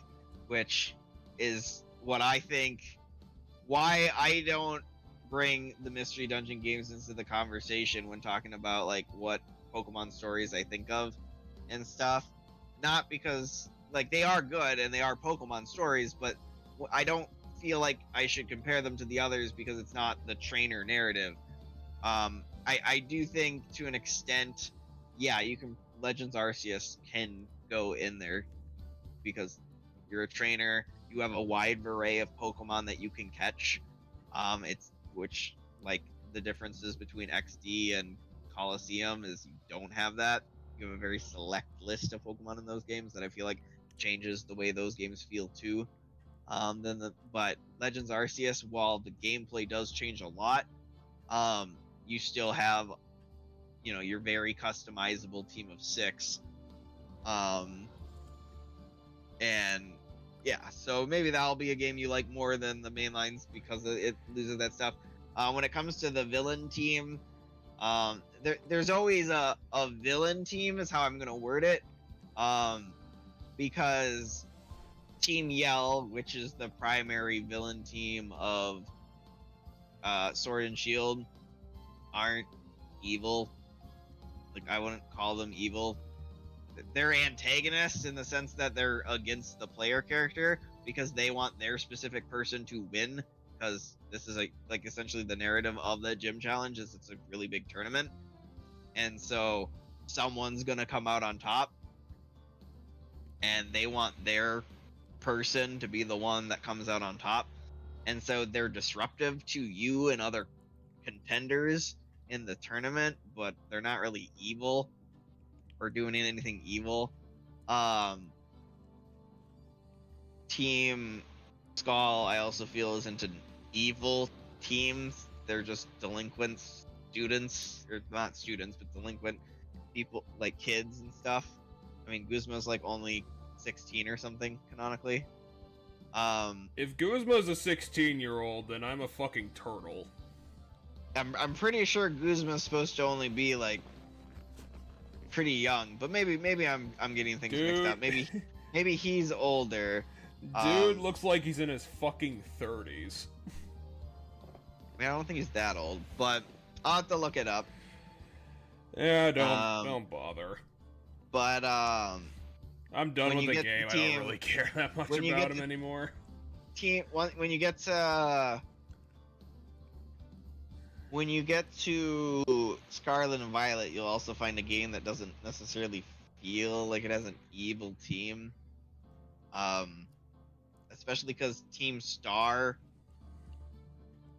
aren't actively going around making everything worse for anybody.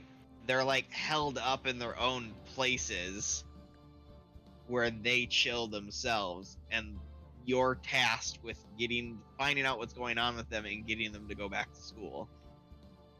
So you do fight them because they don't want you bugging them, but they're not actively running around making things worse for people.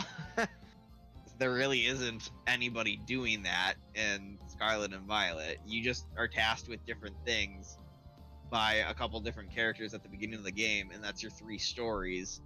3 different people want your help with things, or they want you to do a certain thing, and narratively, the school, which is the setting that everything's kind of tied to, if Sword and Shield is a competition that kids go on, as a every so often as like a rite of passage, and Alola is the island challenge that kids take up when they're 11 for a rite of passage. Students at the school, there's a set period of time where essentially the school just goes, go out, explore the world, find success. Like, whatever you do, succeed at it. And that's what they want you to do. So different students are all doing different things. So each one of the stories you're doing is that success. Like, if you finished it, you succeeded as far as the school's concerned. You now, given, as I said, you do all 3 and then they come together for a final thing. But the school's not pressuring you to specifically do the gym challenge. It's there if you want to do it. There's a specific character that wants you to do the gym challenge, and then there's a specific character that wants you to look at, find the herb thing, which is essentially like the totem equivalent of that game. Then there's someone who wants you to go look into what's happening with Team Star and get them to go back to school. and then you do those 3 stories, and the game's a lot of fun. It's really open world. Game's more challenging, as I said, for that one. There's also but one of the things that I will critique it for is it does at times feel a little emptier because the world's a lot larger with the open world everything, and it can sometimes feel like there's no trainers around to fight other than the like different story things you have to do around the map. And so when you're in between those things traveling, it can kind of feel like there's a bunch of wild Pokemon, and that's cool that I can see all these wild Pokemon around. But trainers feel like there's a lot of space between them. So maybe that'll be a critique you have, but yeah, I don't know if Pokemon's ever going to change. I mean, the formula's never going to change. right. But I think it would be healthy for them to consider, like they kinda did with Sun and Moon, to switch it up and try and change it with other things. And I'm very honest. I would definitely suggest to them, dump the evil team and try something different. Because I always think it's weird that they always do an evil team. I don't know why it always had to be an evil team. And maybe something like the Aether Foundation would be more something that would fit in and still feel like it actually changed something. Sure. I think Sword and Shield steps back from what you're saying, with at least narratively what they're doing. Although once again, I wouldn't say the team is evil. Like, there is a team that's running around doing stuff that you're gonna fight. They're not evil. And I do think Scarlet and Violet goes for what you're saying, and I think Legends Arceus goes for what you're saying. It feels weird to have a critique now because, like, I say that they never change, but like Sun and Moon, they changed a lot of shit. Scarlet and Violet, they change even more shit. And I don't know, I guess I did eventually want to get back to our final takeaway, since Poke Chat has been a lot longer than I expected. It's always going to be a lot longer than you expect. Yeah, that's fair enough. But you're talking to me about Pokemon, like it's my favorite thing in the world. But my final takeaway in all of this was, if you did feel like Pokemon started falling off in the modern days, and you started not liking it, give Usum a chance, because I gave it a chance, and I think it has not only challenges, I think it has interesting challenges in the teams that they build and the totem Pokemon they come up with. And I felt really good after I finished the game. And depending on what you're looking at or looking for in the games, I recommend playing the ones that come after that. If you're looking for story things, you could skip Sword and Shield. But Sword and Shield has it's balanced. I think you're gonna find that it might challenge you at times. I definitely felt that game challenged me at times. Sword and Shield did. I think Sword and Shield has a really good leveling thing. I did narratively, there's gonna be a couple characters that are fun designs and like fun personalities, and then there'll be like a couple characters that do get longer narratives because they're going to be throughout the whole game, like Leon and your rivals. But it's going to be pretty bare bones compared to a lot of the other games, especially coming from Sun. I did tell you, and I will stick by it, that while I was playing Pokemon Y, I did have problems with 2 trainers, and kind of the champion. Who did you have trouble with in X and Y? The water guy. And that was specifically because Heliolisk let me down. Okay, you had difficulty with Siegfried or whatever his name is. So and then you have trouble I might picking have who's problems the other person. in this balance The thing. Water Elite Four member. The Water Elite Four member. Trying to remember what the other ones did. Because there was a fire one, and that one doesn't count. The dragon one, maybe? There was one that had swords? Although, if it had swords, I don't think the steel guy would have caused an issue. The steel guy has Aegis Slash. Sword. Maybe it was Aegis Slash? Oh, you mean in the Elite Four, like his room had swords come down? That's the steel guy. No, there was a dragon one. There was a dragon lady. There is a dragon lady, but the one that has swords come down from the ceiling when you enter the room is the steel guy. I can't remember anything that the dragon lady had, so it probably wasn't her. Her strongest Pokemon is Dragalge. Maybe it was Dragalge. I don't know. I think Aegis Slash would probably give you more trouble than Dragalge, but I don't know. Depends on what your team was and stuff too. So yeah, Friday next week, hopefully Killer 7. Yeah, and I am hopefully gonna go back tomorrow, and I will timestamp this episode so that people can skip the initial Pokéchat if they don't want to listen to it. I'm trying to think. I'm trying to think. Because I know I personally believe that you will have more difficulty moving forward into Sword and Shield and Scarlet and Violet because of the fact that you're not going to get over leveled, and so your challenges will be at your level or higher. In Scarlet and Violet, there'll be moments where your challenge might be higher. However, in Sword and Shield, I think it's going to be pretty much on par with you the entire way. It's going to be a thing. Yes, the thing I'm curious about, and the thing I'll tell you about with, one, if you're gonna do the DLC, do the DLC. If you don't want to spend the money, that's fine. I'll probably spend the money. Because if you're like renting the game from GameFly or whatever, I don't know if you want to spend the money for the DLC, but probably still will. Okay. I will state, when it comes to the next couple of games, the game doesn't end with the Elite Four. Oh, they have actual post games? I wouldn't call it a post game. I would consider the story doesn't end there. Like, that's not the end of the story. So you're not in the post game.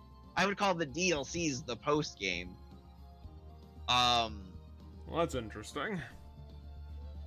Like, you know, I'm trying to remember when end credits roll for each game. Like, I don't think end credits roll when you beat the Elite Four and Scarlet and Violet.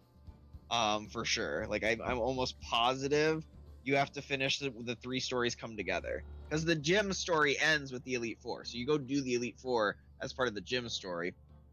And then you have the other 2, and it is the hardest, like, you know, the levels of everything. You'll have finished the other 2 stories to get to the levels you want to be at the Elite Four. You'll have finished the other 2 stories by that point. Makes sense. Because the Elite Four's levels are higher, and the fights tied to that are all higher levels than the final fights of the other ones. I think the Team Star... I don't remember the actual levels. I think they might be the same.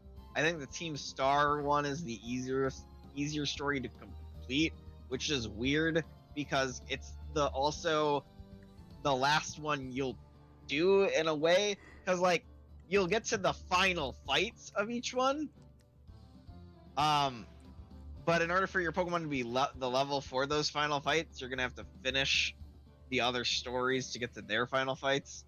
So like you'll have all the gyms done, but you'll be significantly weaker than the Elite Four. But you can go do it. But the final, like the gyms, if you might recall that I mentioned there's essentially a route where every one of the challenges on the map kind of go up and ramp up, right? So it doesn't matter what story they're part of. There's a distinct, this one's higher level than this one, and you can like map them out that way. So like clear, and with that, the gyms are actually end first. You finish all the gyms, and then you have to go finish the other things for the other stories that are on the map. Before you would go to do the Elite Four level wise. So essentially, the last gym, if you would go immediately from the last gym to the Elite Four, you're gonna have a huge level jump, like a huge level jump, because you should go finish the other stories before doing the Elite Four. Well, I'll have to keep my eyes open for that. But yeah, as I said, I don't want to tell you what the order of everything is. You can certainly look it up if you want, but I kind of want to see and hear about your struggles as you go about it in whatever order you do, because I do think that's probably I'm not going to say it's for the best experience to go through that. I do think going through it the leveled way is probably going to give you the best experience. But I do think there's interesting experiences to be had by doing things in whatever order you choose, because you'll walk into things that are significantly higher level than you. However, I feel like the trade, and those will become memorable because of how difficult they were. However, I feel like there'll be moments where you'll pass by something and you'll come back to it, or there'll be something that you thought was higher level than it was, and you'll have done much higher level stuff before going to it, and I feel like that stuff will be less memorable because of it. But yeah, so that is something I recommend when it comes to that time. I am curious what Pokemon I'm curious what Pokemon you're going to use in the next couple games, and I'm curious what your thoughts are going to be on not the stories as a whole for Sword and Shield, but at least some of the characters and like their designs. They don't really have story beats, so that's really kind of the only thing I can talk about. Yeah, that's the thing. Yeah. There is kind of a story to, but it's not that entertaining or interesting because it's just you're going about the gym challenge for the most part. In Sword and Shield. The best thing I can say about Gladion is that he kind of had a backstory, he kind of had an arc, and it was kind of interesting. So it's kind of all I got. In Sun and Moon, there is a lot of like story stuff that's not necessarily you automatically encounter it kind of deals with some of the stuff. So like, I know you can find literally every important character's bed in Sun and Moon, and presumably in Ultra Sun and Ultra Moon, because I don't know why they would necessarily remove it. And when you lie down in their bed, it like tells you stuff not about them directly, but indirectly it tells you things that hint at who they are and what their personalities are like. And then in Sun and Moon, a lot of the island challenge people have like optional side stories after you beat their challenge where you like pal around and do stuff with them that let you get to know them. Like you end up meeting like Lana's little sisters and stuff, and I forget what you do with Mallow. I think you help out at the restaurant that she works at, and I don't think all of them have this, but there's a lot of them do, and but yeah, so there's a lot of that in Sun and Moon, because I know on the very first island there's a house that is Guzma's parents' place. Like that's where Guzma lived, and in the post game you meet him there. He goes back there in the post game, but you don't necessarily, unless you interact with those random NPCs and go into that house that you don't need to go into, and you can lie down in the Guzma's bed and it'll give you the Guzma bed text stuff, which hints at like what their personalities are like and stuff. Because it's what happens is you lie down in a bed and then your character mentions what the aroma of the bed is, and that like hints to you what the personalities of the people are. Well, there's a lot of that in Sun and Moon that I feel like helps make the characters more dynamic that you're not necessarily gonna miss. And I'm pretty sure there's some stuff in the Aether Foundation that you can read that helps with Gladian and tells you a lot of stuff with Gladian. So, because I think Gladian's cool. Well, it's He's always probably- nice to see when they actually try with their edgelord characters.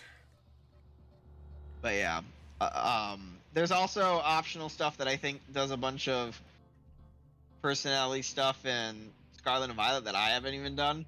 Because as you progress through the story, there's classes you can take at the school that I haven't really done, and they're all kind of like cutscenes, but they all have characters and stuff in them. And I've never really done them. Okay.